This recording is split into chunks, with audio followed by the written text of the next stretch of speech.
Hey everybody, and I see TJ is known as Agent Latimer 13 tonight. So I'm going to be adding TJ here shortly, and we're going to attempt to cover 10 episodes this time. So we'll see if we've got the stamina to last through 10 45-minute episodes. Hey, Blissful. Um, and also, usually this is me and TJ's thing, but if anybody feels the urge to come on and discuss any of these with us, you are free to do so.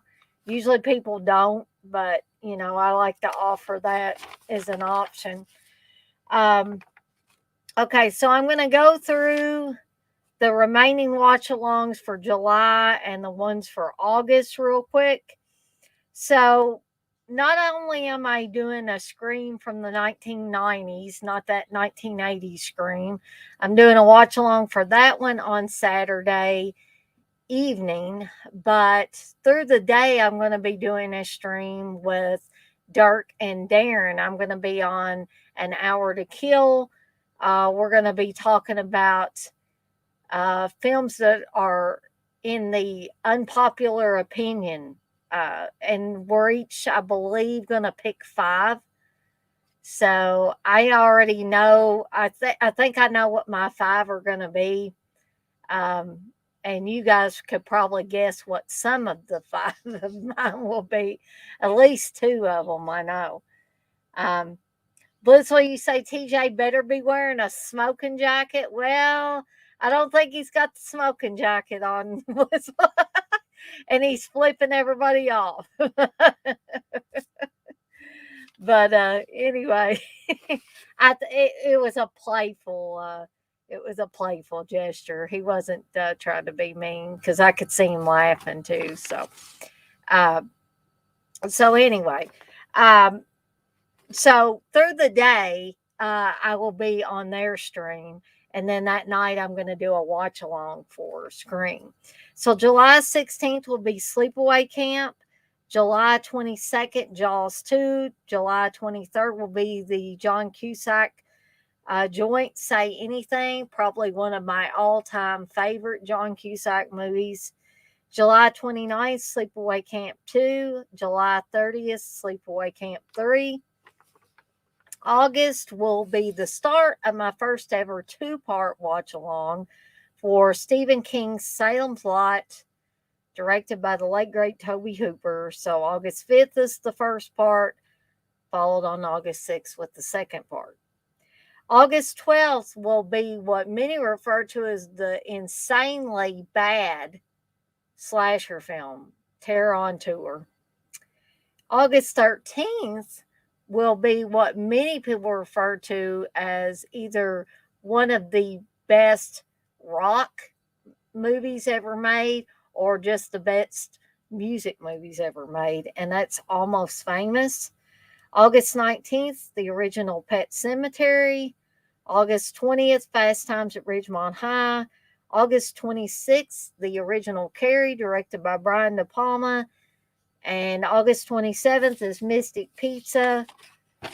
Again, gonna try to get me one of those frozen Mystic pizzas from Whole Foods. I'm hoping I can get the pepperoni kind because that was the kind that TJ, I believe, said that he had, and it was pretty good. So, and besides that, I love pepperoni. So, more than likely, I won't be doing any sort of streams tomorrow night, and you're gonna go, we'll believe it when we see it, Dana, because you usually do a stream about every night. The reason being is that I am going to be on the fan commentary for Jaws with the Dead Pit Boys Friday at 10 p.m. Eastern Time. So I may take my break on Thursday. That way I'll be all fresh and ready to go for Friday's fan commentary. Durkee say, hey Dana, what a day. It's hotter than hell down here in the devil's armpit. Hope everyone else is extra comfy in the AC. Yeah, I'm pretty comfortable right now, but it was kind of when it gets so hot, the air conditioner has trouble keeping up, and I'm sure everybody's familiar with that concept. Um, and besides that, my husband doesn't want to turn it down below 72. And I prefer 71 when it's really hot outside. So maybe that's just me. Maybe I'm just hot natured or something. I don't know. But I'm pretty comfortable right now. Um, Also, I'm going to do one thing for the Daily Grindhouse, and I'll just go ahead and tell you because it's what I did last night. It's going to be a little promo for An Hour to Kill that I'm going to be on with, like I said, with Dirk and Darren early in the afternoon this Saturday. So I think we'll go ahead and kick off the intro to the Daily Grindhouse, and then I'm going to show you guys this fantastic promo that Dirk put together. He really did a great job with it. And for those of you that didn't get to see it last night, never fear, you're going to get to see it tonight. So here we go.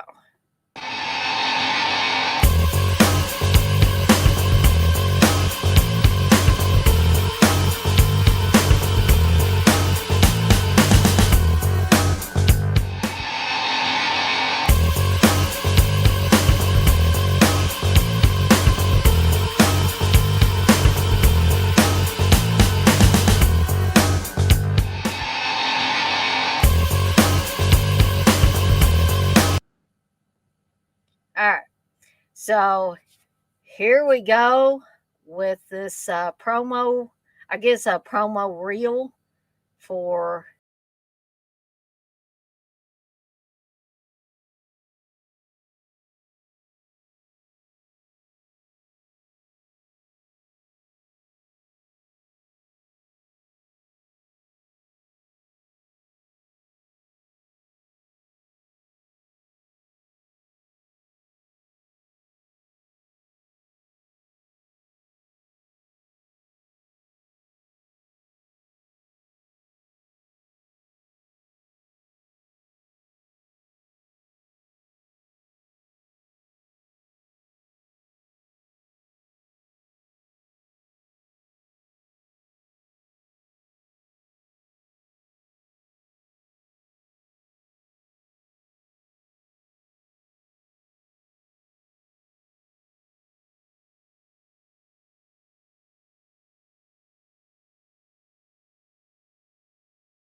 But evil dies tonight. Michael Myers will be executed tonight. Evil dies tonight. Evil dies tonight. Evil dies tonight. But now it needs to die. Evil dies tonight. Evil dies tonight. All right. Evil dies tonight. Evil dies tonight. All right. Evil dies tonight. Ready for your close-up? That's a wrap. All righty. So hope everybody enjoyed that little promo reel, and I'm really looking forward to being on with Dirk and Darren for that episode of An Hour to Kill. I'm also looking forward to Friday's fan commentary with the Dead Pit Boys. I'm not sure who else might be on there. Um, you never know around that place. So, hey, Darren. So, I am going to go ahead and add TJ here so we can get started on these episodes. Hey, TJ. You I don't just, have you don't have your smoking jacket on. Blissful's going to be PO'd. well, I checked my Amazon wish list and I didn't see it purchased. So, nah, Dang. I should do So, that. Then see how far people will go for the joke. yeah, exactly. I did see, speaking of like wish lists and stuff like that, I did see that there's an actual GoFundMe for Uncle Bill to get him a new computer. Because I didn't realize he had been using a Chromebook, but evidently the last, Ah, uh, I guess they did a horror roundtable. That was the last big thing they did. Poor Uncle Bill could not stay on there like more than like a minute or two, and then it would kick him off. Um, so yeah, Dark, I agree. It's going to be fun. I'm really looking forward to it. You know, Princess Puffins needs to do a OnlyFans, and then he can afford extras like that. exactly. I'm going to have to tell him that. TJ said that Princess Puffins needs to do OnlyFans, but I was like, I didn't know. I mean, has anybody else seen the GoFundMe page? I mean, is that a real GoFundMe page? I thought maybe CK's yanking people's chain or something, and maybe he figured out a way to make a fake GoFundMe page because it looked like people had actually given money. I think they want to raise $500 is what Ah, they want to raise, and people for a voted. computer, $500. Okay, Yeah, evidently. that's someone's going to build it for him and get cheap parts because that's very cheap for a computer.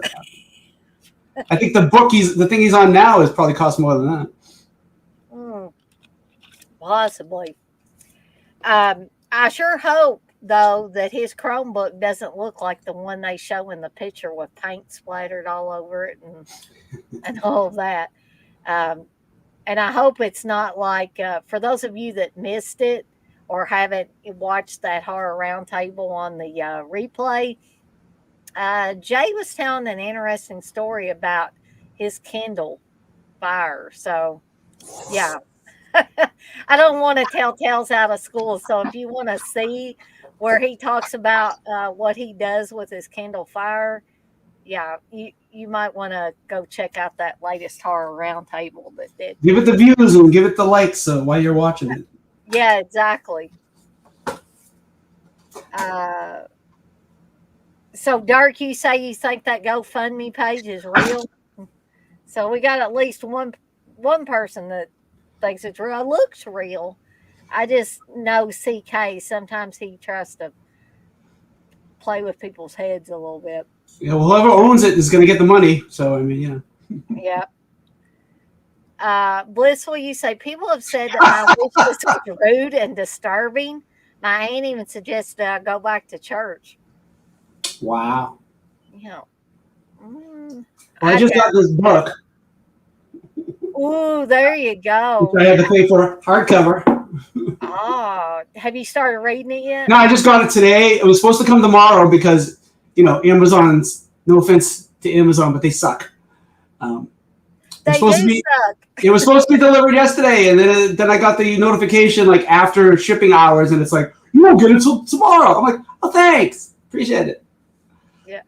And speaking of Amazon sucking, we've had several packages, and I don't know if TJ, you've had this happen to you, or anybody in the chat's had it happen. Well, we've had this happen several times where they actually, how can they not tell there's nothing in the package? And they lay it up on our porch, and we go out there and we get it, and there's not a damn thing in it. And so Steve got the Scream 6 Steelbook, and it popped up on one of the Echo devices that Scream 6 has just arrived for Steve. And I thought, oh, great, I'll go out there and get it, because I was sick yesterday, and so I didn't work. So I just, you know, reached out there and grabbed it, and I was like, damn, this thing is awfully light. And then I was like, there is nothing in here. But here's the kicker. Usually those are sealed up. The bubble envelope will be sealed up. This damn thing wasn't even sealed up. It was open on one end. So either somebody, took advantage of it being open and stole it. Yeah. Or somebody was carrying it around and it, I don't know, came open or whatever and fell out somewhere. And then somebody might have stolen it, But yeah, that's another reason that Amazon sucks. Amazon is the Scream factory of delivery services. Yep. And I believe it was one of the Amazon drivers. It wasn't like the mail carrier or anything. Yeah, they hire like third parties now to deliver your packages. And I didn't trust them when they were doing it with regular drivers. Now it's like you can't trust some random person. Mm-mm. I wouldn't, but that's me. I don't know. Dirk says, I saw that on IG. Darren says Jay Spank Candle. Okay, that's okay that Darren said it, but I TMI, Darren, TMI.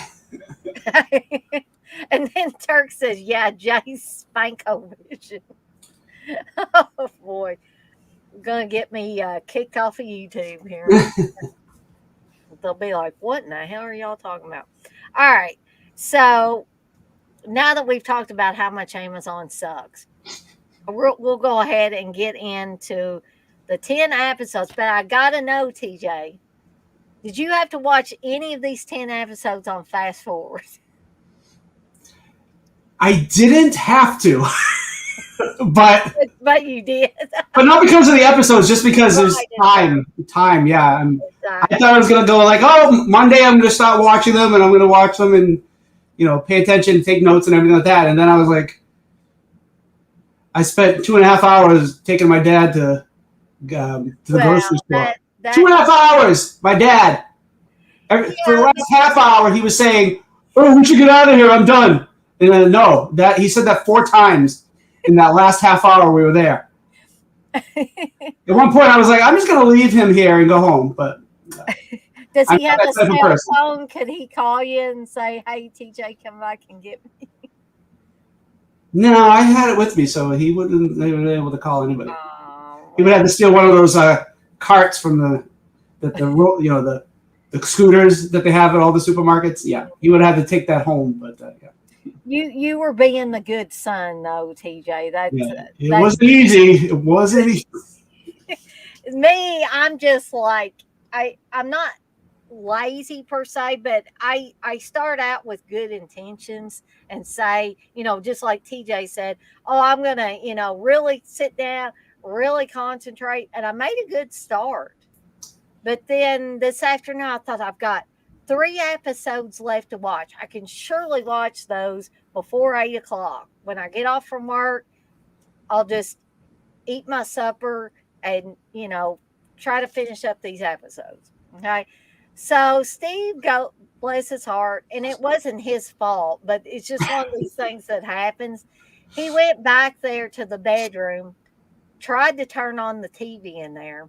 This is his TV that he's had for the last 10 years. And it wouldn't turn on. He tried everything to reset it, and he finally gave up on it. And he was going to order a TV from Amazon. He was like, damn, it's not going to get here till the 23rd. And so he said, why not just go to Walmart? And so I wanted to get out. So I went to Walmart with him. I picked out a TV. He got a Samsung 55-inch 4K TV, smart TV, and all that. And brought it home. And, like, of course, I had to help him carry it in the house. I had to help him unpack it. Had to help him lift it up to put it on the stand.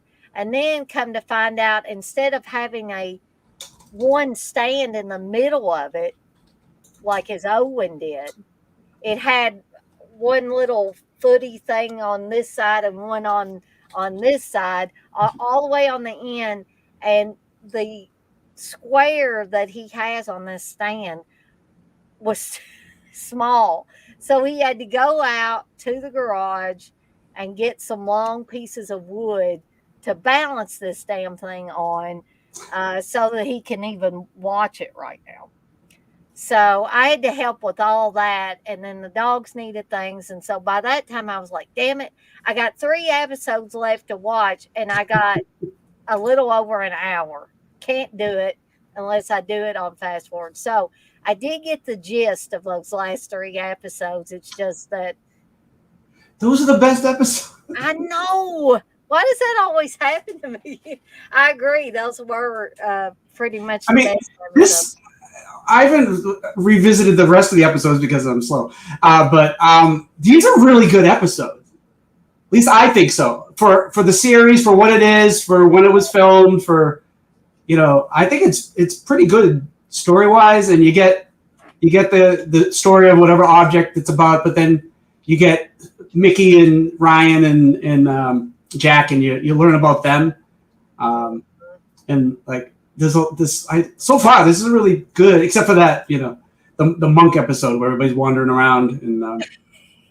Yeah, that's definitely still the weakest episode for me. Yeah, that we've covered so far. Dirk says, when you get a chance sometime, check out how packages are processed. Yeah. It's truly enough to make you want to get in someone's eye like onion. Oh man. That's like, I don't want to watch those how they prepare chickens to be ready for the supermarket. I don't want to see that. I don't want to say. I don't want to know how to make the sausage. Sorry. I used to work at a local restaurant washing dishes, so I was privy to everything that went on back in the kitchen. Mm. My brother also worked at Wendy's. That was one of his first jobs when he got out of high school. And yeah, he had some tales too that he could tell. You would never want to eat restaurant food again if you knew what kind of things went on. You drop something on the floor, slap it back on the grill. Hell, it's all right. Mm. You piss somebody off in the drive-thru, next time they're going to spit in your Wendy's chili. So, just keep that in mind. Okay, so let's go ahead and get started with these. And we're going to start with the Great Montaro episode, which... Wait a minute. Before you say what you're going to say, I was watching it and I was like, didn't think about it. And then a scene happened and I was like, I don't believe I didn't know who that was. Well, I was like that too, TJ. So you I know what you're going to say. So go say her name. So Leslie Donaldson. Yeah. It plays the daughter of the Great Montaro. Maybe it was the makeup she had. It was very heavy. I couldn't tell. I don't know. It's like I kept looking at her and I was like, and I can't believe, because I love Leslie Donaldson and everything. Oh yeah, I did too. and I was like, how did I not know that was her until it got to the end credits? I was like, Leslie Donaldson was in this. Oh, how in the hell did I miss that? Well, there's a scene where her and Mickey are talking, and I was like, oh, I know who that is, and I was like, is it? And I looked it up, and I was like, yes, that's Leslie. I was like, so it didn't take me the whole episode, but I was like, how did I not know? And like, I've read her at IMDb a bunch of times. How did I not see this one? Yeah, me too. I don't know. But yeah. So I just wanted to make that note, and we're also going to have a David Cronenberg directed episode Yeah, just spoiled. But we haven't got to that one yet. Mm. But you're gonna see a lot of Canadian people because this is a Canadian production. Yeah. So you're gonna see them sprinkled in through here all the time. So Well, this episode was directed by Richard Friedman, who did he did a handful of Tales from the Dockside episodes. He also did Phantom of the Mall, Eric's Revenge. If people, that's right, yeah. He did a few horror movies. He did something called Death Mask, which I'd never seen before, but I'd heard about it. I don't think I've seen that. That was like his first thing he ever did. Yeah, and he, as usual, these people have done TV and whatever. That's just like there's a lot of people who've gone on to do other things in this series. It's like when it's TV from that time period, you'll look up somebody and you go, oh, they had no other job except for this one episode of some weird TV show. Right. And sometimes the people look so familiar, you could have sworn they were in a bunch of other things, and then you go look, and it's like, nope, they weren't. So TJ, I'll let you kick this off talking about the Great Montaro episode. Hey, well, it starts off with Fatine the Magnificent, who's we find out through Jack that he was sort of a guy who didn't really good at magic, and all of a sudden he became famous. Well, obviously in this show, would have set up like that. It's because they had a cursed object. Well, he dies right at the beginning, so we don't learn much about how he got that object to begin with, except we get you always get some exposition from Jack and in the Scooby Gang when they're looking up whatever. That's how they find out things. They look up in the manifest and they look at whatever local newspapers have any information of people who've died, and somehow a cursed object ends up in the description of what happened. Anyway, so someone kills this dude. So his trick is he has this box, and this thing of blades come down, pierce the box, and the trick is you survive the piercing.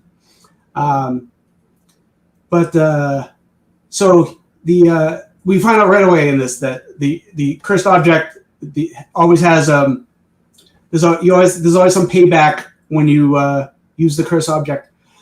So he has to kidnap a woman and put her in the actual box. So the box he uses for the trick is the decoy box. The actual cursed item box is in his dressing room, and he locks this poor woman in there. And while he's pretending to do the trick and survives, this woman gets skewered, and she's gone. So, but someone. He also has an assistant who he treats like crap, and there's no love between the two of them. And then that night, Montaro. I keep forgetting. I just said his name too.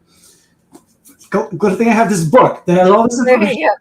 So Fatine dies at the hands of somebody who wanted the trick.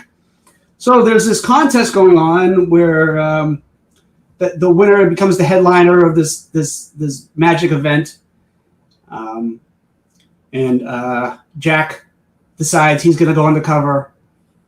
But not undercover, really, because he's known as a magician. So not only is he into the occult, but he's also a magician.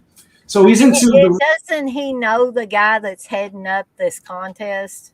Yeah, he goes with Ryan and Mickey to kind of get an in on the contest. But the guy's like, oh, it's like this older guy that he's friends with, and he's like, well, you got to audition like everybody else, and he's like, yeah, that's cool.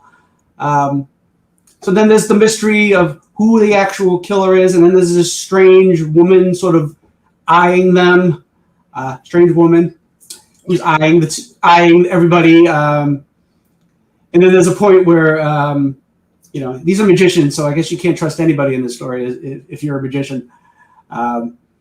As Mickey and Jack are talking about the trick, because Mickey is obviously the female assistant, because she's the sexy one. I don't think Ryan will look good in the dress. I don't think so. So they're talking about, Jack's trick is he's got this straitjacket on, and he's got to get out of the straitjacket, and I forget, he gets lit on fire, and he's got to get out of the straitjacket before he burns to death, basically. So he's doing the trick, and he's got a secret key in the compartment, because sorry folks, magic ain't real. And so he's spying on him. So later on, when Jack tries to, when he's auditioning for the trick, the key breaks because someone had filed it down so it would break. The nick of time, they get him out of there, of course, because you can't kill off one of the main characters. Well, actually, it was somebody else that was in the straitjacket and stuff, but they didn't know. Well, I mean, that's, yeah. Yeah, They thought it was Jack. Yeah. I knew it wasn't Jack when he came out there because he was obviously too big of a person to be Jack. And like I say, they weren't going to kill the a main character off. That would the 6th episode of the series. No. So it ends up being the guy who was spying on them. So he wasn't the one who did the key, obviously, because he's the one who is now dead. Right. And then we get the Montero, who is the magician, who is Leslie Donaldson's abusive dad, who yells at her and tells her she's nothing, and without him, she's a loser, and she's crying. And of course, we have to have the sisterly bonding. So Mickey goes to sort of, calm her down, and how you doing, honey? You good? And blah blah blah. And they sort of become friendly for now. And so there's a lot of that. It's a lot of cat and mouse and who's the killer. And then the assistant comes back, and the assistant they find the assistant was that mysterious woman who's been watching them. So it's very Terror Train. We have look. At first, I wasn't sure. I was like, why is this woman staring at them weirdly? And then I realized, oh, that's the dude dressed up as another magician. Which definitely, I guess one could have influenced the other because Terror Train is a Canadian film as well. But Terror Train was before this, so I mean. Yeah, it could have. I guess they could have gotten some ideas maybe from Terror Train. Yeah. I mean, watching some of these episodes, I'm like, they got ideas from other things. Yeah. And ironically, a lot of other TV shows got some ideas from this movie, from this series. By the way, my name today is a reference to the show Warehouse 13. Uh-huh. Have you ever seen Warehouse 13? I don't think so. It's basically these agents are Mulder and Scully-esque agents go to get these items that are cursed and bring them back to this warehouse so they'll be kept safe. Which is the exact premise of Friday the 13th, the series. Yeah. I mean, hello? It's a wonder somebody didn't try to sue. Well, that's like in the movie Troll, there's the character Harry Potter, but they never copyrighted that name, so you know that what's-her-face stole the idea from them. There's warlocks and mythical creatures, and there's a guy named Harry Potter. You believe she never saw that movie? I doubt that. I don't. It's too close. The Harry Potter name. How is that? That's not in like literature that someone just like pulled that out of their ass. Anyway, I've never watched those movies, so I don't care. JK, not just kidding. That's the name of the. Never mind. Okay. Anyway, so yeah, and so this we're still not sure who the. And this is a good episode. Like I was having trouble figuring it out who it was, and then when we find out who it was, guess who the killer is? It is Leslie Donaldson, which I'm sad because she's my favorite. But she's a bad guy, so yeah. Yeah, but I guess I've watched so many horror movies and stuff like that I was suspicious of Leslie Donaldson's character. Yeah, a lot of the episodes, so it wasn't a huge shock when the twist came, but I'm like TJ. I didn't like it because I liked Leslie Dawson so well. I'd rather be playing a good person. Yeah, but I think as far as the way the episode was written, I think it's maybe not as obvious if you just count the idea of the story without the visuals and like the acting and what the people put into like faces they make and certain like in Happy Birthday to Me, Tracy Bergman made some weird faces, and that was before they decided to make her the killer. And you think, oh, it's pretty obvious that it's her, but then you're like, Yeah, I know. when you find out she just made a face and it happened to get on the film. But she made more than one face, though. Oh, she made several faces. Yeah, Yes. Very suspicious. Yeah. And if you haven't seen Happy Birthday to Me, You're stupid. Go away. Don't come on Dana's channel anymore if you haven't seen that. No, I just mean just for this part, you might not want to ruin the movie for yourself if you think you might want to watch it because it'll give away one of the kills. But remember, TJ, just after they played the game for the first time in the movie, Virginia gets all hyper and stuff because she's flashing back to what happened to her and her mother. But Greg was driving the car that Jenny was in. And after all that happens, Tracy Bergman's character goes up to him and she said, I'd like to break your neck. And in a way, that's exactly what ends up happening to him when he dies. Yeah. As well as his private parts getting smushed. But which, by the way, all he had to do was lower the bar down and roll it off. That made no sense. That's the kill that made the shish kebab made sense compared to that. I'm like I've worked out, and I know you just lower it down on your chest and you roll it off. It's not that difficult. Steve, I'm surprised he hasn't said that because he's lifted weights for a long time. So yeah, that's the worst unsensical death. I mean,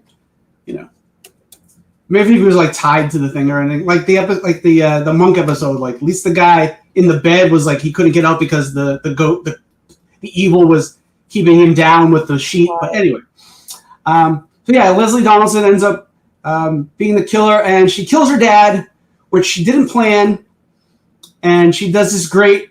There's a lot of episodes in these last 10 where people just do these amazing screams. And they're kind of comical, but they're that would be kind of like you just lose it. You're somebody that close to you, even though he was a little bit abusive to her. Well, he was pretty abusive to her. I mean, but she loved her dad, and just losing him that way, and she just does a kind of scream. It's great. There's a bunch of those in these last few episodes. Yeah, there is one a little bit later that if TJ doesn't talk about it, I'm sure I will. But a lot of other things happen, but that's basically the gist of the episode. Yeah.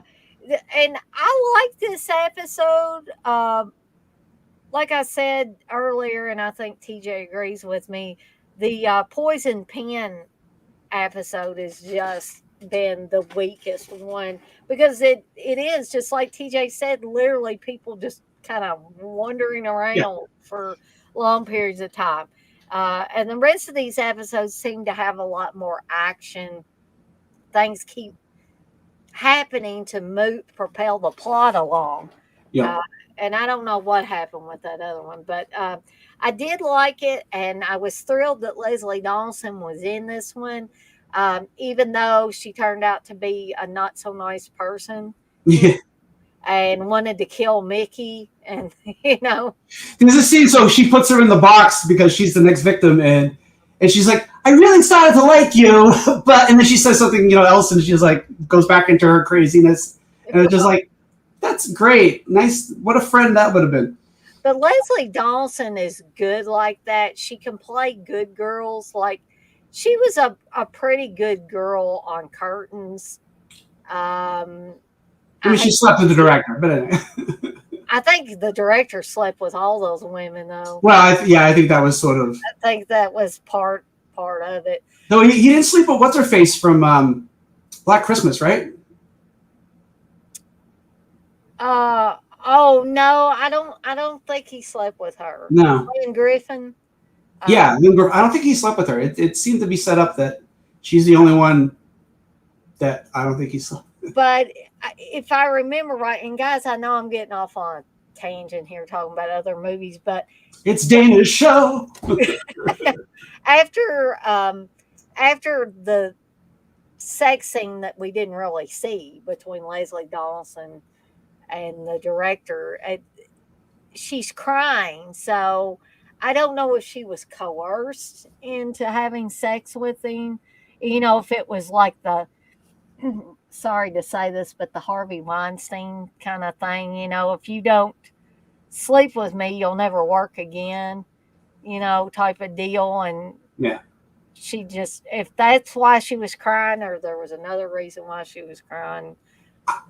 I took it to think that she was just like disgusted with herself that she went that far. That she lowered herself. I think her character is like the youngest in the movie too. So, in not just in real life, she was also the youngest, but her character was very young and naive. And I think also there's a backstory, I don't know, about her character that they didn't include in the final movie where she had an affair with her skating teacher. So I think it's sort of her repeating patterns and being disgusted with herself. So I think with that, if they had kept that part in, I think the crying would have made more sense. Probably would have. She was also really a good girl in Funeral Home. I don't know how. I wish someone had the negative from that movie, because all that are available are like, the best was like some print that somebody cleaned up, and I was like, oh, they should. Like, I wish they could. I guess it's gone forever, but yeah, that's a shame. I would love to see a really good release come out of that. But to see what's going on, like yeah, exactly. But then again, she can be really nasty too. The character of Bernadette in Happy Birthday to Me, she was nasty. I think she was just like a teenager. And she hates her teacher, and I don't think she was that. We didn't get to see much of her in that. I actually thought she had the best character out of. She was an interesting, entertaining character. The part where she says, "Come along, Winston, and give mommy head." Yeah, see, I love that. I love that. That was like the funniest thing. I didn't say I didn't like the character. No, okay. Fun character, but yeah, I always laugh at that. But. Speaking of tangents, did you ever watch the version that had a different soundtrack? Yes, I did. So that whole opening has this like. I hate that. See, I like the song that had played. I like the song. I wish that was available. So I think it was Out of the Blue was the title, but it's not even in the credits. Like, you don't even know who sang it. But it just doesn't work there. No, because it makes it into like it seems like an episode of Murder, She Wrote, where it's like this 80s hip kind of song, and then to go into a slasher killing right at the beginning, it just, for that, it didn't work. Especially the original music is so haunting and creepy, and it leads up to that scene where the dog, we think she's getting killed, but it's the dog that the leash wraps around her legs and trips her. Now with that music, with the rock song, it just makes it ruins the less suspenseful, less scary. But with that with the original soundtrack, it works really well.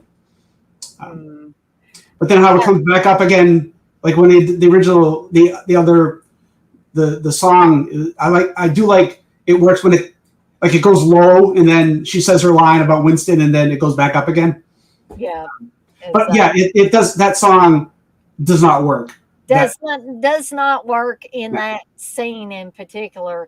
But yeah, the song itself is, I don't hate the song. I just hate the placement of that song in the movie.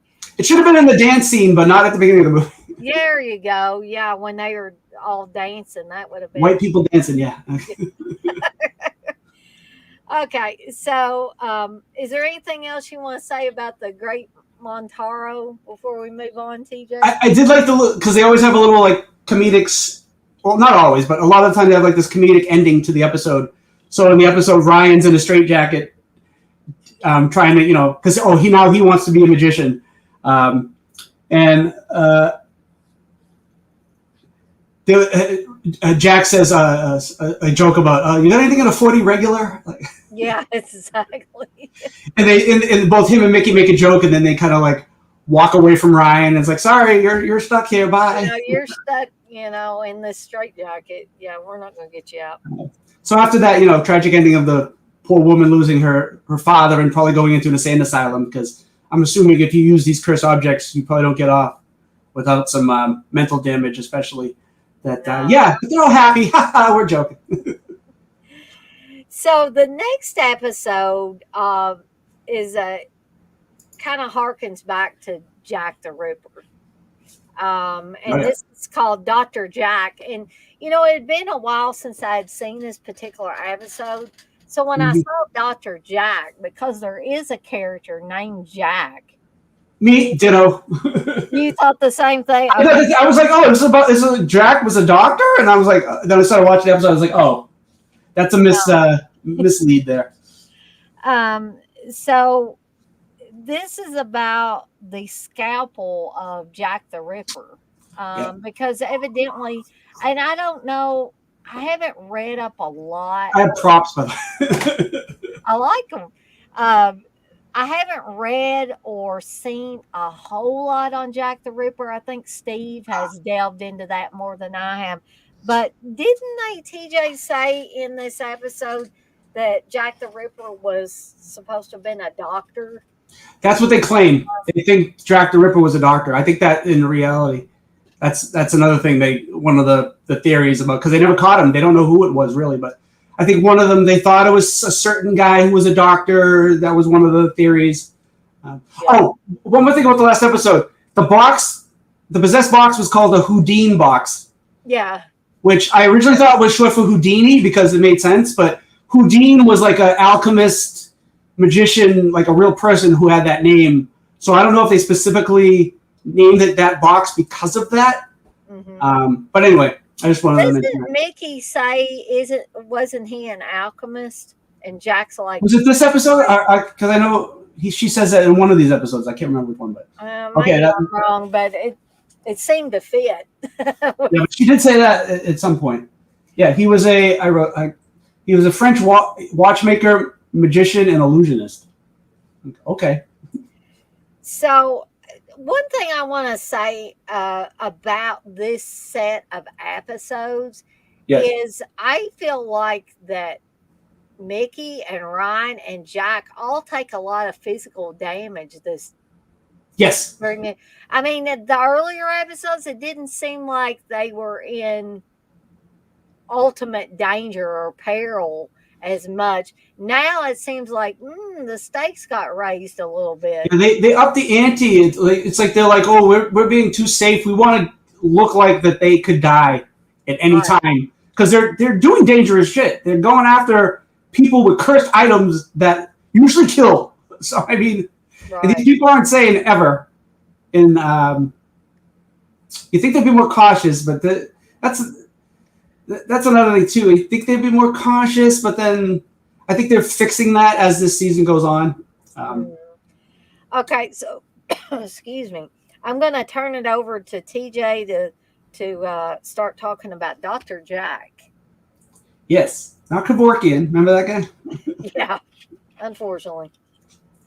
So there's a guy who's hat and jacket, down a dark alley, and he kills somebody with his scalpel, and we come to Jack and Mickey and everything and the gang in there. I'm just calling them the gang, so I keep naming all three of them all the time. They get to the gang and they're looking up cursed items, and they find out, this person died, and scalpel, and Mickey does and it belonged to Jack the Ripper. Great. It's basically what she says. Yeah. She's like looking it up, and she's like, "Oh shit, this scalpel belonged to Jack the Ripper. This is not going to be fun." And I'm like, Mickey, has it been fun yet? So yeah, so they do their sleuthing thing where they're trying to find who the scalpel who the weapon belongs to. They go to this guy who's sort of a aficionado who I think Jack knows him, or they've heard of him because he was in jail or something like that, and then he got out and he opened up this business.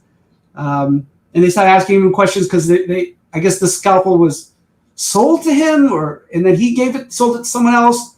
I think so, yeah. Yeah, and they go in and he's like, I don't know about no scalpel, and then they kind of... And Mickey kind of tricks him. I like the way Mickey uses her sexiness and she tries to get him to admit what's going on. She's like, oh, I found the exact thing that we're looking for. And he's like, you couldn't have because and then yeah, she tricks him. Yeah.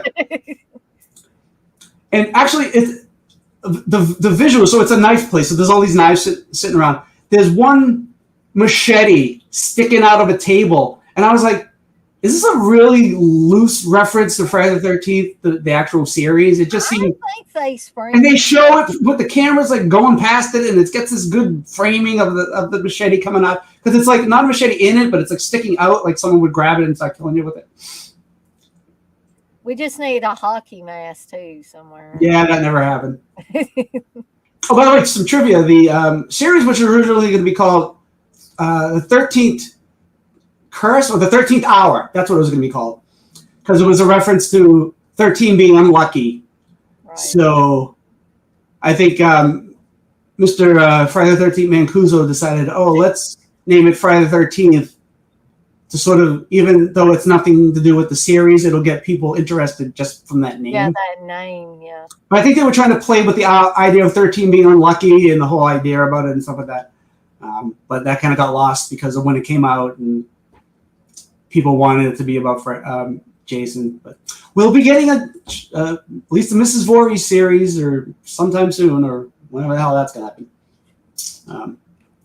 Anyway, so... I forget. Did they find out who owned it, or do they? I can't remember now.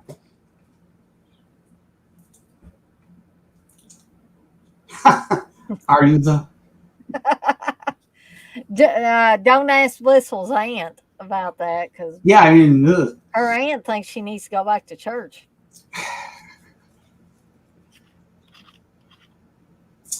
Yeah, I don't know. I'm Catholic. I ain't talking about church. Anyway, let's go. We'll move on. Yeah.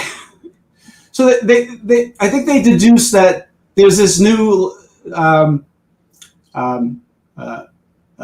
physician who's getting all this notoriety for being able to cure the most hardest illnesses and the most hardest operations. He's becoming like very popular in this sort of failing hospital. It's his last ditch effort to get funding or whatever for their hospital. Because hey, hospitals don't just exist and people go to them and they stay open. No, if they're not making money somehow, or getting benefactors and stuff like that. That's like when you go to a hospital and it's like there's a whole wall and it's dedicated to like a bunch of people, or there's a wing dedicated. That's because some rich ass billionaires gave you a couple of million to get, machines and stuff like that. So hospitals, that's like in these horror movies when you go to these hospitals and there's like one patient and it's like, how does this place stay open? It's not making any money. Yeah, how'd that hospital in Halloween 2 making money and stuff? I wonder why they can just kill Mrs. Alves and leave her on a table with hoses sticking out. Someone did a YouTube video about the most amazing death, kills in a horror movie, and they mentioned some movie, and I was like, what about Mrs. Alves? That's like, we don't know what happened. That's like the most unbelievable, just the fact that how did this happen? What did he do? We know he bled her to death, but it's just, something I always thought about. I didn't think about this in my younger days. It's only after I'd watched Howling 2 500,000 times. Yeah. And then it got where it's like, when did Michael Myers become so elaborate with his kills? Why didn't he just slit her throat or something like that when he killed the slasher movies were becoming very popular at that time and they had to do something to stay in the game. That's why. But that seems just like a little over, Yeah, Michael Myers is really going to take time out of his busy killing schedule to do it's it. very technical. I don't know how. Oh, no. What they did in that video, they mentioned Dr. Mixter's death as the most, most interesting, or and I was like, he just got stabbed in the eye. Yeah. That's boring. They did that better in Dead and Buried than they did in Oh, yeah. you actually got to see it. This one, you just saw him with the thing sticking out of his eye, and I'm like, how is that the better death? In Mrs. Alves, it's the most intricate death, and how is that? He gets got stabbed in the eye. It's not that complicated. Speaking of Dead and Buried, I just watched that again in 4K. And how does that look? I have the 4K. I haven't opened it yet. It looks amazing to me. And I love that movie anyway. It's so creepy. I remember the first time I watched that movie, I was like, "Holy cow, this movie is creepy." And Did you have the Blu-ray? Let's see. I think the only thing I had before the 4K was a DVD, like a special edition DVD. Yeah, I had that one too, but I had the Blu-ray also, and I was like, "Is it better than the Blu-ray?" Because the Blu-ray was pretty good. Well, I can't really say to that because I don't think I ever saw the Blu-ray. Yeah, okay. I was wondering. I mean, I bought the 4K because I love that movie. So. I'm just wondering if it makes the effects look any different. Like, do they hold up under the? Well, what do you think compared to anything to like the version you seen? Do the effects hold up? Yeah, I feel like they did. I mean, we were talking about the needle in the eyeball scene. I mean, that definitely still holds up, and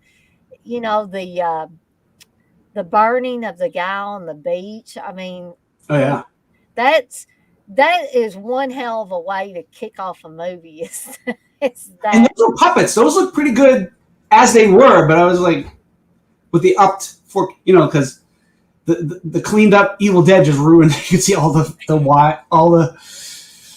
effects and all the shifts in the digital, the video effects and but I still had to that tube in fucking Cheryl's face always gets me every time. I was like, that's so bad. I mean, you can even tell in the regular version but cleaned up. I love those movies so much. Evil Dead 2 and Army of Darkness. That when they came out on 4K, I had to get them. Just like I love The Exorcist so much. So when I finally can get my hands on a 4K of that damn movie, I'm going to. Blissful says puppets. Does she not like puppets? Does Blissful not like puppets? I don't know. Blissful, do you not like puppets? And Daniel, by the way, I would have to agree with you that this series had better episodes than Freddy's Nightmares. I'm not saying that I didn't like Freddy's Nightmares, but these definitely are better episodes. I think. And I haven't watched the Freddy's Nightmares for a while, but they all seem very campy.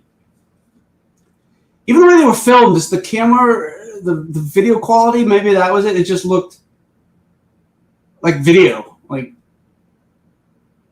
SOV kind of video a lot of the time. Mm-hmm. It was also kind of dark. This says puppets scare. Oh, okay.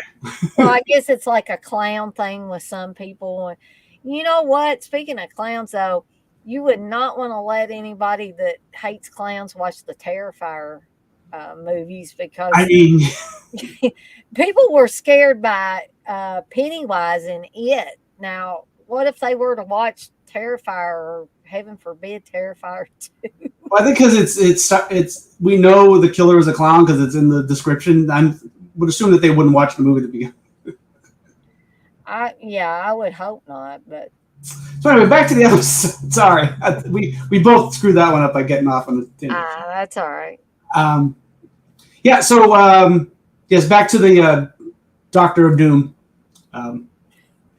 So we get to this hospital that's failing, and we get this doctor who is using the evil scalpel. That's the thing when the scalpel needs blood. Basically, that's the. Yeah, I think Jack says something about it being having to be recharged, kind of. So yes, he being able to heal people or perform miracles somebody has to die. Somebody else has to die at the hands Yes. of the scalpel, and then So the guy does the doctor does his thing. The patient survives, and then he immediately has to go. He usually runs right up, run outside into the darkness, and he just finds some random person to kill them because needs them. So we have this scene in the hospital where he's just performed this great surgery, and the head of the hospital, this doctor woman, somebody I can't remember what her name was, Dr. Price. That sounds right because it's the only one in the credits that says doctor and it's a woman's name. So Dr. Price, she had worked with him. She was his teacher in school, and she's like, I didn't think you'd be amounting to anything. And meanwhile, you're pulling off these random amazing surgeries, and things are working out. And she doesn't trust him, but she needs him to keep the hospital going. Meanwhile, there's this sort of mysterious woman sort of following him. We don't know her deal yet.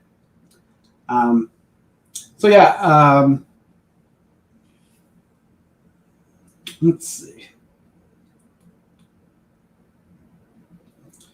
So yeah, he performs the surgery and things are going okay. He had to kill somebody, but whatever.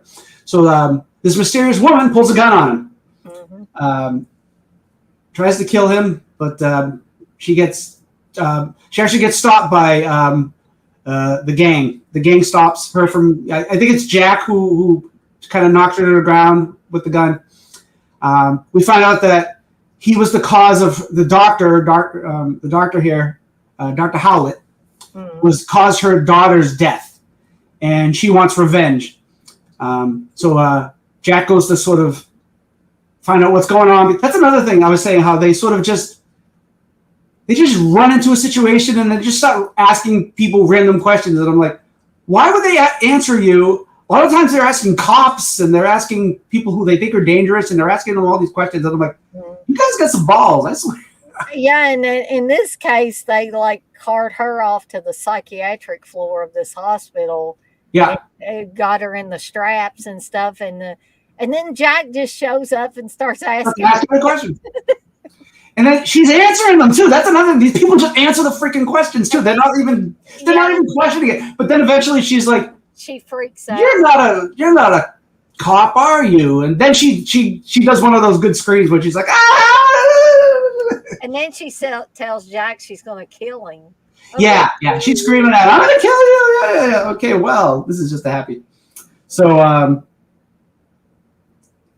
yep. And we get a little scene with Jack and Mickey talking about this upsides and downsides to this curse. And he's curing people who would not have lived if he didn't perform these surgeries with this magic scalpel, but it's also causing the death of other people. And it's just like, yeah, what is the dilemma? But most of these people, I think, are sort of infatuated or sort of possessed by whatever the cursed object is. So it isn't their fault exactly. But I said earlier on when we started talking about these that these people weren't the greatest people to begin with a lot of the time. So I get the feeling that Dr. Howlett was not a really good guy. He was full of himself and cocky and all of that.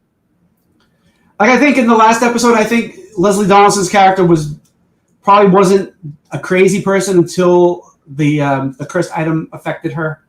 Her, I'll give a pass to. Not just because she's Leslie Donaldson, but as far as the character. Sure, it's because she's Leslie. Yeah, we don't get any backstory before the episode, so we don't really know exactly what happened. We can only know what they give us as far as character and plot and whatever. So yeah, we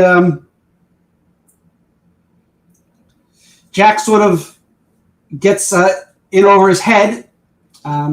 The doctor finds out that he wants the scalpel, and Jack gets put into a situation where he needs a miracle surgery, and everybody's like, well, we need to save Jack. We got to get. So they had gotten the scalpel from the doctor, but Mickey and Ryan are like, we got to give that scalpel back to him because he's the only one that could save Jack. And that's like this is where one of the first conflicts happens, because they know that these are cursed objects. They know that they, they may seem to do good things, but there's always a flip side to it. There's always a catch.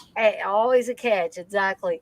And so I think this, and feel free to correct me if I'm wrong, TJ, but this is probably the first episode where they actually had that conflict. The scalpel is needed. This doctor that has the scalpel is needed to save Jack. And if they don't let him use this cursed object, then Jack's going to die. So I thought that was an interesting twist to add in there too. Yes. Yeah, that's what makes it different than just, it's just a weird slash 'em up, kill somebody every, kill a bunch of people every episode type of thing. It's like, yeah, there's stakes and there's like dilemmas and there's moral dilemmas. And so there's a lot of thought behind this that you might not see in a every day. Though I don't remember a lot of other shows from that time period that were that frivolous. At least the ones I watched, I don't know. Unless they're like a sitcom where it's not supposed to be like big drama or anything. But also, like I said, it's syndicated TV. It's supposed to be,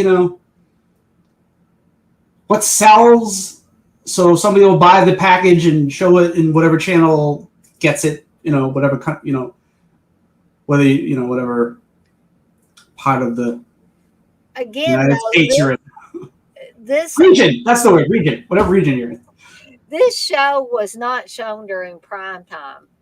This show was showed late at night because I remember watching it with my mom when I was younger. We used to love watching this together. But I'm thinking was it 11, 12, something like that? Yeah, it was late. It was about that. Yeah, something like that. So you hopefully you wouldn't have to worry about young kids watch it unless you were like me and a weirdo and was up at all hours watching these horror anthology shows, But for the most part, kids aren't going to be watching that. So I think that gave them, again, the freedom to have a little more blood and stuff like that, and a little more violence too, I think. Yeah, there's a lot of blood and violence in these episodes, that's for sure. Right. So we get the scene where they're performing the operation on Jack. The mother sneaks out somehow. I forget how she gets out, but she's disguised as a nurse because she wants to. Right? She's disguised as one of the nurses. Yeah, she. What she does is she tricks the guy that's watching her. That's how she gets loosening those straps on her. Reminds me. Loosen the straps. Yeah, exactly. TJ knew exactly what I was going to say. But yeah, he doesn't kill him. He gets because she's not really a murderer. She's just trying to, she wants to kill this guy. But other than that, she's not. Yeah, I don't think she really wants to kill anybody else other than Dr. Howard. But I don't think she wants Jack to die. But so she waits, she lets the surgery happen. But the doctor, there's a chase scene, doctor and the scalpel. Oh, by the way, I forgot to tell you that we forgot to mention that the scalpel just doesn't kill people. It can go through metal. It can not. So how Jack gets injured, I forgot the specifics. He's in the elevator and the guy cuts the elevator cords with the thing. That's how Jack falls and gets injured. And they say he has some kind of like aneurysm or some kind of thing. Yeah, it sounds real, but I don't know if it was real. But and the doctor. So this is pretty good. We get the confrontation with the doctor and the gang. Mickey's sort of cornered because everybody else is knocked out. Jack's in the hospital. Ryan gets knocked out, and Mickey is the last to sort of fend off the doctor. And if anybody's seen Scream 4, guess what happens? She grabs the the paddles, the heart paddle things, whatever the heck. I know this they're called something, but I don't know. I'm not a doctor. Screw that. The paddle things, and she's coercing him to come over, and he's about to stab her, and she, I guess they were plugged in. Whatever. We'll just forget about that part. I think there's something. I mean, they don't usually just. We're gonna assume they were plugged in. Yeah, we're gonna assume they're plugged in. And he basically gets electrocuted to death, and he falls on the scalpel, and the scalpel kills him. Ironic, isn't it? Yep. That the weapon he used to become famous and kill people killed him. Wow. And but this is cool. Obviously, cartoon effects of the electrocution, but I think it kind of works. Mm-hmm. And Mickey does this face like, I'm killing you, you bastard. That's what you do for trying to kill Jack. Then I like when he falls back and the scalpel just goes. I think it should have been deeper into his chest, but whatever. Yeah. And then we'll just go with it. And then they make a joke at the end where Jack Grayton and something about sending him the bill or whatever, and Yeah, because he died, you don't have to worry about him sending you a bill. Yeah, for the big surgery that probably cost thousands of dollars, or if that little, it probably costs a lot. So yeah, that's kind of funny because they didn't really lose anybody they knew. So this episode was fun. Yeah, I like this episode. I do too. It wasn't the greatest, but I liked it a lot. And it's still better than the Poison Pen episode. Yeah, let's just forget about talking about that. We'll just forget that we ever watched that one. Ooh, Chris. Hey, Chris. He says, "Evening all, stabby stab that like." And Blissel says a scalpel and a machete are both on her wish list. I guess it depends on what you're planning on doing with those. You'd have to go to a medical supply place for the scalpel. I don't know if you can just get. Can you get that? I'm going to look at Amazon right now. Can you get a scalpel? See if you can get a scalpel. Amazon. I know you can. Oh, on it right. Let me go here. And you can. You can get. You can get a scalpel. You can get an advanced dissection kit biology lab dissecting set for $20. Stainless steel. Oh. Yeah, you can get a scalpel. I don't think it's going to look as cool as the one from this episode, but yeah, you can get a standard scalpel anywhere. Okay, there you go. This scalpel in this episode looked like the Pioneer woman had made it because the handle was all. It looked like one of those fancy pens, but it had a knife on the end. That's what it looked like. Yep, I like this episode. I approve of it. Richard Friedman also directed this one, so yeah. Yes, he did. And I, believe it or not, I do like that twist that they started to have in the episode where the characters are put in real peril, where yes. the main characters are put in real peril. And, you always can pretty much believe that they're not going to kill off main characters. However, yes, the way that they construct these, you're like, I don't know, especially if you're, watching these for the first time ever and you don't know that Jack's on the next episode or whatever. You might be thinking, well, could they? Maybe they might. I do like the dilemma. We were talking about the dilemma they set up about the morals of should we let this guy use the scalpel to save our friend?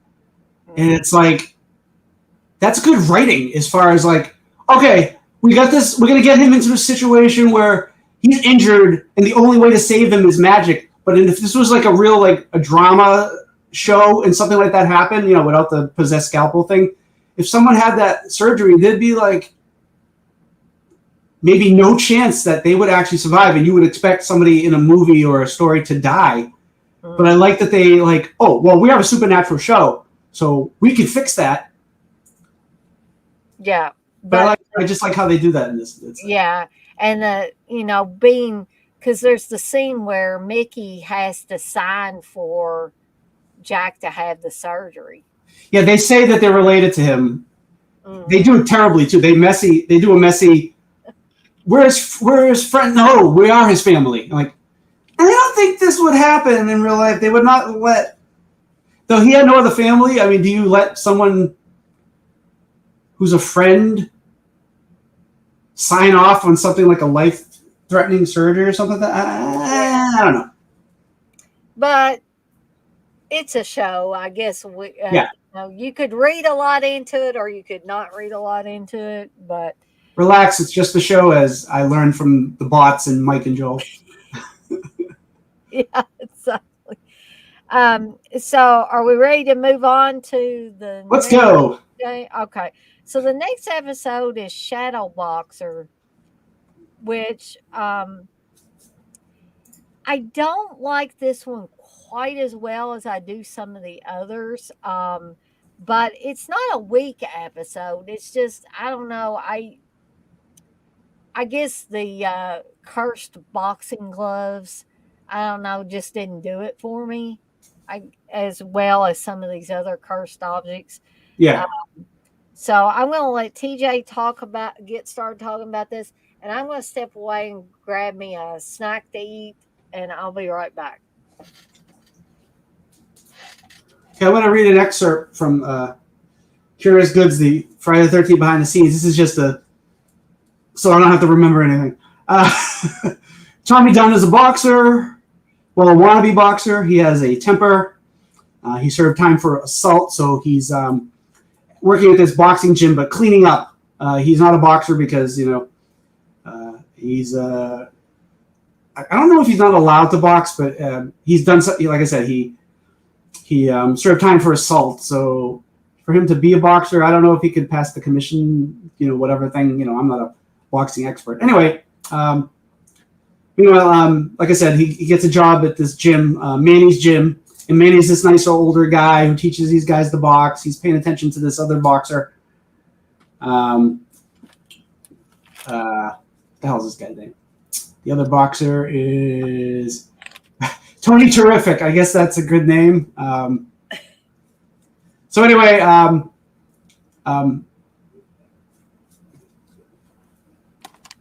Tommy Dunn wants to, like I said, he wants to come back to be a boxer. But everybody in the boxing gym sort of, they don't spit on him literally, but they're basically spitting on him. They're like, you're just a loser, and all you can do is sweep up after us real boxers, and you're never going to amount to anything. And even though Manny's a nice guy, like I said, for giving him this job, but even Manny says sort of derogatory things towards him. He's sort of a little bit nice right before he dies, but, whatever. So we find out these boxing gloves are cursed, and the boxing gloves form a shadow.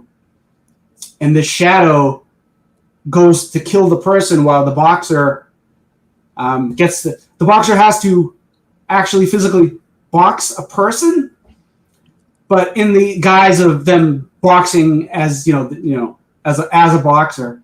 And meanwhile, the shadow goes and actually kills the person you're targeting. So you win the fight, and the person doesn't die, hopefully, but the person you're actually targeting gets killed by your shadow. So you have the alibi. I was in the boxing ring. I didn't kill anybody.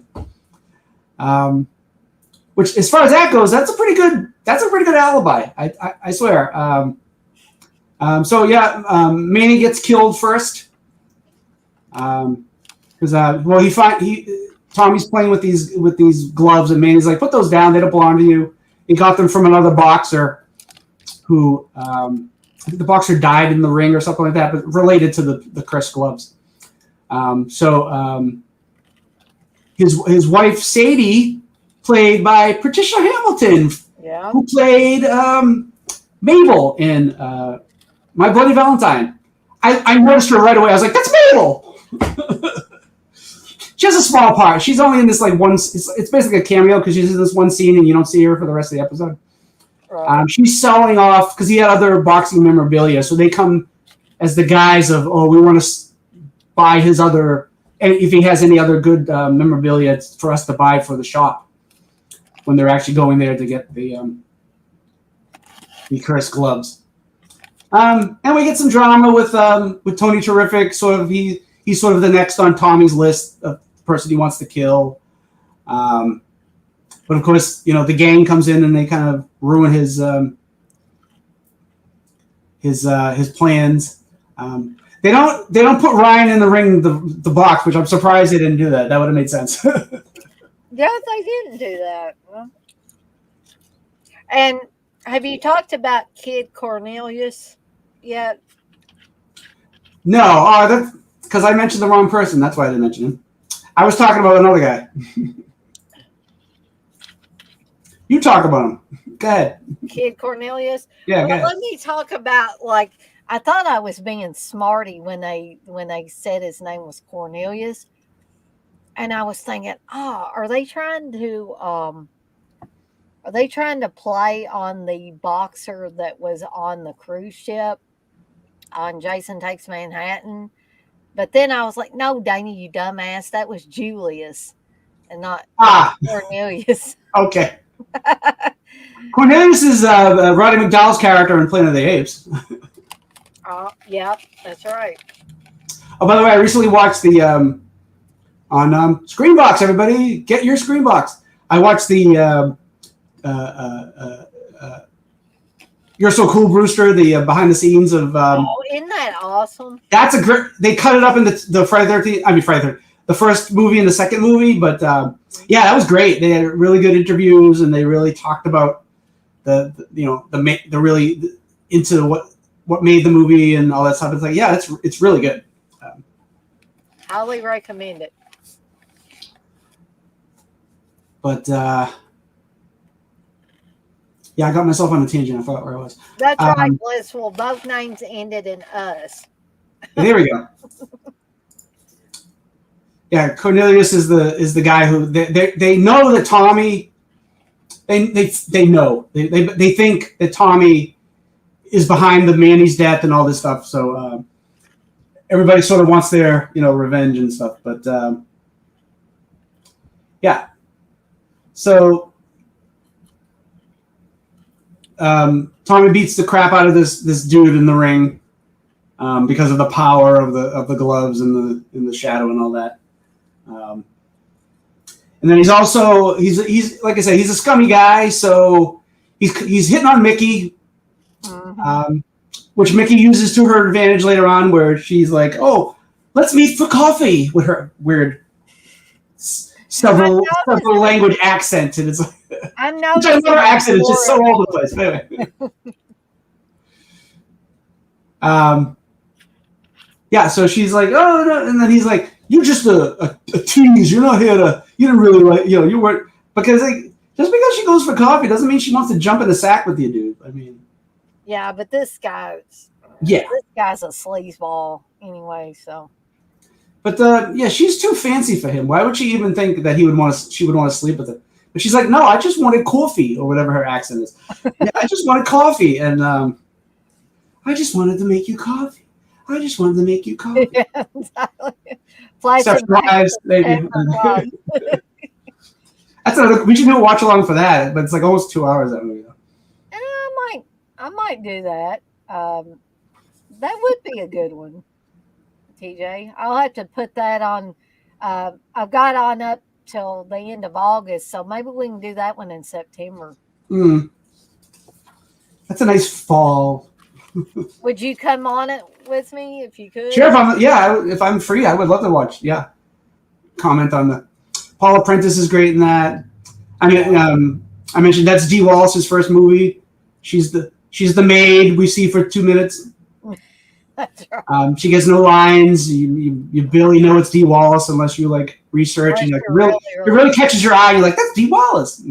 Dee Wallace and a ginger from Gilligan's Island.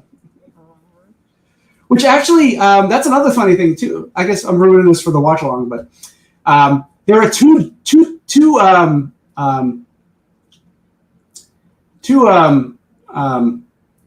a ginger from Gilligan's Island in that. One of the other Stepford wives played Ginger in one of the TV movies. Oh. So I forget which one, which actress, and which. I think it was the one where they were already on the island and they were like opening up a resort. I think she was the one that took over at that point because it was like two other gingers, I think, for the movies. But yeah, so that's kind of weird. The two gingers are in the Stepford Wives playing. And Catherine Ross too is excellent in this movie. I'm surprised that she wasn't nominated for an Oscar, but I guess the movie wasn't. I don't know. Maybe it should have been on. Whatever. It was really well made, also. Yeah. You hated the men. That's definitely a. Oh. It wasn't. It's not about hating the men, but you hate the men because they're a bunch of assholes. Anyway. I mean, I didn't like her husband. I'll talk more about this when we do the watch along, but I didn't like Catherine Ross's husband in that from the first moment I saw him. He just looks like a shithead, and then he just gets progressively worse as the movie goes on. He wasn't heinous, but Catherine Ross could have. She was very hot back then. She could have had somebody a lot hotter than him. Oh yeah. I think that's the point of the husbands and the wives in that sort of. They weren't that attractive, but then how did he get her to begin with before the whole step? Anyway, getting off on another tangent here. So Mickey gets away without getting too hurt, but the guy's targeting her obviously, and I mean, there's a lot of boxing in this, and a lot of this guy being creepy. But eventually they figure out that what's the best way to destroy a shadow using light. So the end scene gets a little bit more exciting when they're sort of the shadow is attacking Mickey and Jack while this guy's fighting in the ring. And you're like, oh, this shadow could get them. I don't know, but they start using their brains. First,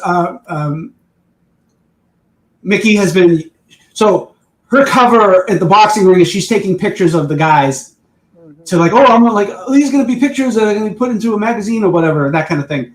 Also, she's a hot chick taking pictures of guys in a gym. Of course, they're going to be like, yeah, take my picture, babe. Yeah, I would fall for that too. Yeah. I'm sorry, guys. No, I was just saying the guys were probably saying, you want me to pose for you? I'll show off my muscles for you. And they'd be I think one of the guys does that. He's like, yeah, baby, take a picture. But, and so she uses the flash at one point, and she knows it sort of weakens the shadow a little bit, but then she gets the brilliant idea to use the car headlight, which basically destroys the shadow, but it also kills off the guy who has the gloves. So there's sort of that ending where, the guy gets beat up to death, basically. But there is a little bit of a more of a twist in this episode because he turns out to not die. And, that's right. Yeah. And shows back up at Curious Goods. I forgot about that. Yeah, that's okay. That's why we got two people doing these. I might forget something. You might forget something. One of the others will remember. Hey, Unseen Thinkers, you're a new one in here. Unless somebody's changed their name again. Well, we've seen you, so you're not unseen anymore. But I want your take on this, TJ. Sure. Towards the end of it, when he does break into Curious Goods and is attacking them, there's the scene where Ryan goes and gets the gloves and puts one of them on. And I was confused whether or not Ryan was being affected by the one glove he had on, or if he had all his faculties and he was just beating up on Jack just to get this to work, to get rid of the bad guy. So what do you think? Do you think he was being affected partially by the object? Well, I think after that, Jack says something about these are cursed items, Ryan, and you're using them, whether it's to help somebody or not. you're going to be affected by them. So I think to a point, but watching it, at the point of watching it, I didn't think that, but you bringing it up, that kind of makes sense, because there's another episode where, when we get to it, I'll mention it, but I think that's a very possible thing. And Ryan had a good idea. I mean, obviously it makes sense, but he had to punch Jack to do it, and I think he's like, oh, it's like he didn't mean to punch Jack that hard, but like he said, "Oh, come on, Jack, I didn't hit you that hard." When Jack's on the ground. Yeah, but what he thought and what the gloves were making him do were two different things. So I what you're saying makes a lot of sense. Oh, that's cool, Blissful. So Unseen Thinkers is somebody that Blissful knows. Ah, nice to meet you too. Like, share, and subscribe. See, you tell somebody about the channel, and then they come in and. Yeah, I'm all for that. So yeah.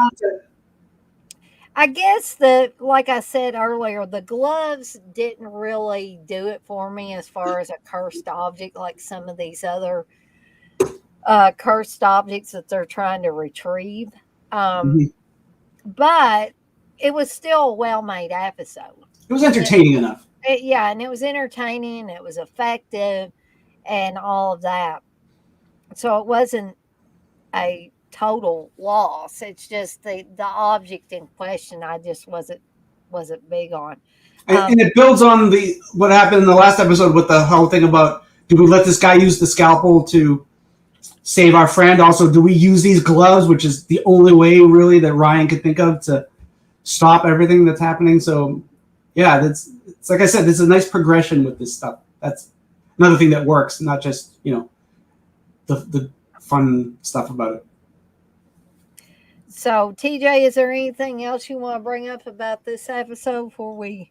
No, the Shadow Boxer has TKO'd for this for this stream. So this brings us to the last episode of Pt.2, or at least on my set, which is the root of all evil. And this is going. I hope my voice doesn't go, guys. This is going to reintroduce the character of Lloyd to watchers. And Lloyd is, I guess, Mickey's long-suffering fiance, because he's the guy that she left. And I can't remember how many months did Lloyd complain it had been since. Couple at least. Left. Okay. Because I couldn't remember if he said longer or not. But the reintroduction of Lloyd even makes it into the plot synopsis for this episode. So, somebody thought it was a big deal. Because it talks about evil is sprouting in the form of a mulcher. This is an interesting episode too. A mulcher that turns human flesh into money. Literally, that's what it does. And Mickey is forced into making a big decision in her relationship with Lloyd. So that's the other half of this episode. You don't really see too many other episodes, if any, where that's a big part of the episode. Yeah. Usually it's just about the cursed objects, but this has another bookend to it. So, but also I think it's the beginning of learning about the characters and what maybe they've sacrificed because of the cursed objects. Because we learn more and more about. We get something with Ryan soon, and we get something with Jack. Also, Jack seems to be interwoven with people who get the cursed items. Like he's like the whole magic thing where he's known people involved with whether they were in danger or not. They're now involved with what's going on. Mm-hmm. So TJ, I'll hand it over to you to start talking about root of all evil. Yeah, so What about? So it starts off with this this guy, and it was his aunt or his mother or whatever. I think it's his mother. Yeah. They're working on the garden, and she's nagging him to death, and we get our first. I was thinking wood chipper, but yeah, it's a mulcher, whatever. Have you ever seen Wood Chipper Massacre? I'm ruining it right now, but it's not. Yes, when I first started watching this, that's the first thing I thought about was. This is an old lady who gets thrown into a wood chipper. Yeah. Spoiler if you haven't seen that movie. That's on the poster. Directed by the people who did Cannibal Campout. Yep. Yeah. Exactly. It's not a great movie, but I like that movie because it's just so. It's just fun. Yeah. Just loads of fun. Even more so than Cannibal Campout. I think Cannibal Campout, it's silly, but it's a little bit darker, if you can believe that, than Wood Chipper Massacre. It's a straight horror. Yeah, Wood Chipper Massacre is a little bit more comedic. It's like don't tell mom the babysitter's dead if they actually killed the babysitter, like in a gross, gory way. And this massacre, that's a little bit of an overstatement, but yeah. So he throws his mommy into the wood chipper because she's annoying him, and the wood chipper exchanges money for the debt. So that's a nice exchange. So hey, in the thing about it is it's the more, I guess, important the people are, the more money they get. The richer they are, the more money you will get by throwing them into the mulch. Which I'm like, I guess it's a cursed object, so I shouldn't try to be too logical about it. But like, how does it know a rich person from a poor person? I guess whatever. What if a person just loses just loses all their money to a bankruptcy, and they're broke, but they were rich? Do you still get it, or do you have to still be? Is that technicality? Good question. That would be a good question for the writers of this episode, I would think. I don't know if they're alive or not. They might not be. Oh, Mancuso was one of the writers. Is he still alive? I thought Frank Jr. So anyway, I forget what happens to him. Does he? I do like. So we get the view of the body going into the chipper through from the chipper's point of view, I guess. And he shoves his his mother in head first, which I think it's pretty good. And good thing she's dead because would be terrible if you were still alive. But I won't say anything about that. Anyway, so we get the obligatory gang looking up cursed items and where they can find them and whatnot.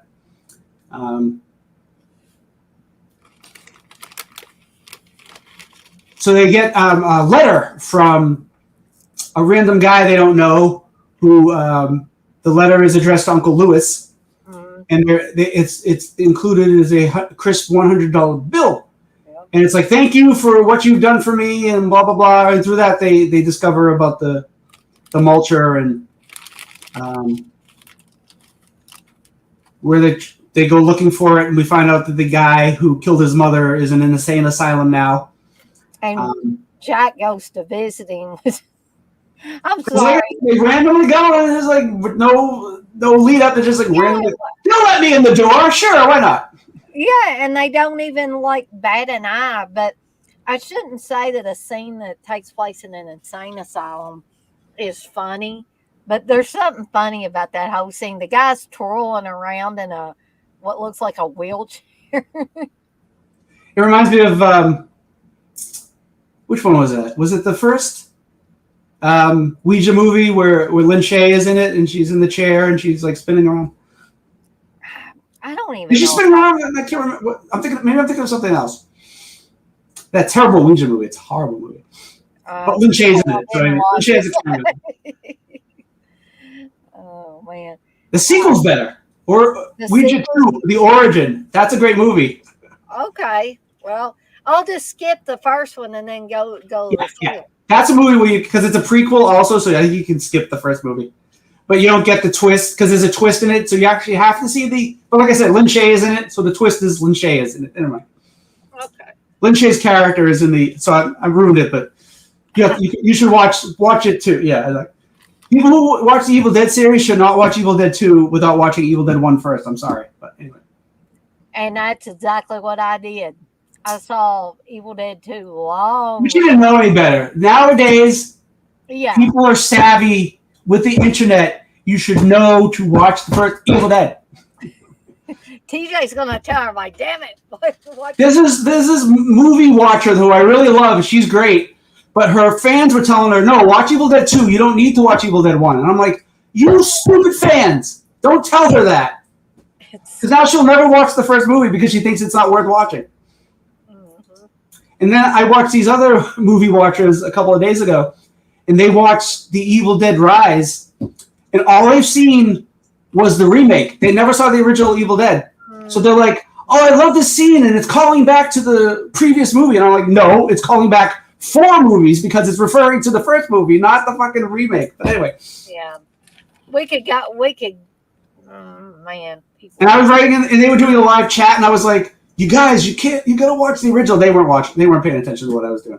So, I mean, but when you have 500 people in your viewing chat, you're not going to see everybody. So, you know. Yeah, I couldn't keep up with about 30 people when I was doing those Dead Pit memory streams. I tell you. Well, the Dead Pit guys, you know, they're like, yeah, we can't pay attention to the chat because we're talking about it. And there's so many of you guys in here. It's like, yeah, I can see why. So I don't get upset. I'm just like, I'm telling you something you need to see.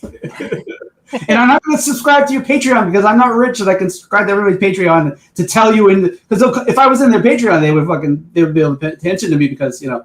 I know this is way off of what we're talking about, but you talking about these people talking about, you know, these movie watchers talking about things on streams and stuff. But I want to know how in the hell I saw these guys. I think the channel is called Kings of Horror. But there's these 2 guys that do, you know, they do kind of like watch-alongs periodically, and they'll make a cocktail to go along with the movie, and they show you how to make the cocktail and stuff. It's interesting. But what I want to know is how in the hell do they get by with showing the movie? Because they did curtains here recently, and they showed the whole damn movie. Oh, really? They streamed that whole damn movie, and then they came on at certain parts of the movie, just like Joe Bob does, only they aren't as good as Joe Bob, but I'm just saying it was kind of set up that way, where they would talk a little bit about the movie or the actors and actresses in it, and then they would go back to the movie, and then they'd come back a little later. But see, I don't understand how, and I'm not trying to get these people in trouble because I think they're doing a good thing, but I just don't understand how certain channels can get away with it while other channels can. As soon as another channel starts showing something, yeah, you know, they're either their stream will freeze or they'll get a nasty email from YouTube saying you've got copyrighted material on your stream. I just don't there's no rhyme or reason to it, really. Well, then there are channels that put full movies on YouTube, and those are up there for years. No one's ever taken those down. So how do those get through? Because the bots and stuff, they go through everything. They don't just not just while something's being watched. They can go through the whole YouTube. So I'm like, how do those people get away with? And a lot of them keep putting up more movies, and I'm like, how? Maybe they're obscure enough, but like I don't know. And then some people get flagged, and they'll get their video taken down because they used a version of a copyright that was like they'll get a clip from somewhere on the internet, and someone will own that full clip of the movie, and then they're like, well, that's my copyright. That's from my specific video, and they can take it down. But you're already taking it from exactly source. That makes no sense. But there's no rhyme or reason, and I am glad that there's these channels out there that have these movies. Yeah, good for them. Like I'm not telling them they're doing I anything don't want bad, to get them in trouble. And these guys have a lot of good movies on their channel.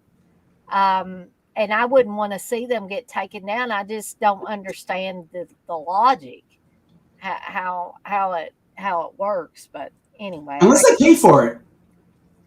Because some people put up, it's like some people have like shows that show movies who are like on channels or whatever, like, on the, on, they have like 5 regions where they can show their, because there's a couple of like horror hosts that are on, that put their stuff on YouTube, and they also, like I said, certain channels across the country can show their programs, and they'll put out a full movie. Some of them just did Day of the Dead, and they showed Day of the Dead. Wow. And I'm like, I guess they, like I said, but I think they pay for the movies, so I guess they get a certain amount of years out of so they don't get a copyright strike because they legally put those movies. But I don't know about these people who just like randomly put, like, some of the links we get for the watch-alongs. These are from people who had this, like, Prom Night's been on their, just an example, it's been on their channel for like 5 years. Yeah, exactly. And it's a shitty version too. Blissful's asking, TJ, are you drinking lemonade? No, it's a cherry, some cherry flavored. I think it's mellow yellow cherry. Oh, okay. Now, I love their lemonade at Wendy's. Yeah, I know. I'm not hiding the Wendy's thing that well anyway. We're going to get. Yeah, she's a redhead with pigtails. For having Wendy's product placement. Well, I mean, I get Animator here because you can't see the re, and I got Evil Dead back there. So. I'm just kidding. I've been drinking things on streams too that have clearly been in restaurant cups, Wendy's or McAllister's or whatever. Yeah, I still don't get how like if you're a horror YouTuber and you're always wearing a horror shirt, and doesn't that count as copyright? So you shouldn't get paid for your videos, or is that a different? TJ. I'm rooting for it. You started it. It's your fault. Sorry. Blame Dana. Anybody? Like this shirt, just like a random shirt. I just thought evil with the devil works perfectly because we're talking about cursed objects. There you go. I was going to ask you what that shirt was. I didn't know if it was like a movie shirt or it was just. It's Evil Lager, which is a fake beer. It's one of those websites that people design shirts and then they sell the shirts on. You just probably the websites I'm probably talking about. Mm-hmm. I'm not going to name it specifically because I don't know. Blissful also says we haven't had a UB or CK drive-by tonight. No, we haven't. And they have lives. They have wives and children who are awake at this time of day. No, you know what those guys are doing? They're probably doing their own thing or something. Sometimes it'll, something I've noticed. I guess I need to ask CK about it.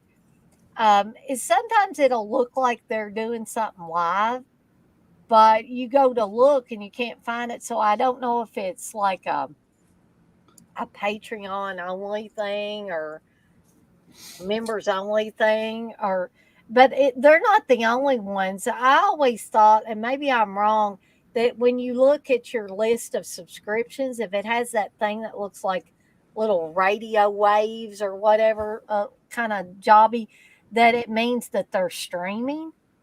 They're doing a live stream, but that's not always the case, evidently, or I'm stupid and can't figure out how to find what they're streaming. No, it gets me confused when it's when it's a pre-recorded video, but it's a live stream of that video. I always like, not them specifically, but in general, when someone does it on YouTube, and I'm like, is this a regular live stream, or is it? Then you click on it, and it was like 5 minutes, and it was just it was like I've done or something more than once. So yeah. Okay, probably says, "Damn it, Dana, what are you doing that for?"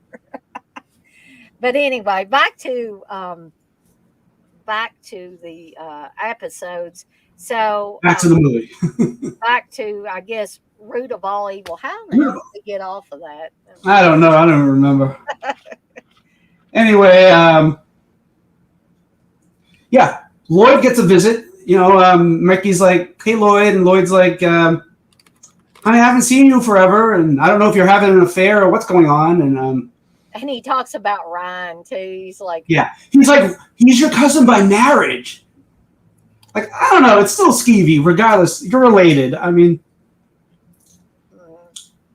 and there's the whole scene where obviously Mickey and Lloyd have been dancing in the sheets, so to speak, and they and she comes out of the bedroom and she's kind of tightening up her robe that she's got on, and he's like putting his tie back on and all that jazz. And did you notice how hurt Ryan looks? He looks like a jilted boyfriend, ex-boyfriend.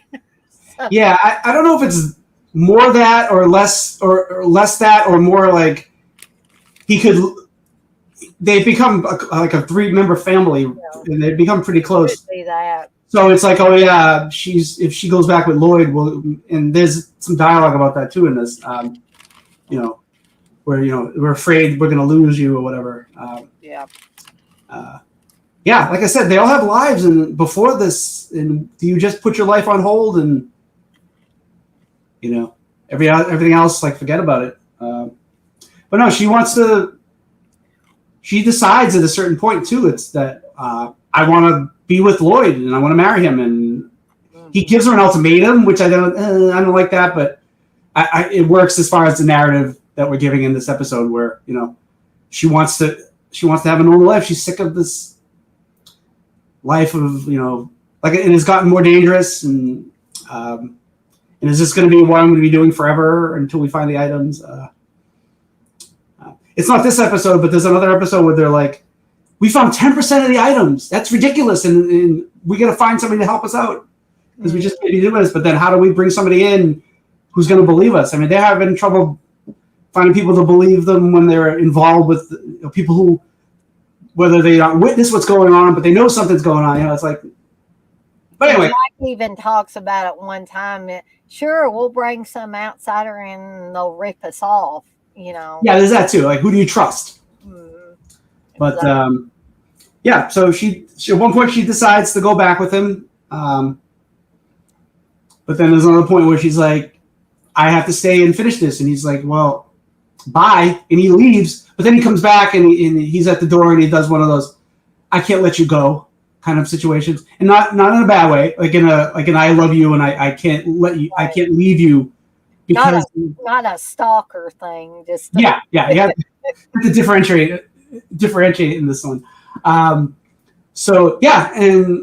she's torn, and he doesn't believe her because cursed items. I mean, it's hard to take in unless you see something happening. So she takes him to the vault, and he's like, I don't see anything because none of the things are reacting at this point. And he grabs like the doll from the first episode, and he sort of falls down, and he turns around, and then the doll sits itself back up and stares at Mickey, and she's like, oh shit, I can't keep him in here because it's dangerous, and she's gonna get him out, even though the whole point was to make him believe and to see the cursed items might help. But unless you see them in action, it's not going to help her case. But she doesn't want him to be hurt, which, you understand. My accent just came out right there. You understand, you know what I'm saying? I'm from Boston. Did you tell I'm from Boston? Anyway. I like it. I like it a lot better than my accent. Yeah, but if you had my accent, you wouldn't like yours either. So it Probably not. It works both ways, doesn't it? So anyway, they have their sort of in and out, and then meanwhile, that's another thing too. That's a good thing about this episode because her drama is pretty interesting, but also there's the idea of the cursed item, which is like, oh, this has got this dangerous guy. So this other guy. So to rewind a little bit to the new guy who's taken over ownership of the Multra. There's this sort of old guy who owns it. But this his like assistant or whatever is sort of the one who's mesmerized by it and is starting to kill people. He kills the guy who originally owned it and throws him in there, and he makes some money. He doesn't get that much money because the guy's just like some gardener dude.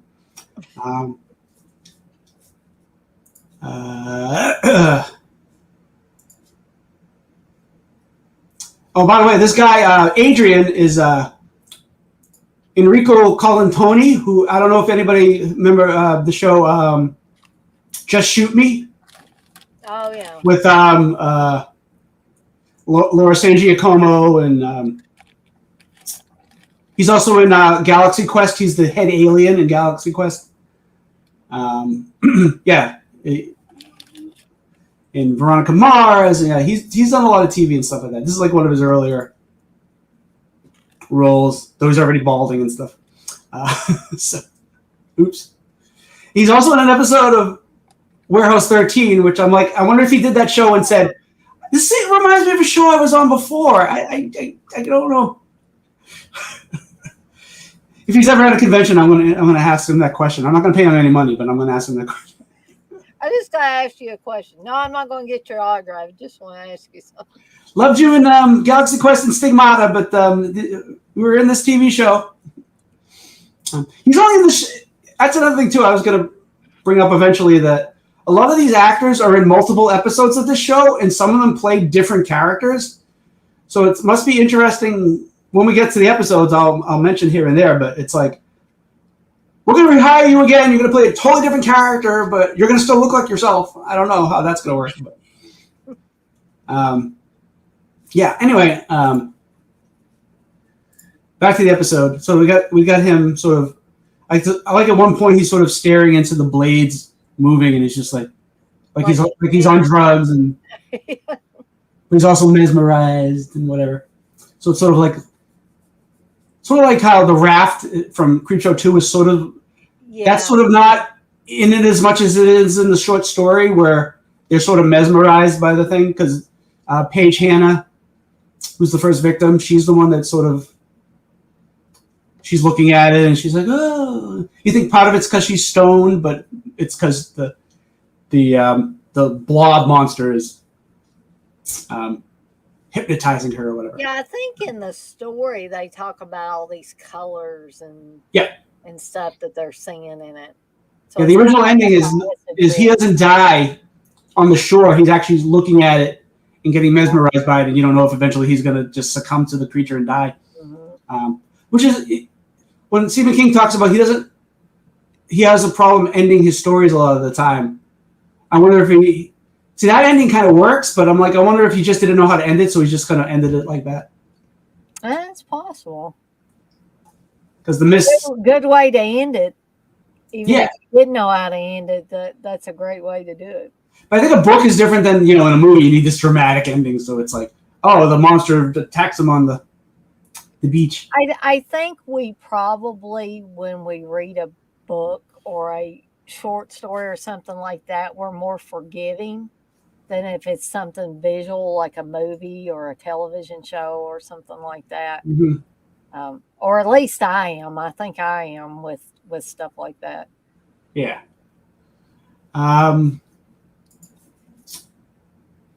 Yep. So I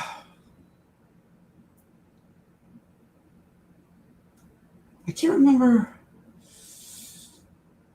Yeah. So we have this old lady who sort of she owns the house or something like that, or she's a person who donates money and then they develop it into some beautiful place, and then she takes credit for it. I'm simplifying her role, but she's a nice lady. She's a nice rich lady. She's not some bitchy rich woman who she's nice to Adrian. She's like, oh, Gardner, you did very well. And it's like, oh, my name's Adrian. And she remembers his name later when he later goes to. So we're talking about you get more money the more important someone is. Well, he eventually tries to kill her later on because he's like, oh, I'm gonna get a lot of money out of her.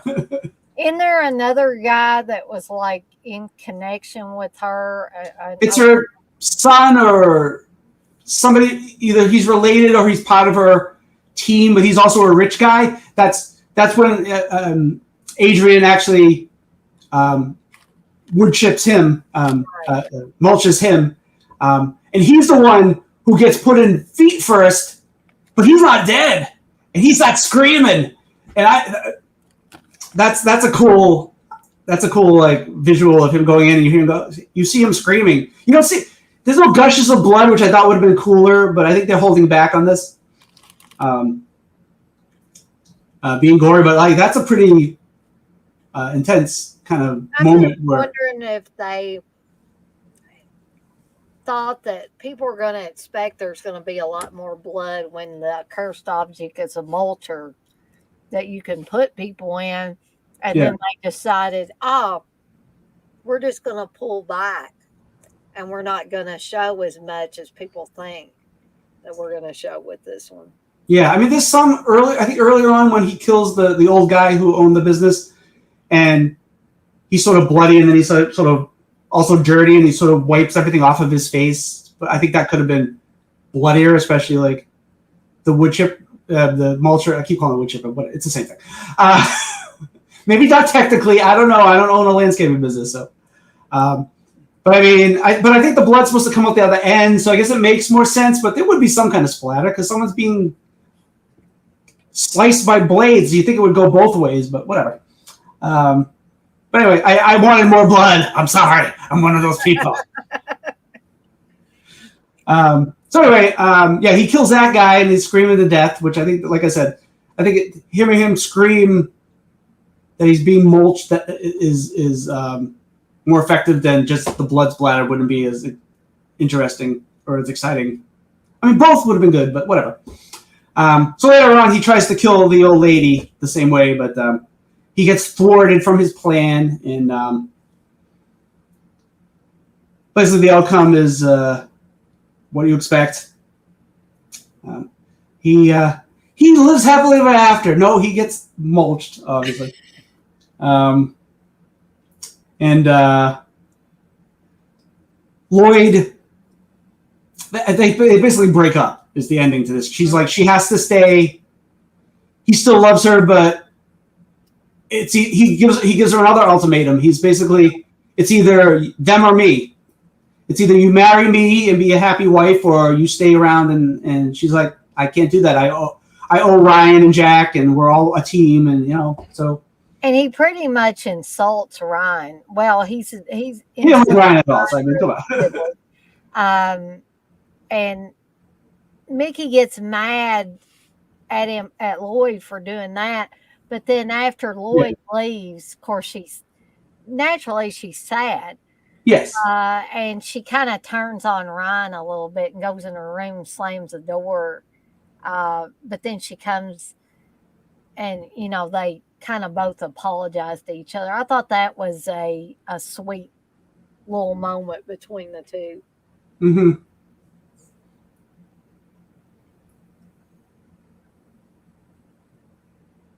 Yeah, and she's so he gets attacked, and when Adrian's attacking Ryan, he sort of trips. This is not always a girl tripping. I like that too. It's like it's a dude. The dude can be just as clumsy as a girl in these horror movies. And he trips and falls and hits like this stone or this plaque with a stone, this whatever, and it's a good. That's the most blood I think is his head getting hitting his head. And when later Mickey, when they kill, Adrian gets thwarted and all that stuff, and Mickey and Ryan and Mickey are talking, and Ryan's like, oh, it's just my head, and Mickey goes, oh, there wasn't much damage now. But that's her being, her loving relationship with him, and they do that kind of talk. Yeah, and in the twist of the mulching.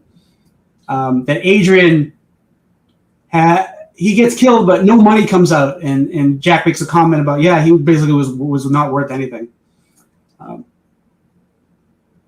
He's just a murderer and I mean, I don't think he went into it being evil, but he was overcome by the money, and greed is basically the evil thing in this episode. Right.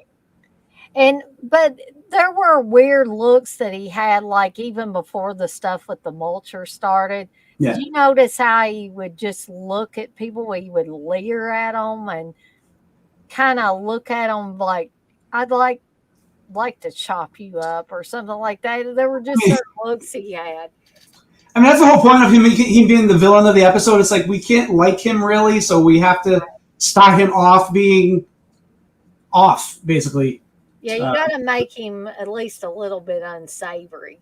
Yeah, especially for what he does, and like I've said before, there's other characters who they don't start off evil. They might have some issues, but then they kind of get, I don't know, because they romanticize the romantic. It's not romance as in being in love, but the item possesses them, and Right. Anyway, yeah. But this was another good episode. I mean, I love the idea of the cursed object this time around being a mulcher. Yeah. Just an all around fun episode, and I never really liked Lloyd from the first episode when you see him, and so I'm kind of glad that he made his exit. He's stuck out. I'm a rich lawyer, doctor, whatever the hell he is, and his entrance and exit or re-entrance and exit in the same episode. Yeah. But yeah, I like in the characters who die. We sort of like them, so it's not like just some random guy dying. I like that's another thing about this episode. I like it's like you like the people, except for the bad guy. You like the people for the most part, and you can sort of see Lloyd's point of view. Like he loves Mickey, he wants to get married to her. She gets sucked up into the situation, and he doesn't know what to think about it because it's a cursed object.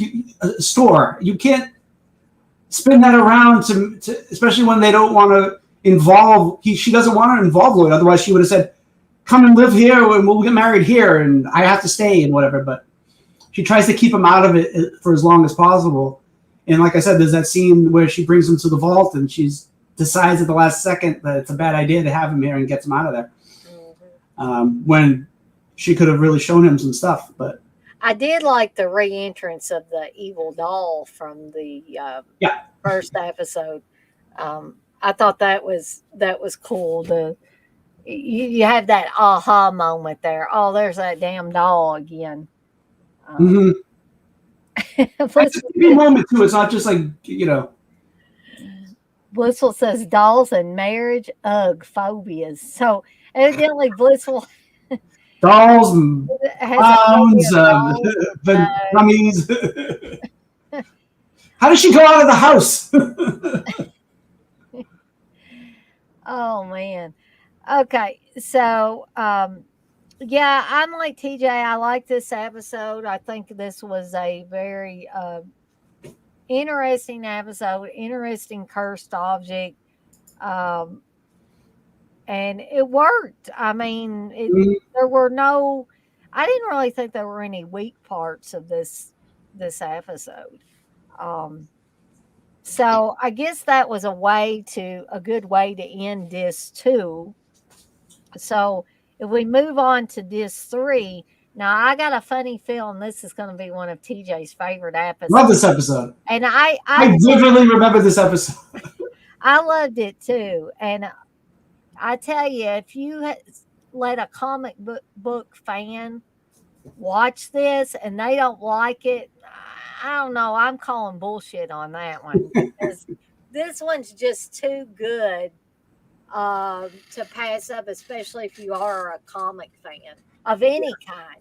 You don't just have to be a fan of horror comics or something like that. You could be a fan of, superhero comics, whatever. Mm-hmm.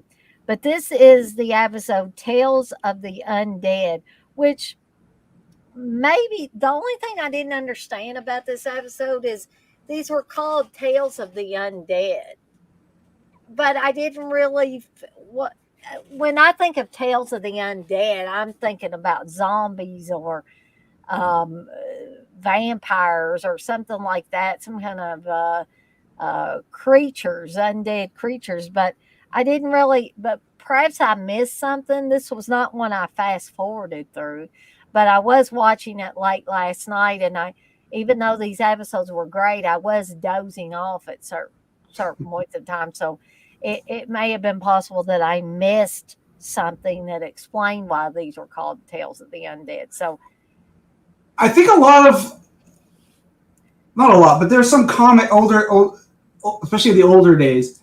Like I think definitely this is a reference to horror comics of the 50s, the EC comic kind of situation, but also superhero comics. But it's more a horror comic in general. This is presented in here, but I think a lot of characters come out of anthologies or other comic books. So I think it was the whole idea of this sort of superhero comes out of this character, because the character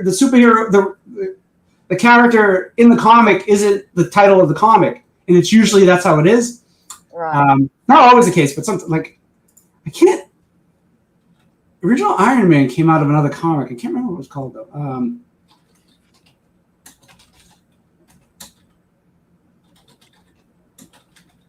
I'm gonna search it. Yeah, the original Iron Man, he appeared in a 1963 Tales of Suspense. Now, if you think of Iron Man, that title doesn't seem to be like. So a lot of those comic book characters came from like those type of titles. So that's where. That makes sense. See, I knew TJ'd be able to kind of explain it. I had to look up the specific because I knew Iron Man came from something, but I didn't know the title of it. But so yeah, that title is definitely. And before I let TJ get started with talking about the plot of this episode, I do want to bring up the fact that Ray Walston is in this. Yes, I love Ray Walston. He's another actor that I like really, really well, and he has a very large part in this episode. So he's my favorite Martian. And Mr. Hand on Fast Times at Ridgemont High. Mm-hmm. People on Dope. Which yes. And he's in The Stand, the original of The Stand. Yeah, just great actor. The only good version of The Stand. I think I would have to agree with you there, TJ, because I watched that newer version and I didn't absolutely hate it, but I can't say I was the biggest fan of that. I still would rather go back and watch that original 1994 miniseries. Even though they put Nadine and two characters, they mixed them together in the original. I think it worked in that. Yeah. When they did it, when they separated them in this one, I liked what they did, but it's just what's her face, the crazy woman. Amber Heard. Yeah, I don't like what they did with her character in this, and it didn't work for me what they did. Because her in the book, her character is this catalyst that starts the end of Flag, and in this is just like she jumps off the thing and kills herself to. Yeah. But it wasn't because it was her life was ruined more than the fact that she had the baby of the Antichrist. I don't know. It's just the curse of Amber Heard. That's what it is. I mean, yeah. Anyway, I wish I never heard of her. Me too. Listen, I'm telling you, we need to have, or somebody needs to create a search engine and call it TJ. That's definitely, because you say we don't need Google, we have TJ. I don't remember everything. Sometimes I have to go to Google. But you are good on like those cool little snippet details, and you're my statistics man. When I just can't remember a certain thing, you can always you come up with it pretty quickly. So if you are looking some of that stuff up on Google and you don't say, hey, I'm going to Google, I never know you're going to Google because you come up with it so fast. Sometimes I know it, but I just can't get it out. And I was like, I got to look this up. I can't wait. Like, or I'll be sitting here for 25 minutes to an hour just going like, I know what it is. I know what it is. I know what it is. I know what it is. It's only a movie. And it'll just drive you absolutely crazy. Like I remember a lot of stuff. I mean, I remember too much, but yeah. But I appreciate your the shout out to me the other day when you were with Uncle Bill talking about. I forget what you were talking about. But were we watching? We may have talked about you when we were doing the watch along for Superstition. That might have been it. You're like, TJ remembers this stuff, and he just throws this out, and like, Yeah, you do. I mean, I ain't lying. Mm. It's the truth. But speaking, I promise we'll get to this Tales of the This Undead episode. episode. But I did. I found it amusing that all during the first part of that superstition watch along, Uncle Bill kept saying, "How did I never know about this movie? Why did nobody ever tell me about this movie?" And I don't know how many of you guys in here. TJ, are you familiar with I superstition? know, but I've still not watched it. So, Gotcha. um, I mean, Darren's familiar with it, and I think if Darren hadn't been busy that night, I'm sure he would have been on that watch along too. Darren's good with stuff like he'll name something. I'm like, really? I never watched that. I gotta watch that. And like I said to Uncle Bill, Steve was the one that introduced me to superstition. I had never heard of it either, and this was in the days before we were dating. We were just friends, and I came and stayed at his house, guys and gals, but separate bedrooms, separate bedrooms. Did you have a chaperone? Yes. No, I didn't have a chaperone, but A lady in a man's house when no other person's there. You are not ladylike material. yeah, but I swear nothing, no hanky panky was going on at that point in time. So, but Steve did record Superstition. I don't know where he recorded it from, but he recorded it. And he said, I got this movie Superstition, and like I told Uncle Bill, in typical Steve fashion, he fell asleep.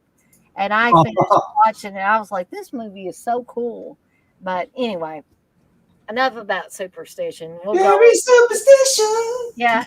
That is not this. Blitzel says, I need to watch that. I do love the song. Yeah, so I'd have to buy it, right? Because it's it's not available. Well, it's not available for free, but if you wanted to buy it, Diabolic DVD might still have some copies. That's where Uncle Bill ended up. Uncle Bill was like, I gotta buy this movie. Because this was my big purchase for the week. So I mean, the big purchase for your paycheck. Because this last paycheck, I went all wild. I went crazy, and I ain't seen half of that stuff yet. That the vinegar syndrome, the Severin stuff, and then Steve had to rub it in and say, I got a notification. I think he said from Severin. And I'm getting some of my stuff. I'm like, goody for you, He said, but it's like older stuff that I ordered a while back. I'm like, yeah, but I want my damn stuff that I ordered. I mean, yeah. I guess I'm going to have to wait a few more weeks. But anyway, back to Tales of the Undead. And which I barely started, but it's. But go ahead and let TJ start talking about Tales of the Undead. Yeah, so we got this comic book. We got a comic book store, and they got this dude named Cal who immediately steals a comic book, puts it right into his pocket. I'm like, dude, you thief! And he sees this comic book sort of in a glass case because it's like a big popular comic book. It's the Tales of the Undead comic book.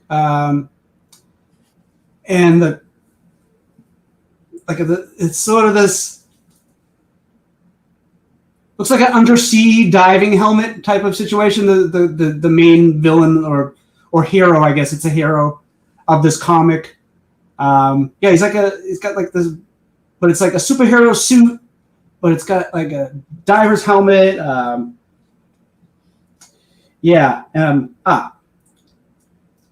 So Tales of the Undead. Ferris is the the character, and this was like his premiere was in this issue of this comic book, and it's like this big pot. Everybody knows who it is. It's like the Superman, I guess, of the comic book world in this universe. And the guy's, yeah, I want that comic. I really want it bad. And the guy's like, yeah, well, it's gonna cost I'm putting this up for auction. It's gonna probably cost like $25,000. And this guy's like, I really want it. And Ryan comes in because we know Ryan's a big comic book nerd, so obviously this would make sense that this is his episode. And he's coming in, and the guy's like, "Oh, hey, how you doing? I got your mix of." He's got this. I guess that's the thing you could do where he's he gets a whole like mix of certain comic books from different genres, and this guy like a grab bag of. Yeah, that's the word, grab bag. See, I can know Heather Langenkamp scenes were deleted from Rumblefish, but I can't remember that word. That's okay. I do that sometimes. I can't for the life of me think of the word that I want to use. Like, say I threw out some random thing that no one cared about that, like, see, I know some weird thing about Heather Langenkamp's acting career. I'm surprised I remembered Rumblefish. I don't even think I've ever seen the movie, but anyway. Yeah. So the guy's like, "Oh, let me show you this cool comic book." It's like, "Oh, that's Ferris," and like, yeah. And, the writer, like, was very successful, but then he sort of went into seclusion, never saw him again, type of situation. Jay Starr was the creator of the comic book and whatever. So this dude Cal blatantly tries to steal it. Like, he goes up to it and he's like fiddling with the because it's got a lock on it. It's got, like, a key lock or whatever. And he's trying to. So meanwhile, the two of them are distracted, but there are other people in the store. And I'm looking, and I'm like, I always think of these things after the fact. I'm like, why are these people not like paying attention? They're letting him steal shit. So he tries to do it. So Ryan leaves, and the guy's like, "Hey, what are you doing?" He gets the comic book out and he grabs it. And I'm like, if you really love this comic book, you're ruining it by grabbing it and like squeezing it. So anyway, we found out this is the cursed item of the. If it's not that obvious, this is the cursed item of the episode, and it turns him into Ferris, this kid, and he attacks the dude, the comic book shop owner, and kills him. Ryan's like, "Oh." Ryan's like, "Oh, I saw the guy," because he was the actual person paying attention to this other person in the store, which I was shocked. Anyway, one thing I want to say. So Mickey's reading the comics and he's like, "Why do you like these comic books? The art's not good and the blah blah blah." I'm looking at the artwork that they have for this comic book and I'm like, "Yeah, it isn't that good at all." Right.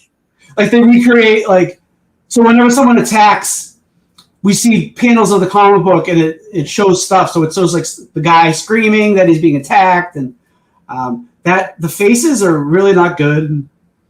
Yeah, not like Creep Show when it go into the comic book panels. But then I can see the allure as a kid being like, "Oh, this comic book's cool and the stories are cool," and like you're not really thinking about the artwork as much. But then as you get older and whatever, but the villain looks pretty good. Like the drawing of Ferris, the Invincible, looks cool, but the people are a little off. So at first I was like, "Mickey, you're insulting comic book," and then later on they're showing the comic book panels, and I'm like, "Oh yeah, it is." But then later on, doesn't Mickey get more into the comics and like she's yes. The skip to the end. She goes, the next one. She's it's like, "Do you have issue 16, Ryan?" Yeah, so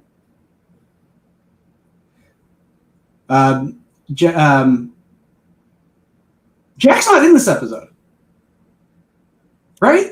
I don't think he is. There's a couple episodes he is not in. This is the first episode. It's a Mickey and Ryan episode. Mm-hmm. There is no Jack in this episode, which is interesting because there were 72 episodes, and it has like Chris Wiggins and Louise Roby as 72 episodes, and I'm like, he's missing from 2 episodes. Mm. I think they say it in the episode, like he's off looking for another. He's at some convention or he's looking for another object or whatever. I think when we talk about the next episode, it's like he's almost like he's on vacation or something. Because he's sending them like postcards. Yeah, at the beach. Brian said something about him at the beach or something like that. So it's part vacation, part searching for more. Then he can go, "Well, this is mystery beach umbrella that's a possessed beach umbrella. I got to go to the Caribbean." Like, Yeah. And you It's can like, how are they don't. They're trying. They're buying more than anything. How are they? Where's the money that they're getting to go on these trips to go searching for these things or go traveling? In fact, it's not till the next episode, but they're in like this fancy, like, is it a Cadillac or something they're driving? I'm like, It's like they're in a damn limousine and is it like a Lincoln Town car? If they're in this fancy car in the next episode, I'm like, how do they afford this shit? I mean, I know Ryan has no money. I mean, yeah. Ryan's the comic book nerd. He don't have no money. Yeah, he's not even a comic book artist. So I think he meets Ray. He goes investigating, and this is where we meet Ray Walston, who's Jay Starr, the creator of the Ferris in the comic book. We get introduced to his Mrs. Danvers type of like maid. Yeah. This big strapping woman who I don't want to mess with her. She seems scary. Only she's more bitchy than Mrs. Danvers, I think. Yeah. Yeah. Mrs. Forbes, I think her name is Nancy or whatever, something like that. Yeah. So, what am I looking at? Sorry, I'm like going off.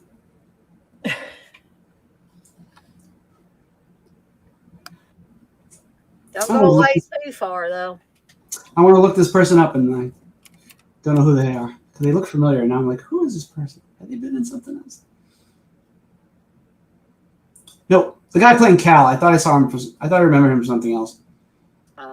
No, I don't know. Yeah. Anyway, he did some TV. Whatever. He's nobody. Ray Walston's done a lot, but he's not doing anything anymore. But he's retired. He's tired. He's in the grave. All right, there we go. So yeah, he goes to meet Ray Walston's character, the comic book, Mr. J. Mr. J. Hey, Mr. J.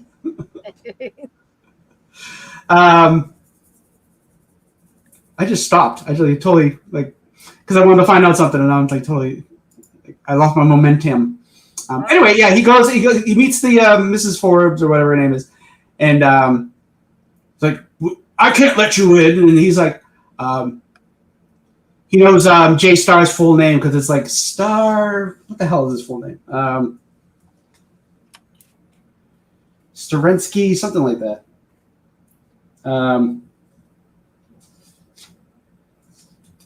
Wish I had time to read this damn book.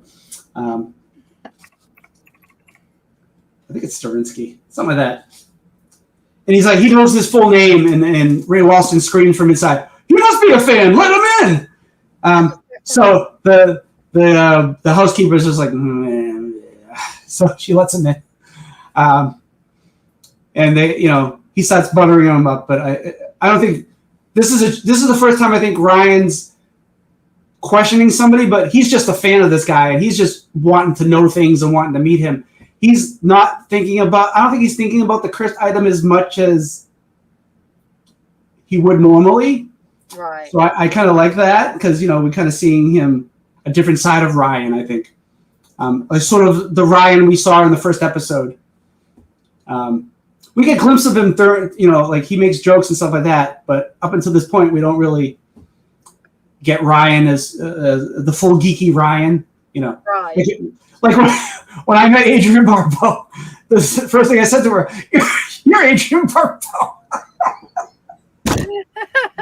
And she was so nice to me. It was like, this poor sad man who says the dumbest thing in the world. And my friends to this day will make fun of me on that, like whenever we bring up her name or whatever. And he's like, "Are you gonna say you tell them person who they are?"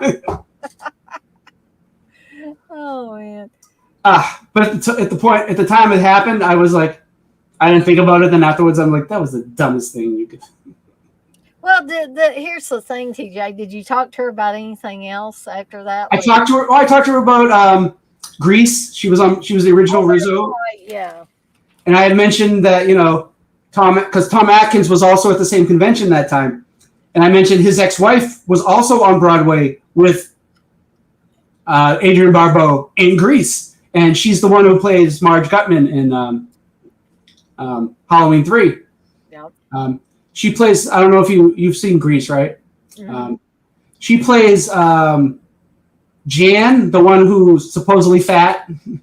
Yeah. Brush up, brush up, brush up. That's Yes, she plays that character, which is funny. Who was also in she played Magenta in the New York version of Rocky Horror right before they filmed the movie. The one Meatloaf was on stage performing. So yeah, I guess she likes being in musicals.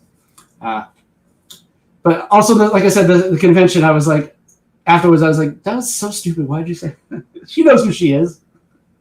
That's also the same. Like I said, Tom Atkins was there, and I got his autograph, and I gave him a 50, and he called me a rat bastard because I didn't have change. He didn't have change for it. He's like, he was excited. He was nice at first, like when I was talking to him, and I went to meet. I just made don't give him a 50. Yeah, anybody who tries to meet him, do not have the right money, or he'll call you a rat bastard. But I was happy. I was like, ooh, Tom Atkins called me a rat bastard. I'm kind of happy about that. But then I hear other people had not so good experience meeting him, and I was like, oh, maybe he didn't mean it in a bad way, but at that time I didn't care. I don't think I had a bad experience with Tom Atkins per se when I met him, but I feel bad now because he was probably the one and only person I ever just went up to and talked to and didn't, buy an autograph or get a photo or anything like that. And he might have been a little pissed at me because I didn't, that. Yeah. And so I vowed never to do that anymore because the whole situation seemed odd. It because I'm used to going up to him and saying, it's very nice to meet you. I love the stuff that you've been in or that you worked on or whatever. And then I'll, pause for a beat and I'll say, could I get your autograph or can I get a picture with you or whatever? Mm-hmm. And I don't know why. Maybe I was broke or something. I don't know. But still wanted to go up and meet Tom Atkins, but it was just a bizarre experience, and I just vowed never to do that anymore. Well, years ago at a convention, my friend wanted to meet John Carl Beekler, and we went up to meet him. I didn't buy anything from John from Beekler, but I talked to him a little bit, and he was very nice. Like I mentioned Cellar Dweller, how much I like that creature design, and he's like, I patterned it after my dad, and I was like, wow, that's interesting. Oh yeah. And he was very nice. I mean, I don't think it was too long before he passed. Yeah, it was pre-COVID, so yeah. He was very nice. He was very nice to both of us, and I think my friend got like an autograph or something, or it was a book or something. I can't remember, but yeah, he was a very nice guy. So I mean, you don't always have to buy something from somebody. I think, like, especially if it's not busy, they'll chat with you a little bit, and they'll. In fact, Heather Langenkamp, when I met her, she was very nice, and she talked to me for a little bit. Because I didn't talk to her just about horror. I think sometimes, especially if it's somebody who has it's not like somebody who's done one movie and that's the only role they've ever done, so there's nothing else they kind of want to talk about. But I think people have done several things. If you talk about something that they necessarily aren't known for specifically, or that's not their big claim to fame, especially at a horror convention, that they'll talk to you. So I was talking to her about the Just a 10 of Us sitcom that she was on, and she really talked about. She was like, yeah, I have the original broadcast copies of that. I should start selling them. And I wish I had said, give me some copies of those episodes. Yeah, can you sell me some? Yeah, but I didn't think about that back then. That was too late, I'm sure. Well, I think the Tom Atkins experience, he had this slight frown on his face the whole time I was talking to him. I think that was something that made it feel extra odd to me. And I just felt like I was irritating him or something. He didn't say anything mean to me. Yeah. Didn't call me a rat bastard or anything. Too bad. But it just, that whole situation didn't feel right. And then I think Uncle Bill years ago. I think when he met him, it was a disappointment because I think you may have to ask Uncle Bill for clarification on that. But I thought I remembered both he and Jess. He was with Jess at the time. Hmm. Saying that Tom Atkins was kind of mean to him or hateful or something to that effect. Yeah. Well, has a different Tom Savini story. I was fine with. I met him. Yeah, he was fine when I met him too. He was a little reserved maybe, but he wasn't nasty to me. So yeah, I don't know. Yeah, Some I had a Fright Rags something that tied you over shirt, hmm and he did the whole autograph thing. And it's like, oh, I love that shirt. It's like he was with his buddy who was his like handler or whatever, who was doing something, and he's like I can show him this shirt. I'm like, okay, here we go. So I was like, it was nice. I mean, we didn't have a long conversation. I mean, I didn't have a big thing. I have a lot to discuss with him. I mean, I could have. I mean, I'm not putting anybody down for like going up to these people and talking to them for a long periods of time, yeah, or talking to them about things that they've heard over and over and over again. But when I meet somebody, I tend to not want to take up very much of their time. yeah. And so basically, I go up to them like I did with Tom Savini. I said, Mr. Savini, it's so nice to meet you. I'm a fan of your work. And you and Dick Smith, as far as like makeup effects, Mm-hmm.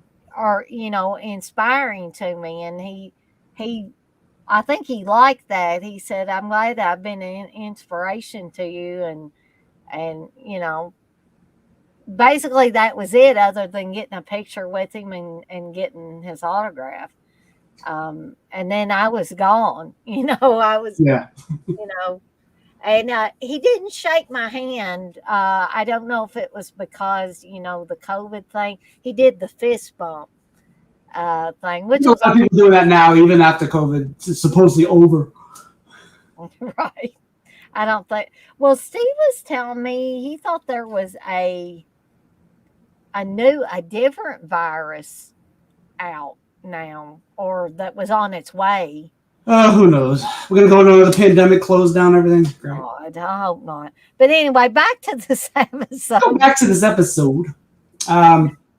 Yes. So, but here's what first in the series. After Ryan's incident with the comic book thing, and he goes to before the Ray Ralston meetup, he tells Mickey what happened, and Mickey doesn't believe him at first. And I'm like, with everything that's happened, with the things you've seen, a comic book coming to life is that out of the realm of possibility compared to everything else. Yeah, she's like, "Oh, come on, Ryan." Yeah, and that's when she insults the comic books and stuff like that. So maybe there's a whole setup to her later on in the episode. But anyway, Ryan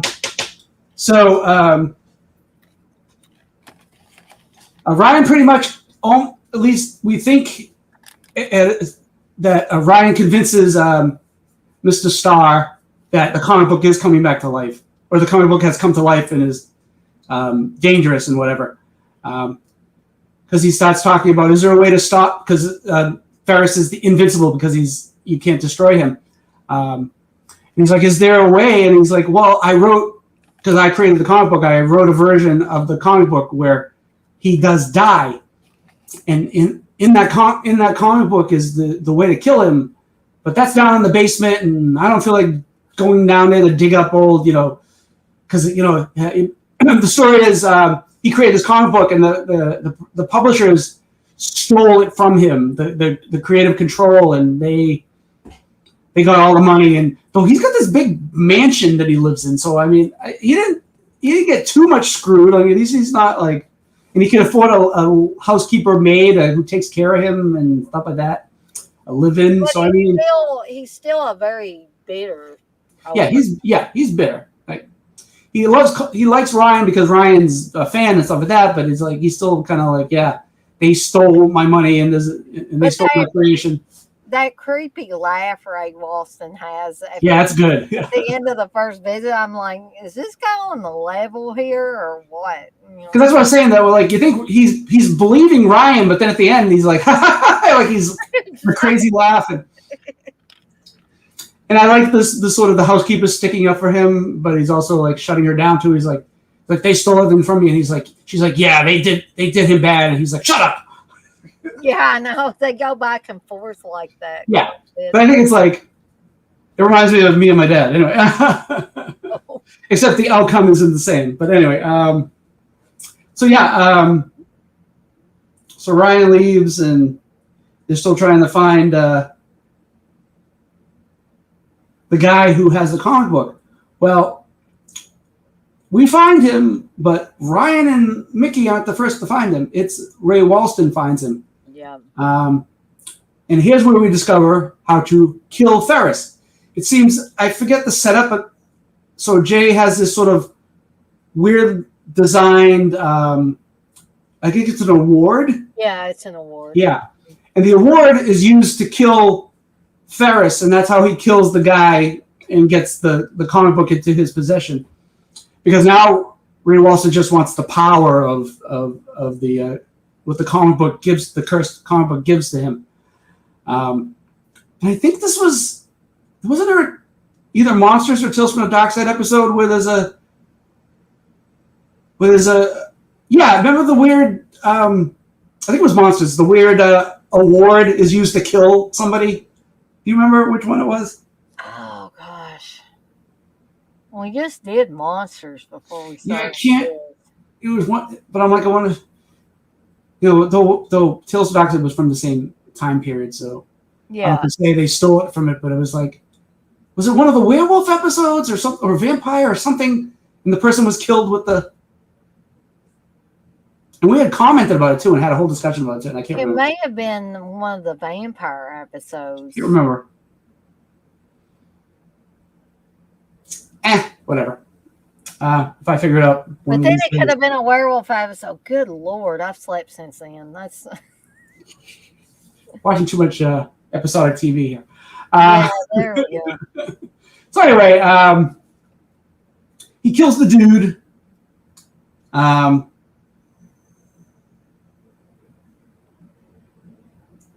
then we're introduced to I think it's the publisher guy or maybe Ray Walston's ex-agent or whatever.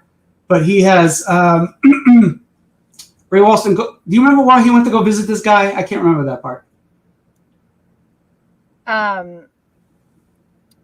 Did Ryan and Mickey go visiting first, and then Ray Walston? Yeah, that's right. And he's sort of nice to them, and he's answering their questions. And I can't remember what I. Because I think he was that guy was the publisher. He was the one that actually his father. He's the one that stole. That's right. It was his father. That's right. Yeah. But I guess they were asking him questions about how it all went down, basically, and between Ray Walston's character of Jay Starr and his father, I guess because they were trying to figure out another way to find out how to kill Ferris. Because they weren't getting anything from Ray Walston. So They were trying to go another route to find out. I think that's what it was. And then by that time, Jay Starr is like so vengeful. Yeah. That I think that's his big reasoning. He wanted to get rid of the publisher guy.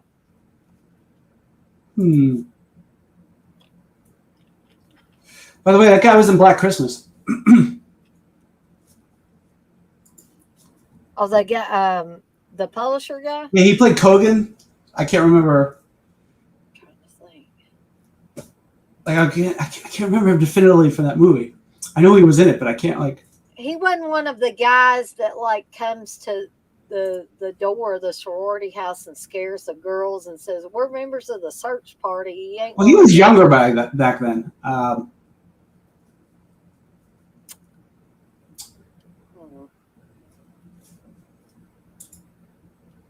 Take on.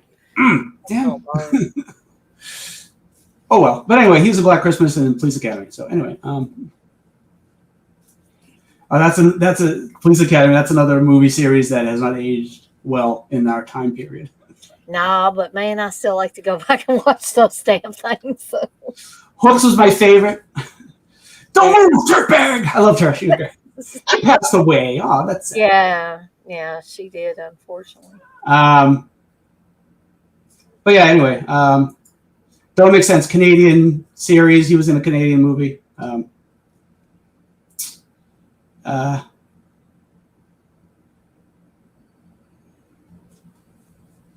Anyway, so yeah, they go and he's very nice to them, but he's just sort of pushing them off and getting them out of the. But then he goes back to approve some drawings for the latest comic book issue, and then that's when he gets visited by Ray Walston, who he has noticed that he has some of his artwork that was in his basement, and he's very upset, and he kills him for it, or as Ferris kills him for it. And then, and then we start getting rid of some characters because we find out who sold him and made a nice chunk of change off of that artwork that belonged to him. His loyal nursemaid housekeeper. And at first she's like, "You expect me? Do you think I was here because I cared about you, that I loved you? I was here to get your artwork and make some money off of it." And then there's the weird, cringy side of Ray Walston, where he goes from hating her to, "But honey, you can't. We had a." I forget what he says, but it's like he's talking nice to her, and she goes from being mad at him to like, sort of regretting that. So it's this weird twist here, and it's almost like they're gonna kiss or something, which is even more cringy. That it's like. Because she says, "Did you think I loved you?" And he's like, "Of course not." But it's like, so was he having sex with her? Was it more than just taking care of him? I don't know, but this seemed weird because he go into weird realms. Yeah, and she turns around and she starts sort of like regretting what she did, and she starts talking like she was feeling feelings about him, and it's like, yeah, I'm like, This is weirding me out. I don't know. Well, I'm glad to know that but now that it's coming out of nowhere, it's like it's weird. I don't know. Yeah, and then he's like sweet talking her, kind of. Yeah. And then he ends up killing her, and she does a "no, please" type of situation. It's like, no, sorry, you're dead, lady. And of course, Ryan and Mickey come to the fray, and dead bodies, and we got to stop Ferris. How do we stop Ferris? And do they accidentally realize it's the trophy, or is it or is it on purpose? Do they figure it out? I can't remember. For some reason, I was thinking it was Mickey that figured it out somehow. Let me read an excerpt from this book. All right. We'll put that book to good use. Jay has already started burning the How to Kill Ferris manual in his fireplace. That's what he does. He burns the information that will tell you how to kill Ferris. He starts to burn it. That's right. And he tries to rescue Ryan breaks in and tries to rescue the pages from the flames. Jay tosses them back in, but is distracted when Mickey grabs the cursed comic book off the table. He comes at her with a fireplace poker. A well-timed trip sees Mickey lose the comic. The girl has to fall. They have to throw in the tropes in here. He charges towards Mickey, but by the time Ryan has read enough of the comic book pages to know how to kill Ferris, he grabs the comic book award and runs Ferris. That's what it is. he learns from the comic book pages, and runs Ferris through with it. Ferris falls and changes back into Jay Star. And Jay says, "Tell me, boy," he says with his last breath, "how does it feel to be a hero?" So yeah, that's how he ends up TJ says in his best Ray Walston dying voice. Yeah. dying voice. Yeah, and that's when we come back to Mickey wanting to. Do you have issue 16? I want to know what happens. And Ryan's sort of like upset that his idol was a bad guy and he had to kill him. And he's like, I don't care about comic books, blah blah blah. But he sort of does it with a gleam in his eye that maybe eventually he'll be back into and that's how the episode ends. And it's like, oh, that's kind of. I think we don't want to kill our idols, even if we have a bad experience, as long as we're, everything is okay up here. But I think that this plays on the fears people have a lot of times about meeting their idols. You heard that old saying, don't ever meet your idols or you'll be disappointed. I haven't been yet like disappointed. I've been underwhelmed a couple of times, but not all out disappointed.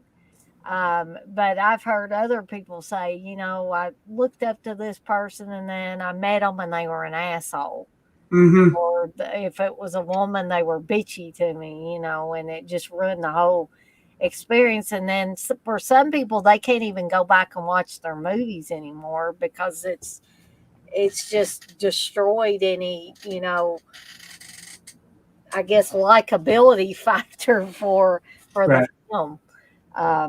Have you ever had like a really super bad experience meeting anybody, TJ? No, not really. So I guess we're lucky that way that we haven't. But this episode, I like the comic book take on it. It kind of harkens back to Creepshow a little bit, even though the artwork obviously not as good. Yeah, it's the Creepshow comic. They couldn't get Jack Kamen to do the artwork, the EC comic artist. But I think it was a really good story, and I actually liked the fact that I felt like Ray Walston camped it up a little bit at certain points and times in this episode. That laugh alone was very campy. Like, I think he was having fun with this episode. Yeah. And that shows, when somebody's having fun with an episode or a film or whatever. And I think that kind of encourages us to have more fun with the episode than we normally would, because it's like, gee, these actors are having so much fun playing these parts. Yeah. How can I not like this?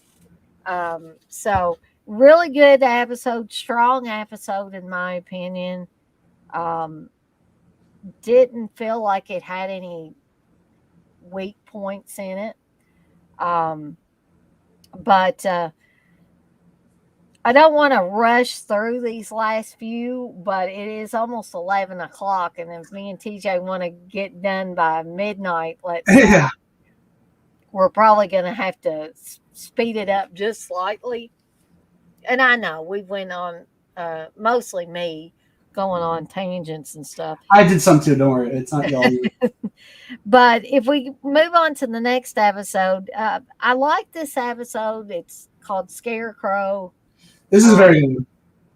It's very good, but I'm going to talk about, after TJ talks about the episode a little bit, I'm going to talk about one or two things that didn't quite work for me with this episode. It wasn't a horrible episode, but there were some things, one or two things that gave me pause with this one. So go ahead, TJ, and you can get started talking about the plot of Scarecrow. So we're in this farming community, I guess, and we get introduced to this guy and his son, and he's a nice dad, and nothing too horror related happening. And then he gets a knock on the door, and it's this scarecrow with his scythe. And I wasn't scared, but I'd say it's a scary episode, because it's a creepy looking, Night of the Scarecrow type scarecrow here with this sort of looks like a cross between the Tin Man, just the face kind of, I don't know. It also reminds me of one of those bondage masks with the zipper on it. That's what it sort of reminds me. It actually does. It's a weird scarecrow. It doesn't look like any other scarecrow I've ever seen. No, which I think it's the whole point. Yeah, and so it beheads, the scarecrow is a beheader. And it chops off this dude's head. The sun sort of disappears. We don't see what happens to the sun. And we get this creepy lady. She's there to collect the head. And she sort of does this sort of like, she looks like the killer from I Know What You Did Last Summer. She's got a rain jacket and the rain slicker hat or whatever. And she's sort of, the sun comes up and she sort of like raises up her hand, she raises up, I couldn't think of the word. She raises up her hands to sort of like bring in the dawn, and I guess we're supposed to believe that the crops are now, that's the first thing I figured out is the crops are being, the upside of the scarecrow is the crops grow, and the downside is someone's got to get their head lopped off. So yeah, we got this weird, and then we see that it's the next day, and Ryan and Mickey are going up in their Cadillac car, and they're driving, and yeah, and this is Mickey's going through the mail as they're driving through the countryside, and this is where they Jack's on vacation. Get the postcard from Jack. But he's looking for the Icarus feather is the thing he's looking for. But and then Mickey is in her jacket, headband, jogging pant outfit that she wears for 99% of this episode. Which that's another thing too. So you're gonna be wearing this outfit, and we're shooting at least 3 days on this episode. So you're gonna be wearing the same outfit. But I think it's her farming outfit. I mean, they know where they're going. They know where they're traveling to. This is also the episode where Ryan has that horrendous sweater on for a lot of the episode. Yeah, I'm guessing this is a fall episode. Does that book tell the release date of them, or when they? This is the February 1st, so I guess it's sort of winter. It's still winter. Yeah, these last two episodes were like the first episodes of the 1988.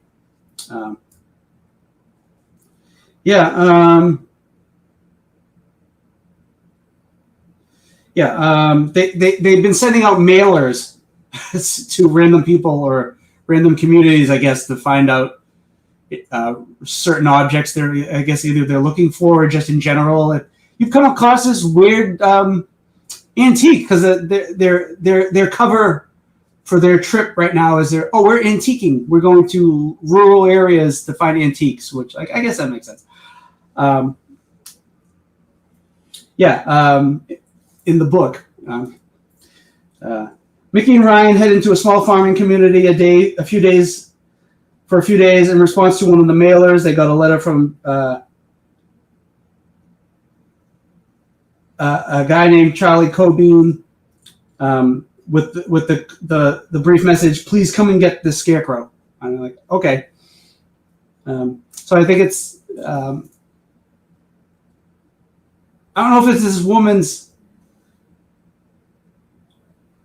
related to this woman or not, but somehow she's so obviously she's the one that gets the scarecrow. She owns the local inn where Mickey and Ryan end up going. So they're questioning some people about the guy who was killed, because they obviously know that he came across their cursed item. So this couple, the husband's doing most of the talking, and every time the wife talks, he sort of looks at her, and she immediately stops talking because she's a subservient wife and listens to her man. And it basically, this is supposed to be that Charlie character, right? Is he Charlie? Is he supposed to be Charlie? Yeah, I thought that was him. But he basically when he talks to Mickey and Ryan, he's basically, I don't know anything about a scarecrow. He said it burnt up in a fire. Yeah. And immediately we know that ain't true because you can't. That's the cursed items cannot be destroyed. Right. So they immediately know he's lying, and I even said out loud while I'm watching this episode, he's lying to you because you can't destroy these items. And this couple also has I'm guessing mentally ill son. Yeah, he's lost. So Mickey says, "Oh, can I go to the bathroom?" And that is her cover while Ryan is keeping them busy, asking them inane questions. Yes, and as she's snooping, she opens this door, and the son sort of attacks her, and he doesn't talk, so he just kind of grunts and growls at her.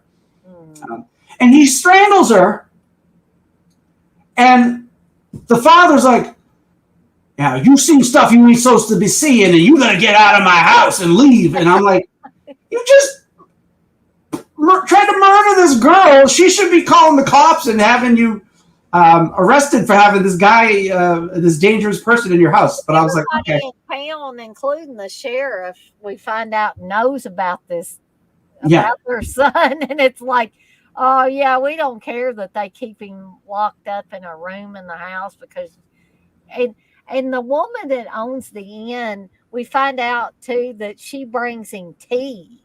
She brings the son tea. It's supposed to calm him. He's like, yeah. That's how Mickey and Ryan know about the inn. After leaving, after Mickey's almost murdered, they come across her. Oh, I'm delivering this tea, and she's a very they're not Southern because they don't have a Southern accent, but they're from a Midwestern type of town. So they're very so she's like, I'm not one to gossip, but I'm telling you the tea right now. She's bringing the tea and she's spilling the tea.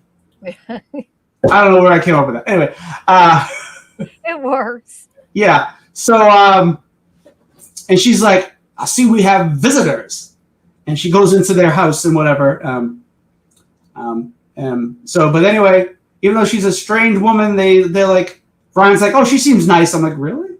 Okay. I didn't think she seemed nice. I thought she seemed weird. She's giving Mrs. Voorhees vibes.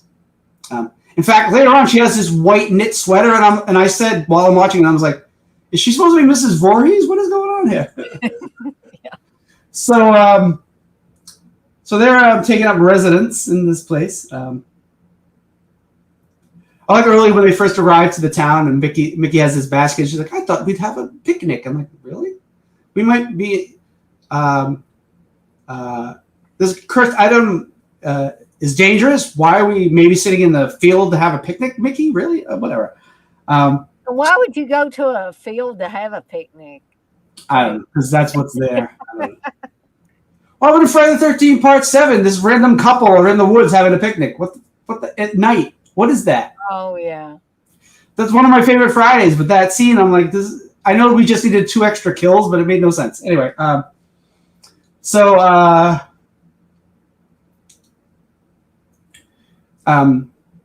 Mickey and Ryan are at the inn, and we see that the wife of the Charlie, I guess, Charlie's wife, is sort of running through the dark, foggy night to go see them, because we learned before that Mickey's like, the guy's wife was trying to tell me something before the kerfuffle happened.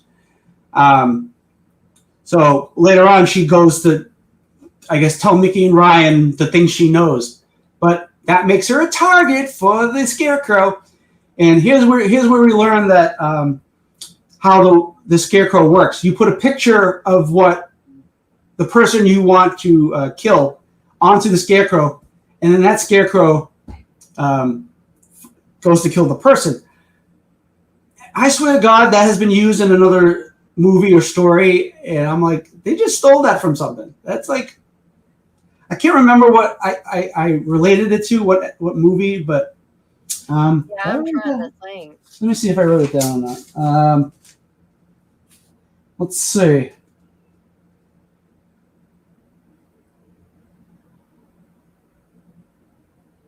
No, I can't. I didn't write it down, but it reminded me of something like that exact thing. It's like you put something onto the item and it kills the. Can't remember what it was now. Why did I write it down? Why am I stupid? You're not stupid, TJ.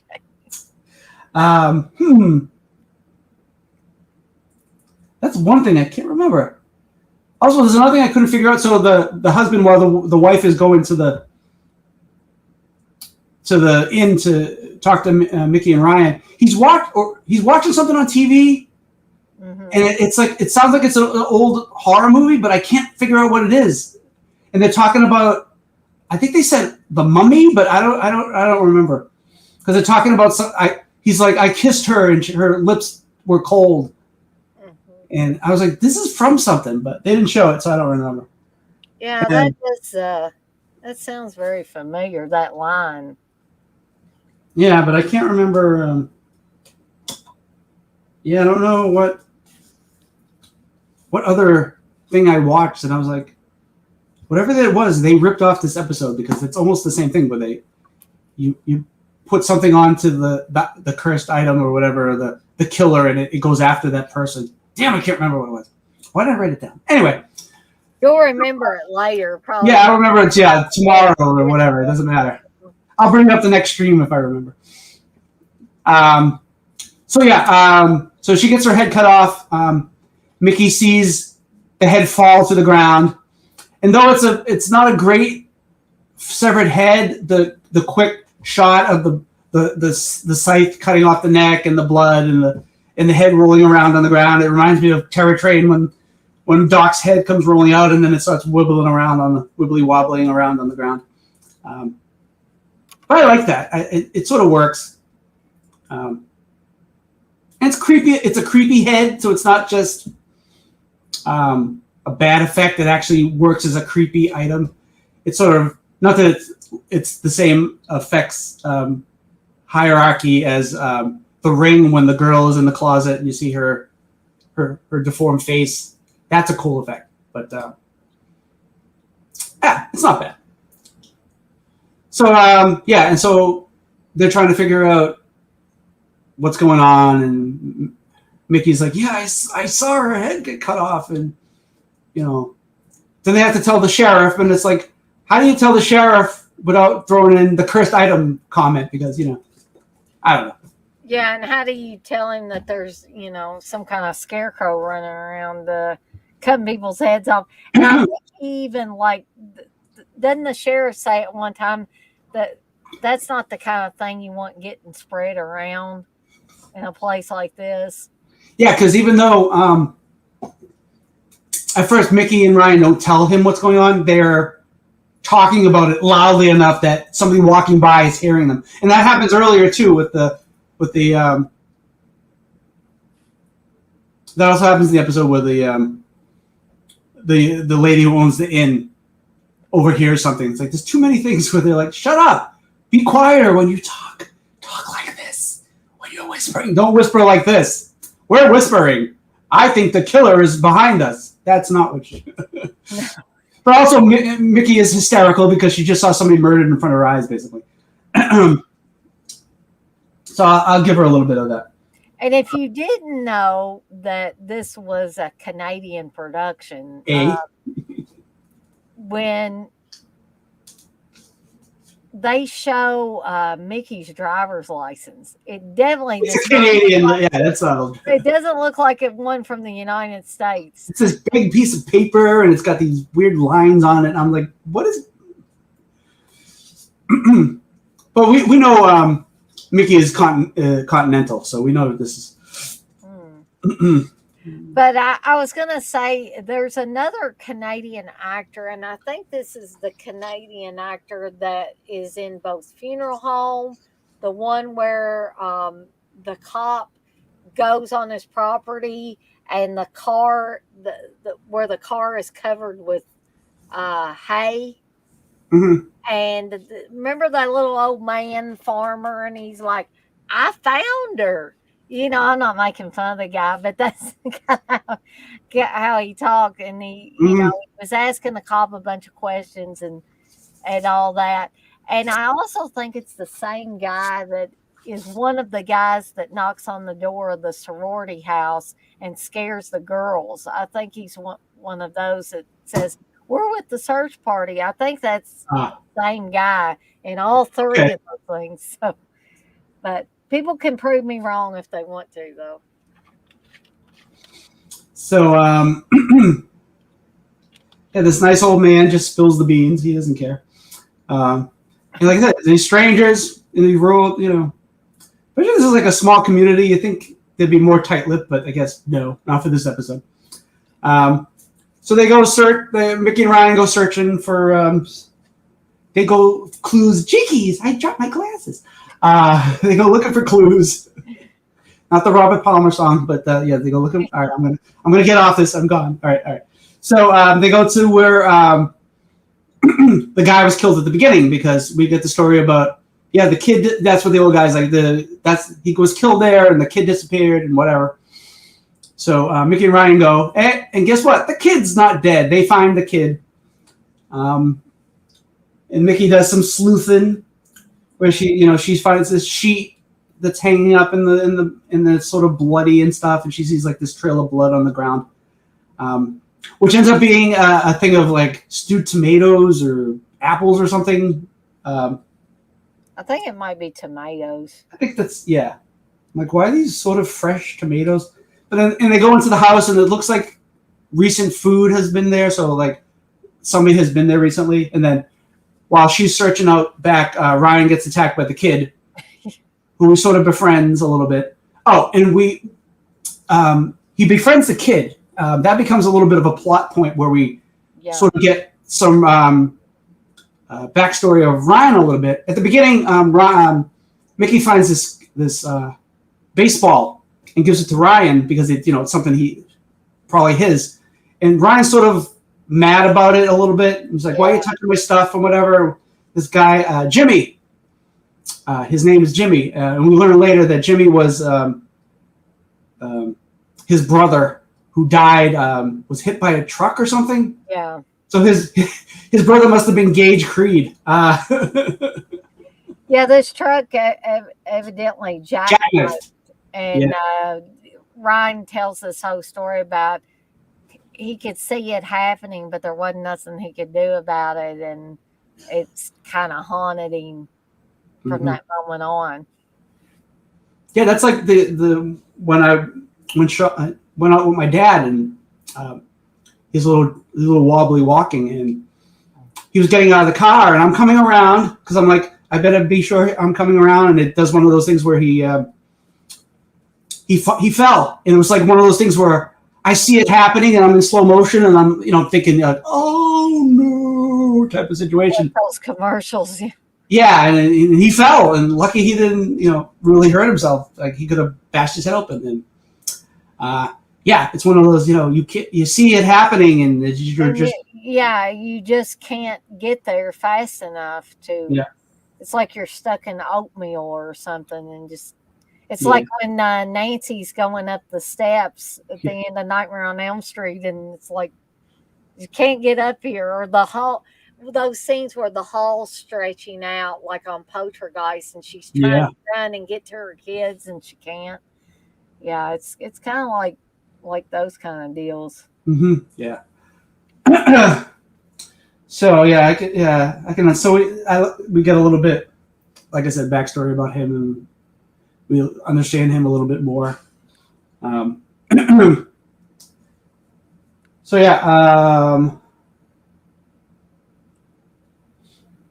and then Mickey gets attacked by the Scarecrow, and they get away. Oh, what I was going to bring up, I love the scene. So when Ryan's going through the house, the music is so good in this scene. I really like it. It's sort of it's not the same kind of music, but it reminds me of, so you know in Creepshow when Bedelia's having the flashback and you hear this kind of sweet piano music, and then it turns into this horror music. That's what it sort of reminds me of, since it has this transition. Right. So it starts off with this sort of like piano type music, and then you sort of have these little stings of music where it's like do like, you know, he's sleuthing, so we sort of have some sleuthing music in with this piano, and then it gets into the horror music, and it really works really great in this scene. I love it. It does. And the rest of the episode too, but like just the scene, you could really hear it. And yeah, so then we get where Mickey gets her license stolen, because guess what? She's going to be the next victim. We learn a little bit more about the baseball. We have a kind of a horrific Scooby-Doo moment where the mentally ill son of the couple, he's facts, not the scarecrow. But yeah. He's being used by the woman that owns the inn to try to kill Mickey. And there's a cringy moment where she's alluding that they have sex. Yeah, that too. Yeah. Unfortunately. Yeah. She's like, something about you always saw I was beautiful.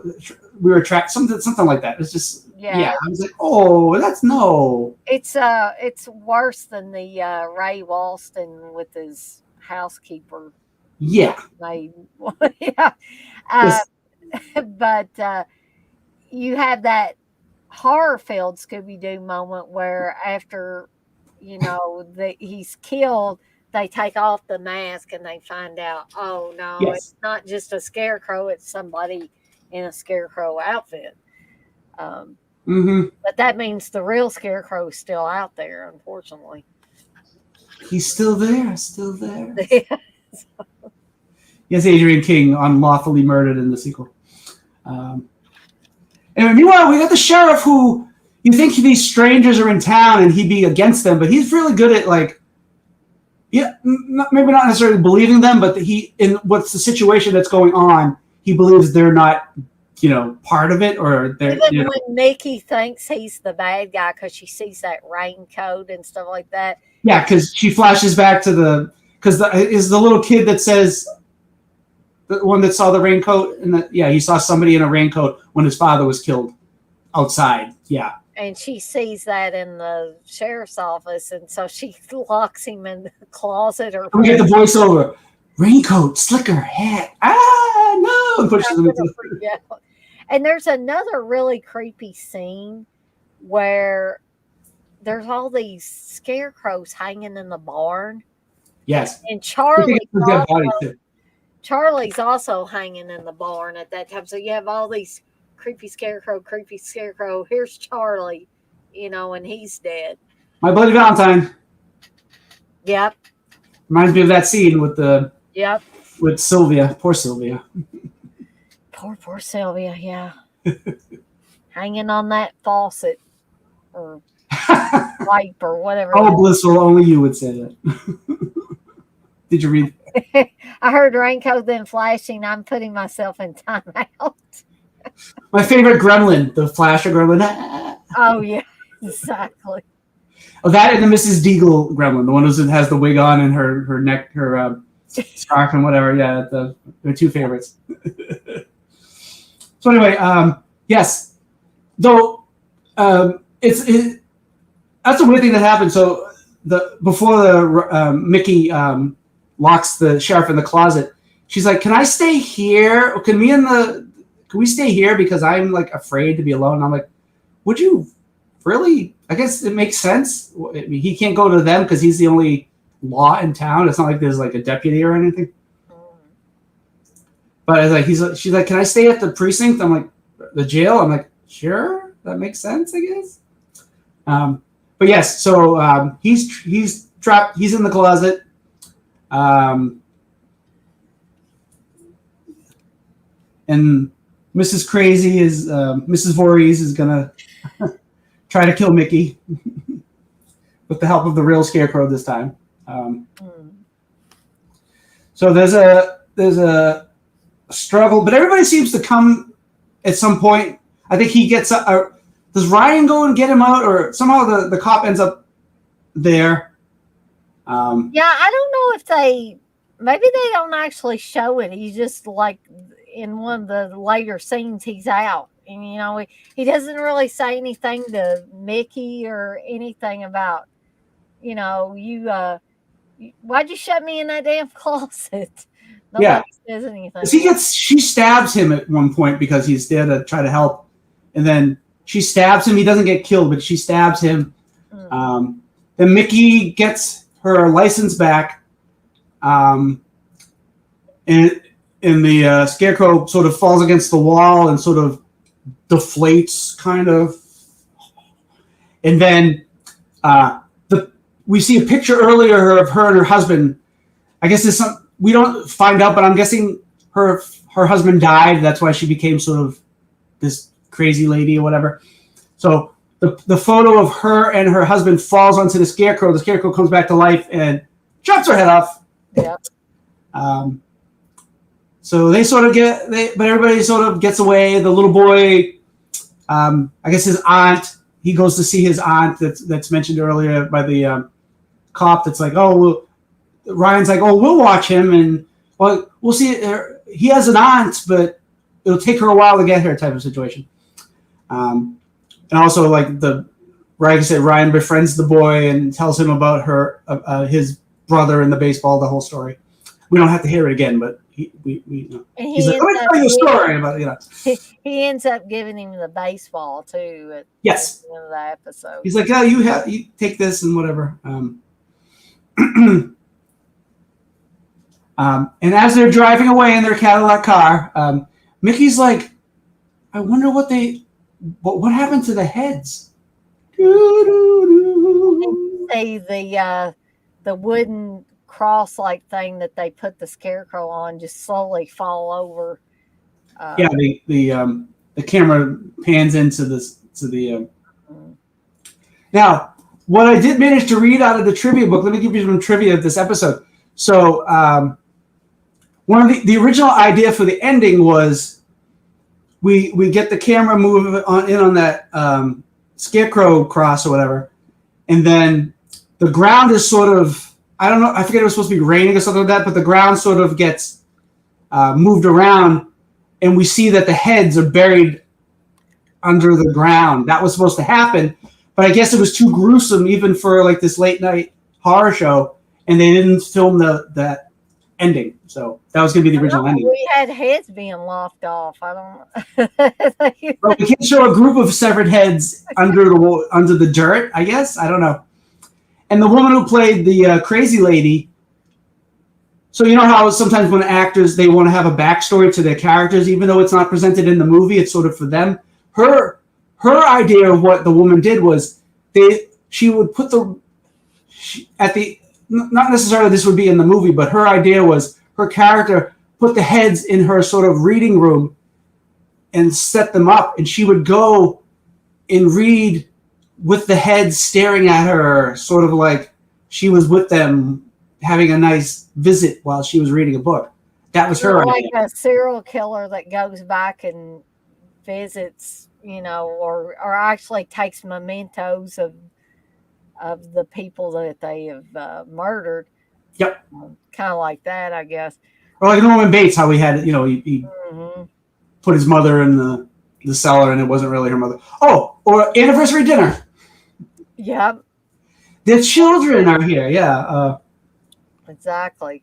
So that's the ending. Woo. So here's, and maybe TJ can help me out with this. One thing is they're supposed to retrieve these cursed items, right? And there's going to be another episode that's kind of like that too, just slightly different. But I don't ever see them retrieving that damn Scarecrow. They must have it. We just don't see it because it's there. I mean. And in the earlier episodes, they would always, say, "Did you put it in the vault?" There's no scene like that. Well, they didn't get to the vault. But they could have, though. But they were in the car. There was just. Couldn't they have showed one extra scene though? They could have, but it's TV. They, whatever. So I understand what you're saying. Yeah, I agree to an extent, but yeah, it's a TV show. You got to give it a little leeway. That just sort of bothered me. It didn't ruin the episode for me. It just sort of bothered me. You didn't care about where the heads were, though? Well, they did. I mean, I guess technically Mickey brought that up, so I guess I didn't think about it too much. She brought up the question. But the other thing was, I was not, I guess it's kind of multifold or something. The lady that owned the inn, I didn't know if she was like a witch or what she was, because she was always, she was bringing tea to calm the boy. She was, well,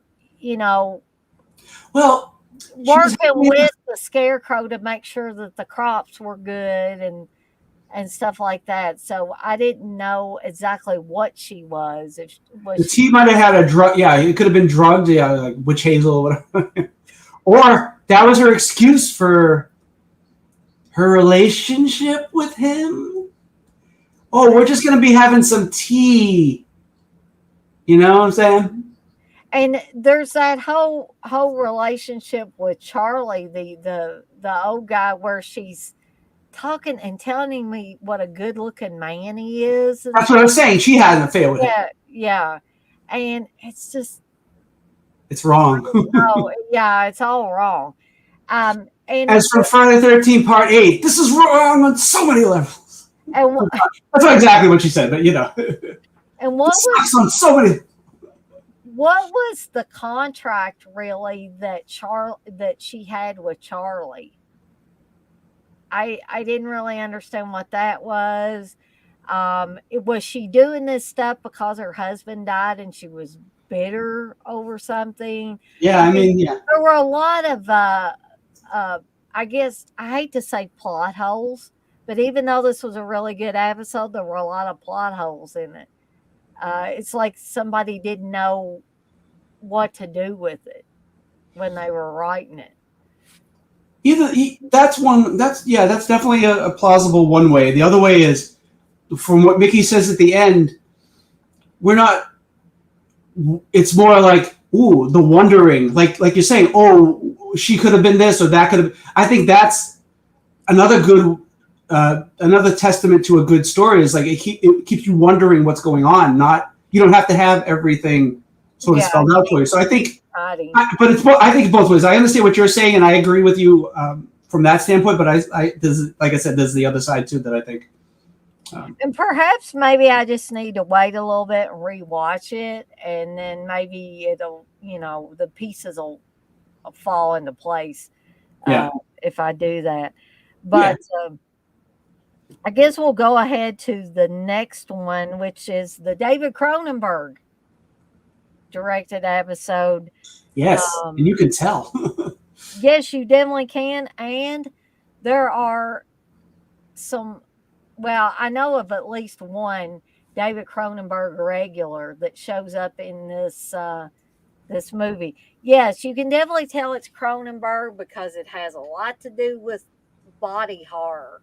Mm-hmm. And cancers and different, just bad things happening to people. We'll just say that, bad diseases happening. There's a point where I had to look away because the effects were so the effects real, I guess. They were pretty realistic in this episode.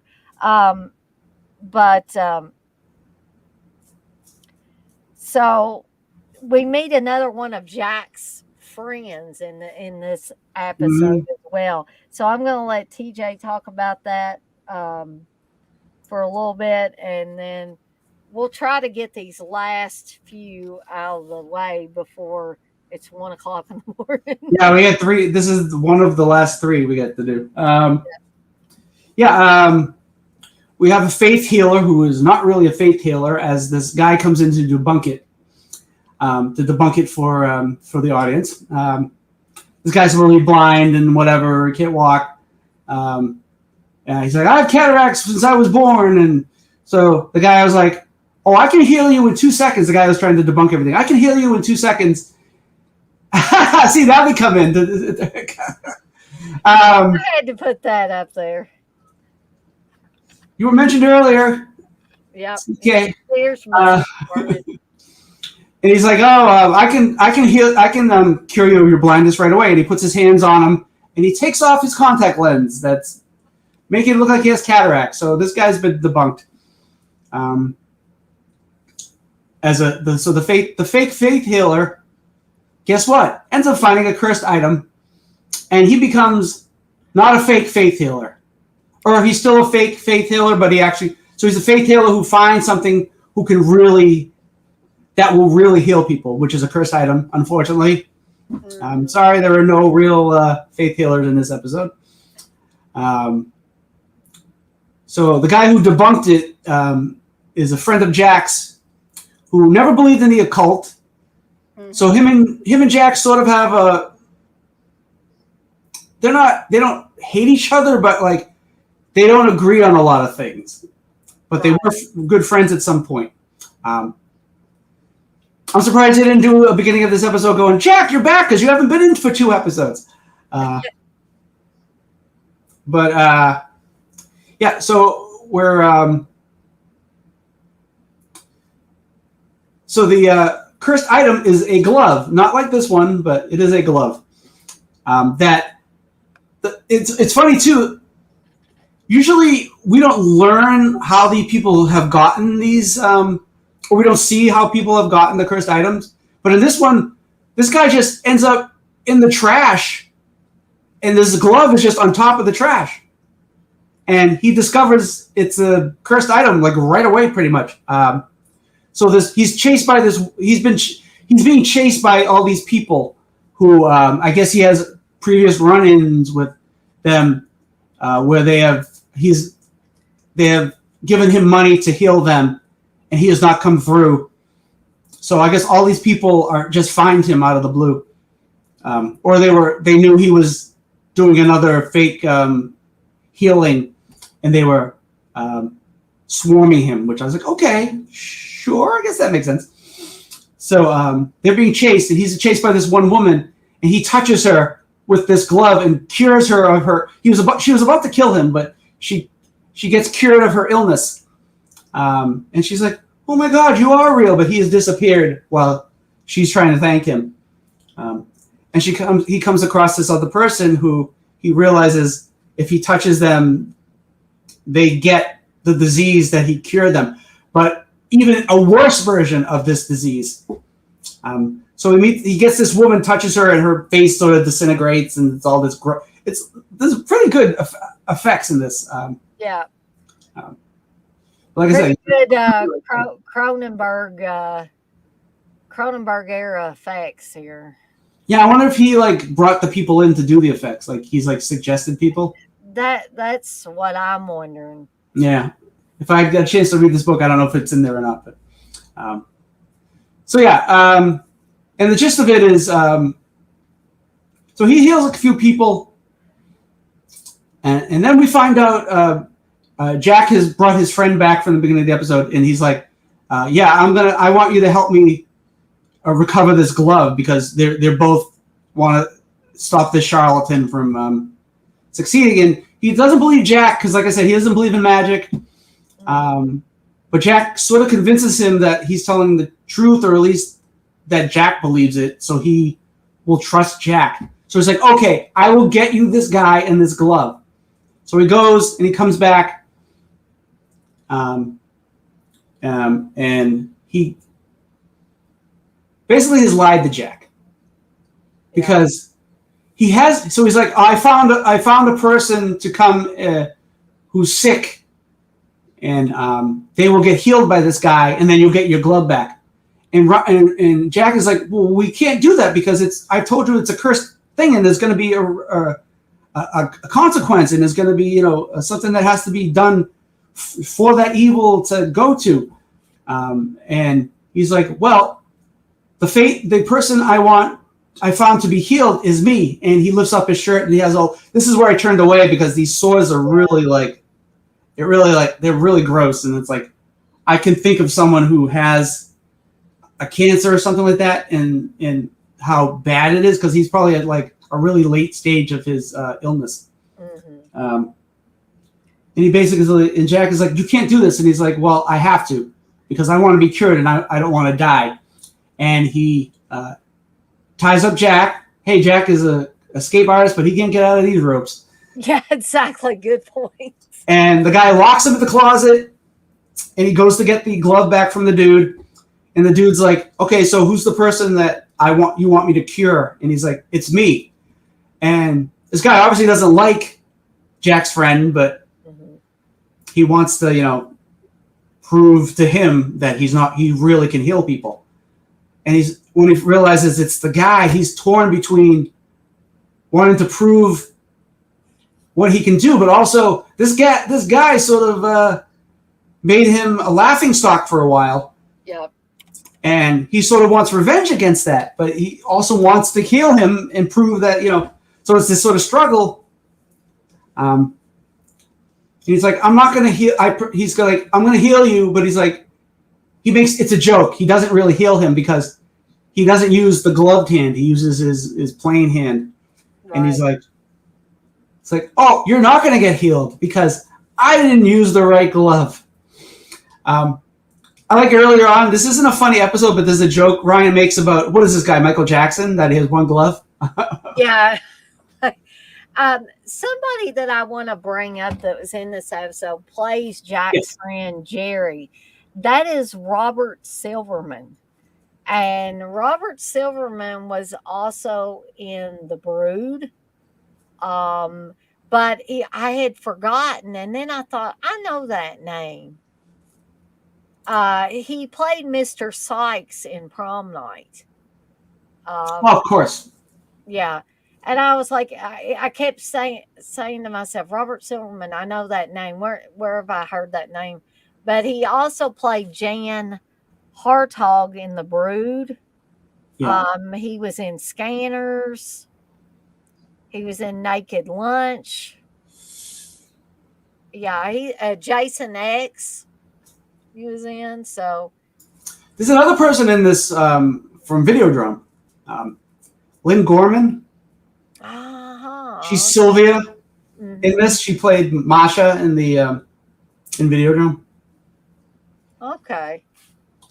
But yeah, I didn't catch that when I caught the Robert Silverman, but. But yeah, he's probably like, give me some people that I know to be in this episode. He's still a movie actor at this movie director at this point. I mean, did he do any other TV at least at this time period? Oh, I'm trying to think. If he did or not. I'm not sure. But Cronenberg's always one of those guys that I love his stuff. I mean, he deals, or at one time he dealt with a lot of body horror. He did The Dead Zone, which kind of could be body horror, but it's not really. That was probably the furthest he went away at that point in time from the body horror type of stuff. And did an excellent job with The Dead Zone. The Dead Zone is a nearly perfect, in my opinion, adaptation of Stephen King's book. One of the few nearly perfect ones. Yeah. He did TV directing earlier in his career. I'm going to guess, is he Canadian? Because I think a lot of these productions are Canadian. Yeah. So he did some TV work in Canada before this, like a bunch of things. Yeah, at this point he had already done The Fly and The Dead Zone. He also did Dead Ringers the same year this episode came out, so I don't know what he had done first or not, but yeah. So yeah, good. Another good episode. Probably bumps it up to a great episode because David Cronenberg did it. And I'm just. No, his friend dies, by the way. Yeah. Because his friend shoots the other dude, and the dude tries to heal himself because he's trapped in a car. Yeah. So he touches his bullet wounds, but he just ends up exploding because the curse, amplifies whatever disease it was. So the one bullet wound he was trying to cure ended up. So that's another splatter. We don't see it. Yeah. We don't see it clearly because it's like in the car, and we see it from outside. But that's a very like Cronenberg Scanners type of situation there. But for TV version of it. So he gets the glove, and he tries to cure himself. And what he's going to do is transfer it to Jack. Yeah. So, which is another funny thing that doesn't fit in this episode, but it works. Where he opens up the closet and Jack has gotten out of the ropes because he's a prestidigitator. Big word I used. And he ends up touching himself and killing himself, and he dies in this sort of almost a puddle of his illness, which is sad because it's one of those endings where this. Even though they weren't good friends, Jack knew him, and it's sort of Jack brought him into this. So, not that it's Jack's fault, but I could see you feeling some guilt that this wouldn't have happened. That's like in the horror movies where, like, if I wasn't there, or if I didn't go there, the killer wouldn't have found me and killed all these other people because I was there. That kind of guilt. It kind of reminds me of that scene in Pet Sematary after Gage is killed in the road. And after the funeral and everything, and Judd is sitting there talking to Lewis, and he's talking about the Micmac burial ground and all that stuff, and Lewis finally looks at him and he says, "Well, what are you saying?" And he's saying, "I'm saying that the place might have made Gage die because I introduced you to the power." And yes. It's really angry. He says, "Damn it, Lewis, I may have murdered your son." But it's his fault. But he kind of like, I hate to say it because I love the Judd character so much, but he kind of put that in Lewis's head. He like reintroduced it into Lewis's head. Who knows if Lewis may have went and dug up his son and took him to the Micmac burial ground if Judd hadn't brought that up again, and caused him to make all of that connection that, because every time Lewis does it, he thinks it'll turn out different this time. Yeah. The cat came back bad. Church came back bad.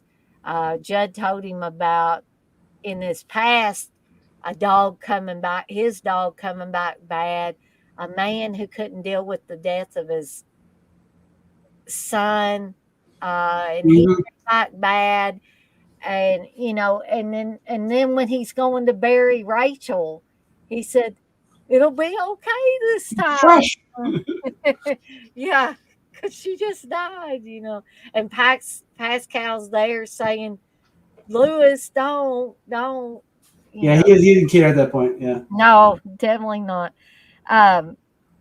So. By the way, would you want your wife back with an eye missing and half her face ripped off? Would you want that back as a wife? I mean, no, you plastic surgery. I guess Lewis is just completely lost. Yeah. Yeah, totally lost it at that point. Let's not talk about the stupid remake. He actually kisses her at the end when she comes back. Mm-hmm. That's in the book. Yeah. They have a kiss, and then we hear, it doesn't pan out from the house, but that's sort of what happens in the book. But you get that darling and then ... Yeah. I never saw the remake, but I don't want to see it because I know the twist. That it's you don't need. You're spoiling it. It's Ellie. Ellie dies, not Gage. That movie totally does not work for me. No, that does not work for me. You don't need to see it, TJ, at all. Good, thank you. I don't want to. I just took a chance because it was free on Prime, and I have Amazon Prime, so I watched it. Yeah. But yeah, no, nobody needs to see that. Next. So we'll move along to the next episode, and unfortunately, these last 3 episodes I had to watch on fast forward pretty much because I ran out of time. This is a good episode, just the way it's set up. I like this. The Baron's Bride. I mean, I missed one. I thought we were doing. I thought Bedazzled was next. Okay, never mind. Bedazzled and then Vanity's Mirror. Oh, okay. Oh, I thought we had. Oh, I thought we were faster than that. Okay, I guess not. Okay, never mind. We'll go through these last three as quick as we I do like the Baron's Bride because it's a different version of a vampire. It's in black and white, which I love that they start off. It's very it's the opposite of Wizard of Oz. We start off in color, we go to black and white, but then we come back to color. And time travel and all, just all. Dr. Frankenfurter is in it. Yeah. As soon as he put on that cape, I was like, he's such a sweet transvestite. Yeah, you expect to see Tim Curry. He kind of looked like him too. They almost had him makeup, Yeah. So yeah, this is a really interesting. It's not your just average run of the mill vampire episode. No. So take it away, TJ. We're going to try to get through these last three as quick as we can, guys. Okay. So we get this guy who gets he's looking for a room to rent. He comes to this woman's house and she's like, "Oh, come up and see my etchings." No, okay. Oof, that was cringy. So this sort of old middle-aged woman, not scary old, but she's mature. Right. She's sort of eyeing him weirdly. He's like, "Oh, let me see the room," and let me see this room, and he finds this cape in there and he puts it on, and the woman comes up, "Oh, my husband wore that cape, and you look so good in it," and she's very infatuated with him now all of a sudden. Yes, I'm being sassy. Losing my voice. So yeah, we definitely gotta get through this fast. So he puts on this cape, and then we get a brief scene of the gang. They're also going to go to see this woman because they know the current. This is what I like. The last episode, near the end of the episode, they mentioned this cape with a golden clasp that they're looking for. And then this episode is the item that they're looking for, which I thought, oh, they didn't do that before. That's a cool addition. Because they've talked about other items, but this is one that they're actually, the next episode, that's the item they're going to go look for. So they go into this woman's house because she has the cape, because bought it for her husband had it at some point. I think they know that or whatever. So anyway, they're going while this woman is introducing them. We find out this woman isn't just a regular woman. She's a vampire. Mm-hmm. And she bites the dude. Just as he's being attacked and being bitten. Ryan and the gang are in the house. They don't show them coming into the house. They just appear they hear the screaming and they barge into the house. I don't know I can't remember if we see this, but they say, "Oh, we heard something happening and we came to help," or whatever. And they find the woman trying to suck his blood. And there's some cool slow motion shots throughout this episode, which I think is a very cool addition to it. And this is an episode where it really shows them in almost mortal danger, because the vampire starts throwing them all around the room. And yeah, she's pretty good at this. And Mickey gets tad campy, but the rest of it works. Mickey gets her face slashed and yes, all kinds of stuff. Old Man Jack, he's fragile to begin with. Yeah, he mentions the prior episode. If I was 30 years younger, you wouldn't be doing this. So they think they've saved him. So ingenuity. We originally see that there's the for sale sign outside, which is the sign Ryan kill the vampire lady, which I thought was cool. Yeah. It's very bloody too. Just her blood on her face and her fangs, and then the guy his bloody neck, and then her getting. This is a very bloody beginning to an episode, I think. Very bloody. The quick shots of her mouth and stuff covered in blood is just great. Yeah. It reminds me of Night Flyer with the bloody vampire with not the same teeth, but it's just the blood and stuff like that. It also kind of the slow motion reminded me of Blackula, because in Blackula there's this slow motion scene where the vampire is attacking. Also, Count Yorga also has a slow motion the vampire attacking scene. That's effective, I think. Yeah, I think it works, and they do it a couple of times in this, but it's not. It doesn't get corny as they're doing it. They do it enough, but not too much, I think. So yeah, and we found out we found out because of what happens that the blood can cause time travel, which sounds kind of goofy, but it works. So the blood like falls onto the clasp. So the guy becomes a vampire pretty quick. I think he's just bitten and he's all of a sudden evil because he seems like a regular dude at the beginning. Also, are there vampires that exist in this world, period? Or is it the cursed item that caused the vampires? We don't find that out. That's a plot hole. That's an interesting question. Yeah. So, because no one says during this episode, she's a vampire. Like that, like in the Simpsons, the Treehouse of Horror, or the zombie episode, and they go, "Dad, you killed the zombie Flanders," and Homer goes, "He was a zombie." Right. So anyway, vampires exist, I guess. So yeah. So and Mickey, like I said, the cursed item can infatuate the person, the women or whatever.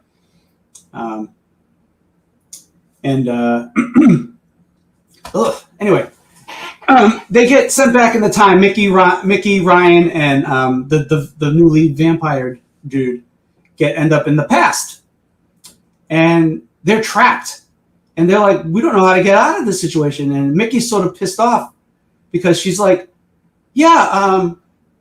at least the other times, we were in danger, but we were in our own time. This is like, we don't know if we can get out of this. So meanwhile, they come across this nice couple because they're in like 18th century or 17th century, 19th century or 18th century. They're in like 1800, so they're in the early 19th century.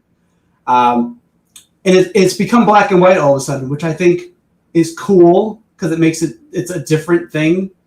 And it makes you feel like you're in Victorian or that time period, which I think works pretty well in this episode. So they meet this like young couple who were just married, Abraham and Celia, and they sort of befriend Jack and Mickey, even though they don't really mention anything about their weird clothing, but they know they're sort of out of sorts. Oh, they're from America. In America, we wear different outfits, even though it's the 19th century and everybody, no matter where they are, wore sort of the same outfit, but whatever. So this nice Irish couple, they meet and befriend. Meanwhile, they're trying to find the vampire who's killing people throughout the town, and we're hearing reports. Yes, other these women have been killed, and blah blah blah. We don't get the news report because this is the 1900s and the 1800s, and we don't have news reports right now. So. We do get a kid, selling newspapers, and Ryan's like, he's like, 2 pence or two whatever, and the guy, and Ryan's like, would you take a quarter? He's like, foreigners. Well, they are foreigners, but not to this time period, not to this land. But anyway, so meanwhile, Mickey is sort of under the spell of the vampire and is sort of like staring out the window longingly, hoping the vampire is going to come. Meanwhile, Ryan and this dude, Abraham, sort of go and try to find what's going on, while the two women stay behind and talk and have some tea and whatever. And bond. And they bond. Yes, they do bond. Even though Mickey's sort of out of it because she's possessed by the spirit, or by the cape's power or whatever, but the vampire's power. There's a cool scene where the vampire's like, "Oh, I don't need this cape anymore." Throws off the cape, and then his face sort of starts getting deformed. I don't know if it ages, but it just sort of gets deformed, and his hands sort of get Nosferatu, sort of the long fingernails with the long fingers with the claws. And then I guess he realizes without the cape, he's going to turn into this. It's still not. We still don't know exactly what's happening, but we know he needs the cape to not look weird or whatever. So he ends up putting it back on and goes back to fighting random women. But meanwhile, he wants Mickey. He wants her back. So while the guys are out searching for the vampire, he goes to claim Mickey. And Celia she's pretty good. She's holding him off, and she's like, "You won't take this girl, and you get out of here." And she's pretty good in this, which is sad that she ends up getting killed by the vampire. Yeah. Which Abraham gets pissed off, and this is get out of there. But anyway, I'm sorry. This is the crying scene by a man. In this case, I was talking about that it seems to go on forever. And it's. I'm not making fun of the guy or anything. It was heartbreaking because his wife is the love of his life is dead. Yeah. And he's very angry at Ryan, and he's like, "Look what you cause all your talk about vampires and all this stuff."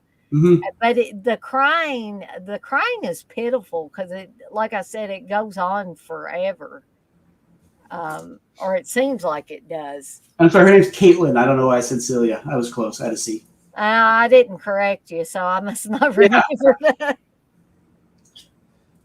She's very pretty too. It's sad because they were really in love and they just got married, and she's protecting Mickey, and it's like, it's a pretty, like, I didn't cry. I mean, it's not that scary. I'm not that sad about it, but it's like it's like a tragic love story kind of situation here. And it's like a film noir, black and white feeling too. It's very like,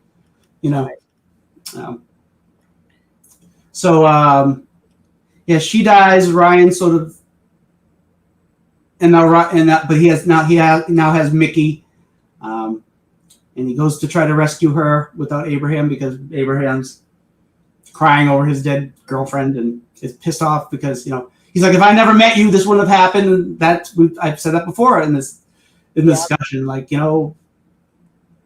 is it their fault? And it's sort of their fault because if he didn't meet them, this wouldn't have happened. But anyway, Ryan finds the vampire and they have a fight, and he gets rescued by his new friend, and they kill the vampire, and they like, we're sorry, and and they all hug each other. It's a very like, we only know each other for a day, or a day and a half or whatever, or 2 days or whatever, but we're really good friends. But like, you're in a perilling situation where you could die at any moment. You kind of get close to people pretty fast. It works for this because it's a TV show and you gotta go with it. And they're like, we gotta go back to our time, and he wants to go with them, but he's like, no, you have to stay here. This is where you belong, and Right. So they go back to the present of 1988 present, so which is the past to us, and they talk to Jack, and Mickey's sort of upset, but she's getting over it. And we find out Abraham, that's his full name. Yeah. He's actually Bram, as in Bram Stoker, which is he has figured it out. But if you pay attention to the episode, and I had to go back to, and I went back to watch a scene, and then I saw it, and I was like, why did they do that? Because it spoiled, even though you kind of figure it out if you're really paying attention that he is Bram Stoker, but they call him, they don't call him Bram, but there is an earlier scene where he goes out, whatever, and the girlfriend, the wife is like, be careful, Bram. And I was like, why did they do that? They should have saved it for the end reveal. Exactly. So, but they blew their load too early. But like I said, if I went back and I didn't know that until the end of the episode, but you could figure it out. But I was like, I think probably that worked for me with this episode to fast forward it because I didn't catch that. And Yeah, so so when you I missed was it. watching the ending, I was like, oh, cool. They made that Dracula Bram Stoker connection there. And they're like, "How do you know it's the same person?" And at the end, it says, "Dedicated to Caitlin, the only woman I'll ever love." Now, that's where it's historically inaccurate. I mean, this whole thing is historically inaccurate, but his wife was named that wasn't the name of his wife, and he only had one wife, so it wasn't Caitlin. There was no Caitlin Stoker. So I'm like, if they're gonna go that far, why don't they name her the same name? But yeah, that would have been better. Yeah. If we had. But she's the one that when they made Nosferatu, she wanted to sue them, or she wanted a case against them. The real wife, because they were stealing his Dracula and calling it something else. Oh, Which was a real case. Her name was Florence. His real wife. So why did they just call her Florence? Why did they call her Caitlin? That makes no sense. Maybe it was a copyright thing, but that's possible. a historical name. It's not a fictional story, but I don't know. Whatever. But that's my gripe. That hey, if you're gonna use real fake realness. This is an interesting thing that I saw when I was looking her up. You know who her former suitor was before Bram Stoker? Was Oscar Wilde. She liked writers. Evidently, yeah. Just thought I'd share that. That's interesting to me.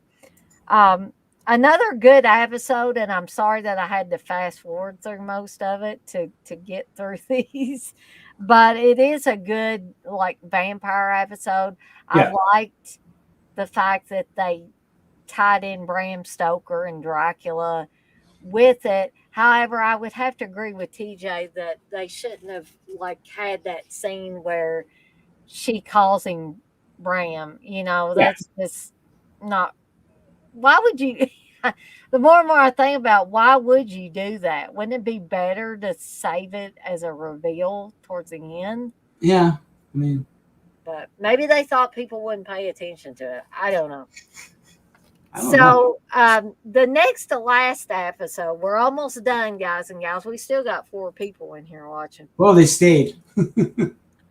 Is Bedazzled, Bedazzled. Cursed Lantern. However, I want to bring up the fact that David Mucci, I think that's how you pronounce his name, is in this. And from he was Lou in Prom Night, but he was also he's also been in Half Baked. He was in Unforgiven as Quick Mike. In For Love of the Game as a heckler. He's been in quite a bit of stuff over the years, including this episode. Yes. Where he plays Tom. But evidently Prom Night was his first movie. I guess that was really, his first movie was at 40? He's the oldest looking guy in Prom Night. He doesn't look old, but except for Leslie Nielsen, he's the oldest guy in Fright Night. Well, Leslie Nielsen, oldest teenager in Fright Night. Let's say that. Yeah, oldest teenager, because Robert Silverman, he doesn't look too young in that either. But yeah. But yeah, anyway. He was on Kung Fu: The Legend Continues. Excuse. Playing Randy in an episode of that. But anyway, I'm going to let TJ talk about this. I just want to bring up that David Mucci is in this. So I like the setup of this. So it starts. It's there. Ryan and Jack get this cursed lantern that these guys are using. So the lantern finds treasure, and then it needs to find a victim to kill. It's like the other, like the scalpel. It charges the lantern. So what I liked about this is basically, we don't see the searching for a cursed item and finding the cursed item and doing all the sleuthing stuff. We know where it is and we're going to get it. This is sort of like the end of an episode. And this is like a Mickey solo episode. Yes. Too. It's also that. Mickey's mostly Mickey in this. Yeah, mostly Mickey, exactly. It's an MM episode. And so they get it back from these two dudes, and no worse for wear. We don't learn about any people dying, so we don't really get to find that aspect about it. So yeah, I think first of all, it's a different episode, and I like that they did something different. And so they get the lantern. Everything's all fine. We think everything's good. Ryan and Jack are going to some convention. Some magic, not a magic, some kind of. Is it some kind of astrology type of astrology? thing? That's what it is. Because Mickey makes a joke about something. I'm going to predict something, and she goes, "Oh, you should come with us." I'm making a joke here. So she's alone in the. And she's supposed to be babysitting some neighborhood kid. While she's there alone, she gets a call from a friend, and she's like, "Hey," we had the conversation from her side, like, "Oh, hey Jenny, how you doing? Oh yeah, I can watch him. Oh, he'll be looking after me." Okay, we get it. It's her hot date for the night. She has no fiance anymore, so she's got this. No, gotta do something. 10-year-old, 12-year-old kid, whatever he is. So meanwhile, we find the other the guys who the lantern had belonged to, that they're trying to find where it is, and they know that it was these two guys, and they know it was at the usually from these episodes, we know that the people knew where the lantern came from, and they probably know about the guys and the people who work at the curious goods shop. So they call to find out if anybody's there, and Mickey picks up, and she thinks it's just a crank call, but they're like, "Oh, we guess some lady answered, so I guess she's there, but don't worry about it. We're gonna go and get that lantern because they're obsessed with the lantern. They want the money, that the buried treasure that they find, and blah blah blah." So it's basically like you said, it's a Mickey by yourself episode. So also it shows that Mickey can kind of handle herself. Pretty much on her own. I mean, the kid doesn't do much. Now we get this kid. What the hell is the kid name? Richie? Is that the kid? That sounds right. Because Tom is David Mucci, and then I think his buddy is Jonah his buddy? I think that's it. So and he's an obnoxious kid. Like he when the mother drops him off, Mickey's like, "Oh, where are you?" And he scares her with one of the like a mask from the store. So that's kind of, but he's annoying though, because she's like, "Okay," he's like a chubby kid. No shame, but I'm just saying he's like a little bit hefty, not fat, but chubby kid.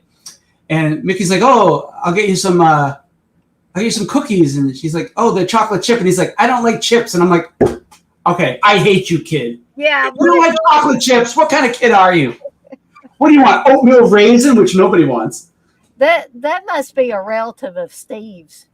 Oh, Steve doesn't like chocolate chips? Well, he doesn't like a lot of things that a lot of other people like, and they think's weird. Just like not liking bacon, not liking pork chops.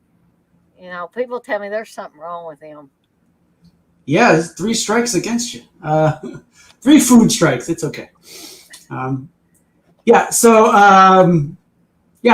it's a cat and mouse game between Mickey and the kid and the 2 dudes who are trying to retrieve the lantern, because they think, "Oh, it's just some girl," but no, this is Mickey. Don't mess with Mickey.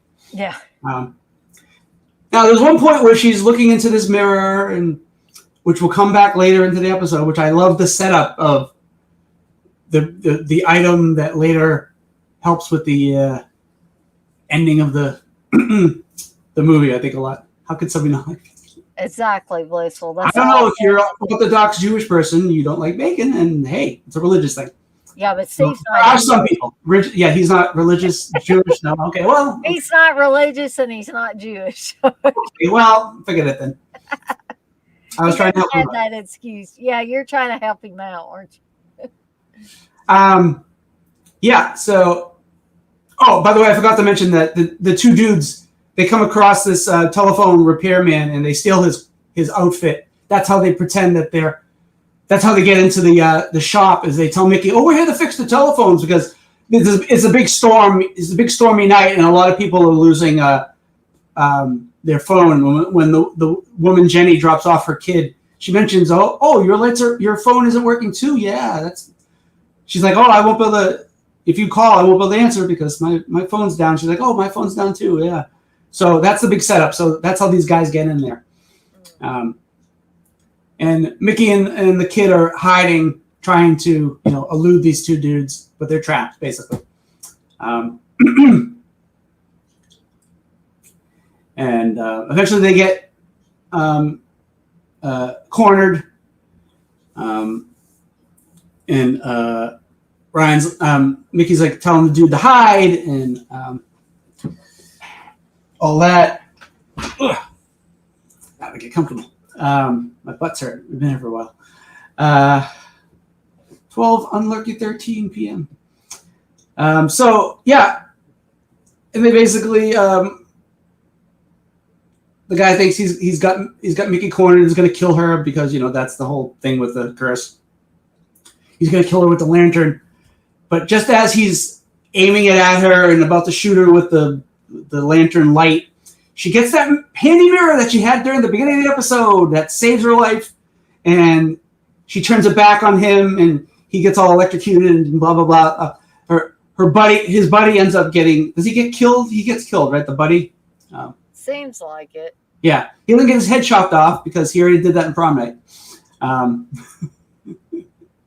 And yeah, and then it's the next night, and Mickey's like, I guess she's alone, and Ryan and Jack. We had a terrible night, and we was flooded, and we couldn't do this. Nobody showed up because it was raining and storming, and Mickey's like, then like, oh, how was your night? Oh, it's fine, nothing happened. And then we get Jenny comes by to say, hey, my son was telling me this crazy story about this cursed lantern, and Mickey, you saved him from this. They were going to kill us, and we were saved. And it was such a funny story. And she leaves, and she's still there. I'm sorry, she didn't leave. She's like, oh, what a funny story. The kids, my son came up with this crazy funny story, and Jack and Ryan are staring at her like, oh shit, you went through some stuff. And then she's walking up the stairs, and she's like, kids.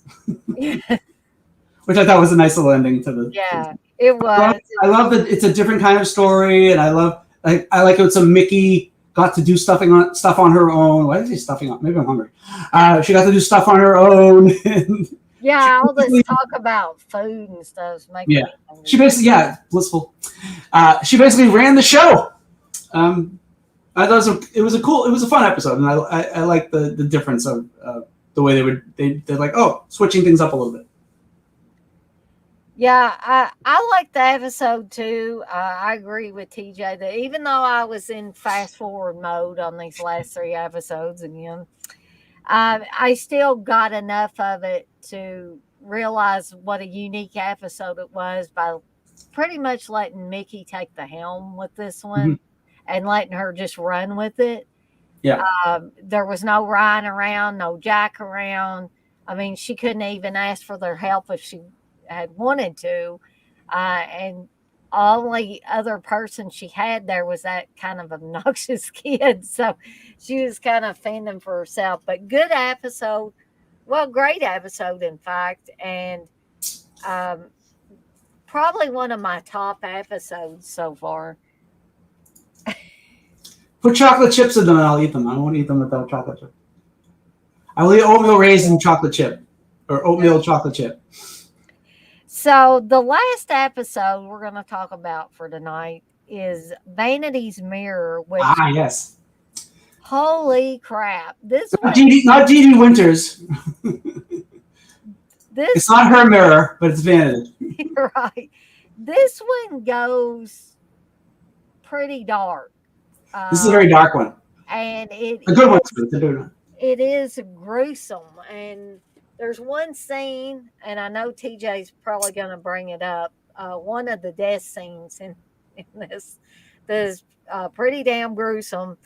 And I hate to say it, but the girl that ends up getting the cursed item or getting it from another person after that person is run over in the road is a very disturbing young girl. That's all I'll say at this point. But go ahead, TJ, and we'll start talking about Vanity's Mirror. Yes, well, yeah, it starts off with this sort of woman selling flowers on the street, and this kind of well-to-do person comes by and buys a flower or whatever, and she sort of goes up to him and is like, you never see me, and I'm always here, and I see you every day, and you come and get this flower, and blah blah blah, and she flashes this mirror at this compact makeup thing at him, and he goes from not being being dismissive of her to like, oh, I love you, and blah blah blah, and she takes him into sort of the woods across the street, which I guess whatever. The location's an interesting location. I guess it's Canada. There's woods across the street from places. I guess it's a park. It's a park. Okay.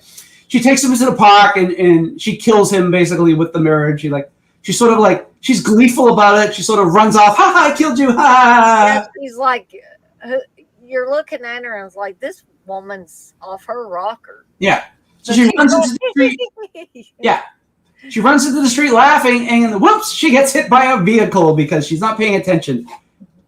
And then this sort of teenage girl finds the compact on the ground, picks it up, and just kind of puts it in her purse and just sort of walks away. She is Gwendolyn Pacey, and she's one of the sisters in The Gate, one of the two girls who are at the party. Okay, yeah. And they stay overnight, and she's the one of the sisters, and she was cute. So and all they did was they put a cold sore on her face, and blemishes, and and her hair is sort of greased back, and it's like, she's a cute girl, and they made her look. She's not heinously gross, like she's not like from the Cronenberg episode. She's bizarre looking though, and she looks weird, bizarre as the episode goes on. Because she's a high school student, and she's sort of picked on, and one of the bullies is Scott Farkas from Christmas Story. Zach Ward from Freddy vs. Jason, and tons of other movies and TV shows. Yes, that was him. He's the one that. I'm jumping ahead, but she finds the compact, and you're sort of not. She's one of those characters in these episodes where I don't think she's evil, and I think having the cursed item makes her a bad person, and it makes her evil. Because at first she's just being picked on, and she's like telling them, hey, stop picking on me, and you're a jerk, and she's sort of sticking up for herself, but she's still being sort of treated bad because of her looks or whatever. Her sister's sort of the cute girl, the attractive one, and she's at that's got a boyfriend, jock boyfriend, and Helen sort of has a thing for him. And I think because he's nice to her, and even though it's her sister's boyfriend, she still has a thing for him, and because it's the dude being nice to you, whatever. She accidentally finds out what the compact can do, so she flashes it at this kid, Greg. And he starts falling in love with her and gets infatuated. And first he thinks he's just trying to, like, she's like, you're making fun of me. And he's like, I want to carry your books. He's like, yeah, so they'll end up in the trash. Okay, dude, forget it. And then it clicks in her head. Oh, this compact must be causing it. She sort of figures it out. And she's just sort of using it to just like have him do whatever she wants him to do. But then she sort of gets fed up and she decides, I'm going to kill him. And she's like, oh, I dropped my handkerchief into this trash bin. Can you go get it for me? And he's like, oh, sure, anything you want. I love you. I'll do whatever you want for you. And he goes in and she turns on like the compactor and it's slowly closing. And she's like, oh, thank you. And then closes the lid and she sort of walks off. And he's like, I'm trapped in here. Could you help me out? And she's like, yeah, don't worry about it. I didn't really like you anyways. And she's like, screw you. And she kills him. So she becomes evil pretty fast. Like she knows what she's doing, like almost right away. Mm-hmm. Or at least after the first time she uses the compact. So maybe the compact gives off some kind of energy, but until you use it, it doesn't affect you. And then after you use it, she sort of succumbs to the evil, and she starts using it. Then another dude who was picking on her is the friend of the great guy, and he's like, he looks familiar too. I've seen him in another movie too. Yeah, he looked familiar to me, and I just couldn't place him.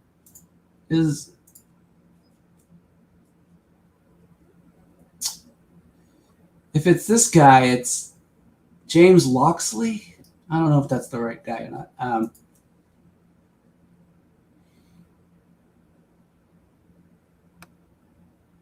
You know what he looks like? He looks like the dude from The Gate 2.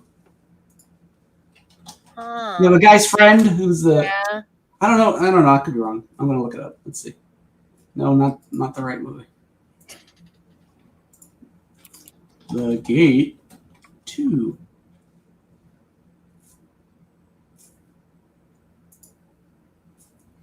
Oh, okay. I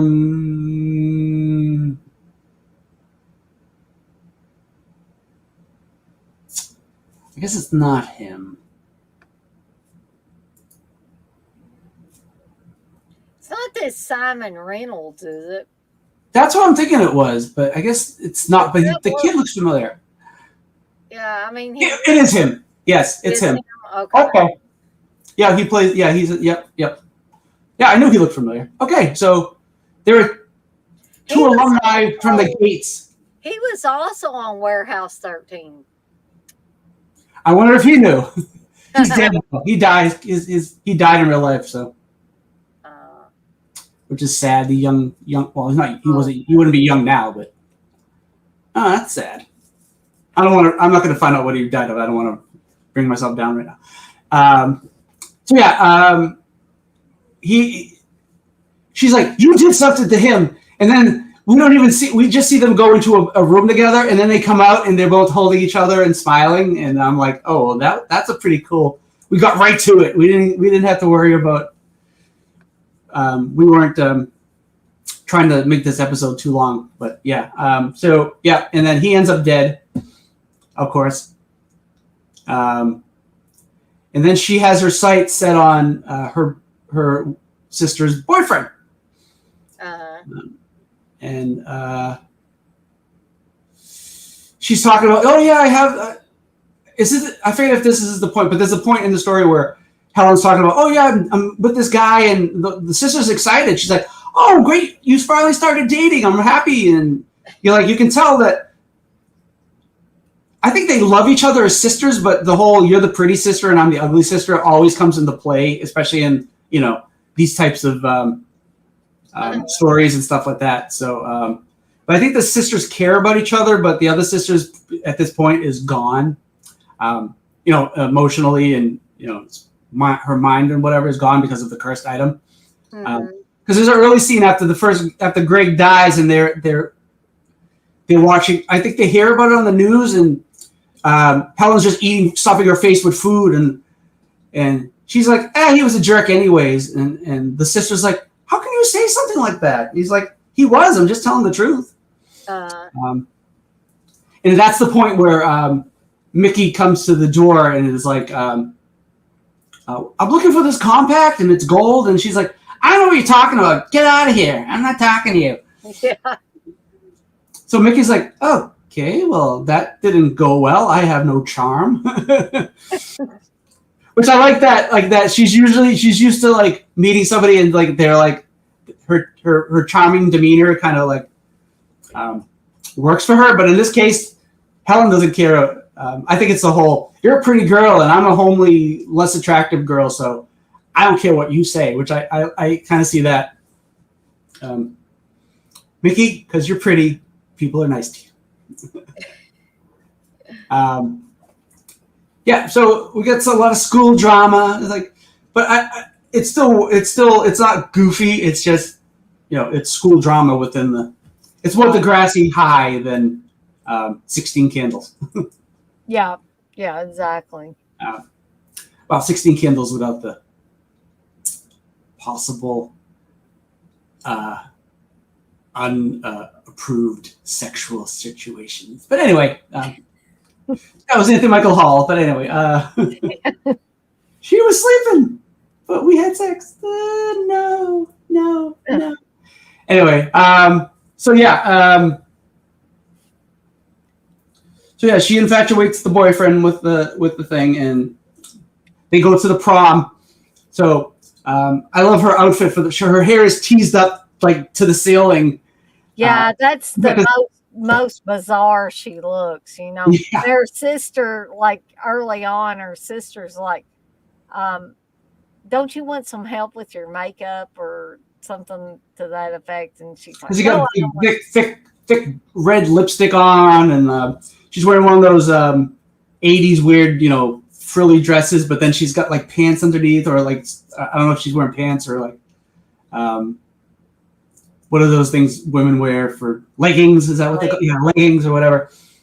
She looks very 80s though. She looks punk rock 80s. She looks very. But her hair, unfortunately, her hair is badly crimped, and like it gets worse. It's like it almost gets teased out the longer the scene goes on, and then I guess she's crazier. Yeah.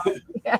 Well, in the book I got, it mentions how her and the makeup people were like, she wanted her hair bigger and bigger, and she thought it kind of made sense with the character because the character doesn't know about makeup and stuff like that, and she's going more and more crazy, I guess, as the episode goes along, by the being influenced by the cursed item.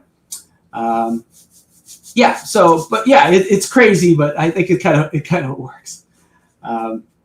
It does work for the character. It works. Mm-hmm.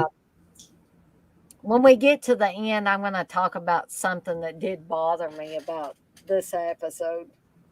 Sure. But I want to make sure that TJ talks all about the episode as much as he wants to before I do that. So, they're trying to stop what's going on as usual, but they're very a step behind here. A lot of the way. That's another interesting thing. I like that. Well, you feel bad for the characters, but I like that they're like they've been doing. They're adding more to the stories and to the danger of what they're doing. So I like that they're sort of like this episode. They're not ahead of the game like they usually are in these episodes.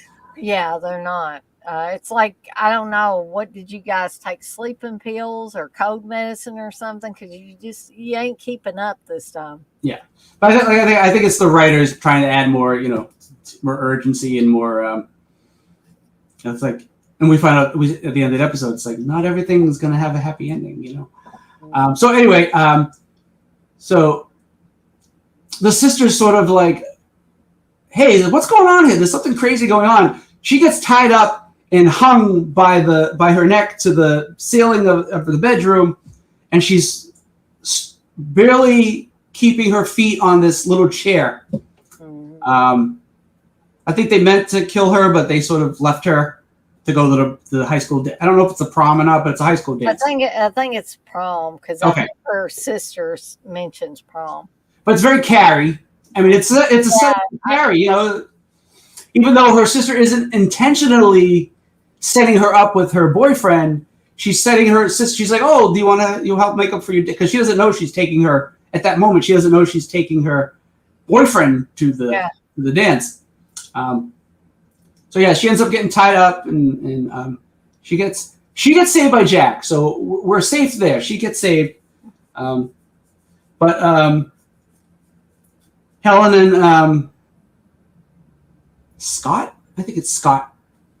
Helen and Scott are, Scott, I love you, and she's like, not here. You can't, because he's got to say that he's got to profess his love completely before she can kill him. I guess that's sort of the thing. Yeah, something about saying to the effect of "I love you until I die." Yeah, that's right. Like that. Love you till I die. Yeah, the song from that kind of has a connection to prom night. Yeah, see, here we go. Actually, this school makes it seem more like the school from Hello, Mary Lou than the school from the original. Mm-hmm. It just seems that way. That was Canadian school too, I think, so it sort of makes sense. I guess they have a certain look to them. I don't know. To me, I don't know. My eyes. Damn your eyes. Too late. That's the Young Frankenstein reference. Thank you. Anyway, so yeah, they try to stop the girl and the boyfriend, and she ends up getting away, and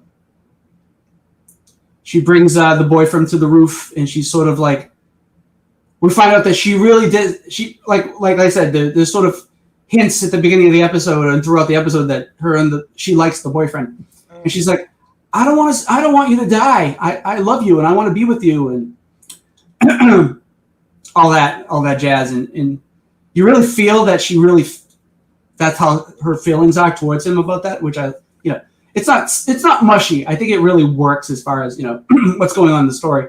Mm-hmm. His is a little, because like he's possessed, so it's not like he's really what he means.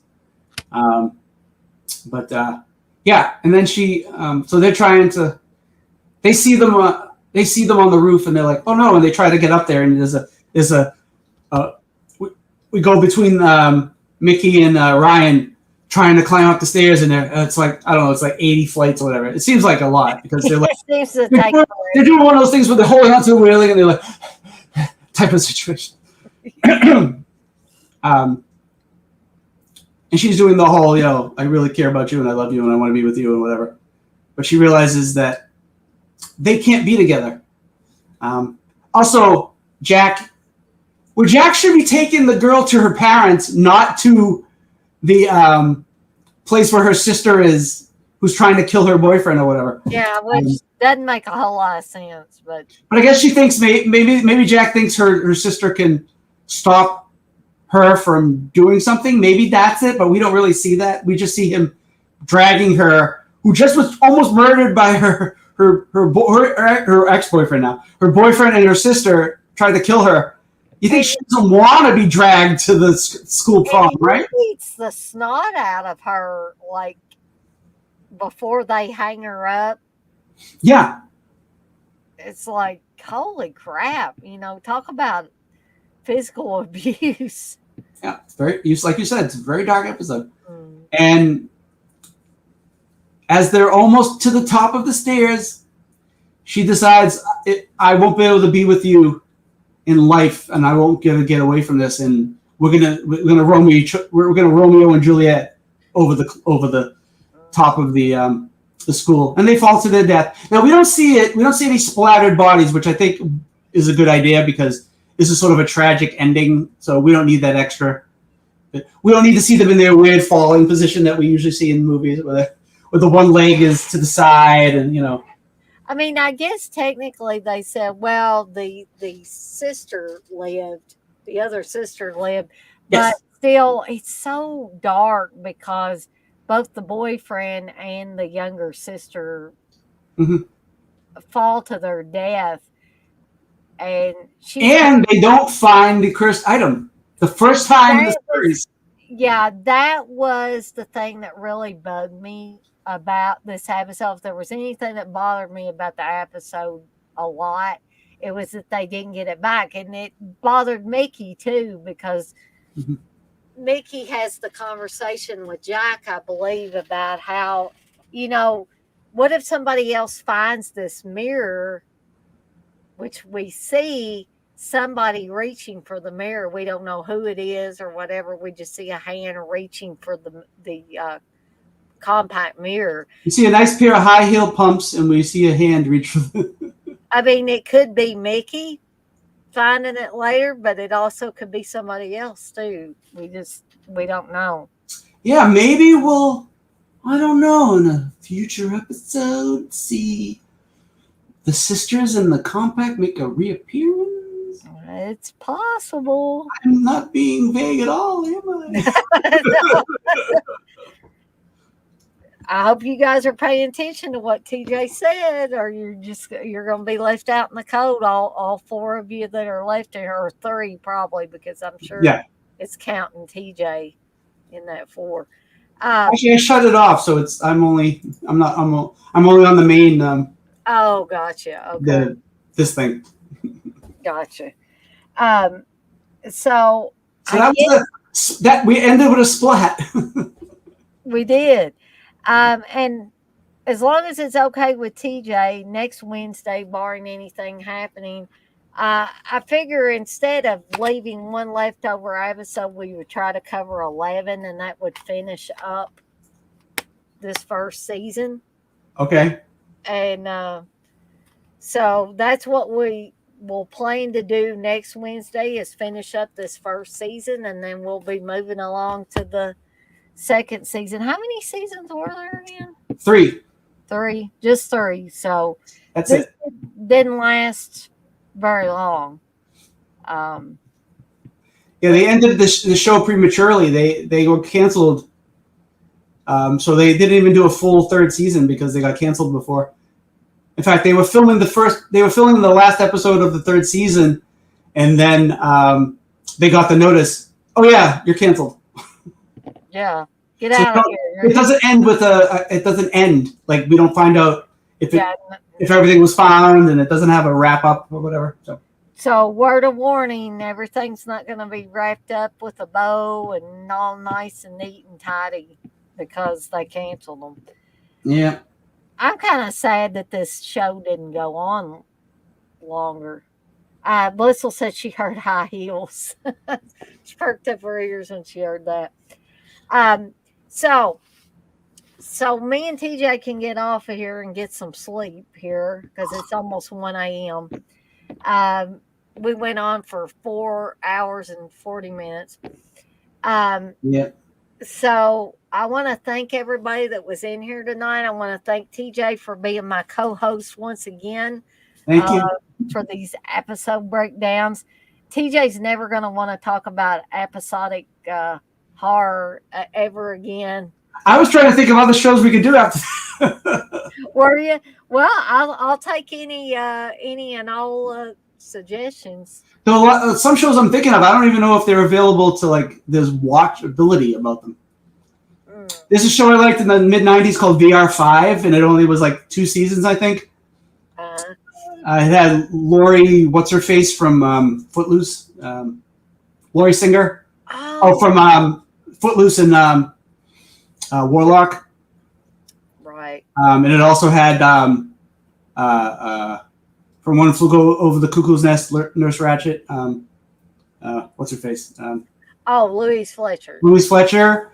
And it has Anthony Head playing a pretty close character that pretty closely resembles Giles from Buffy. I remember watching that show when it came out, and then they canceled it, and then Buffy started, and I was like, oh, he's playing the same exact character almost. He said, when you said Giles, I don't know why, but I thought about Don't Open Till Christmas. That guy. Not that Giles. That was the first thing that popped into my head. The British guy who the watcher for Buffy. But yeah, I don't know if that's I recorded almost I think maybe it had been one season, but I remember recording most of the episodes on VHS. So I mean, I don't even know where those are. But well, thank you, Blissful. I appreciate that. She says, awesome live, Dana and TJ. And she also says that Lori Singer spells her name wrong. She does. Nightmares and Dreamscapes would be a good one. I haven't watched that in a while. And that would probably be kind of sort of quick because Yeah. I don't think there were maybe 3, 4 stories in that. And they were good stories too, by the way. I think that was the one that had the end of the whole mess, which is a very dark Stephen King story. Mm-hmm. But I have always liked it though, because it shows what somebody can have a really great idea to make the world a better place, and you can see how it can go horribly wrong. Yeah. In the case of this story, but anyway, I'm gonna have to get out of here for the night because I'm gonna have to start work at kind of early. We have to cut out of here. We gotta cut out of here, yeah. And so, as I always say, I'm gonna skedaddle on out of here for the night, and I will see everyone on the flip side. You guys have a good night, and I'll see you next time. See you next time, TJ. Yes. Either in the chat, or if you don't get to come in the chat, I'll see you next time we do one of these, or a watch along or something. I'm sure I'll see you around. I always end up in the chat. You do a lot, which I like. I enjoy that. So that's it for tonight, folks, and we'll see you next time. Bye-bye. Bye.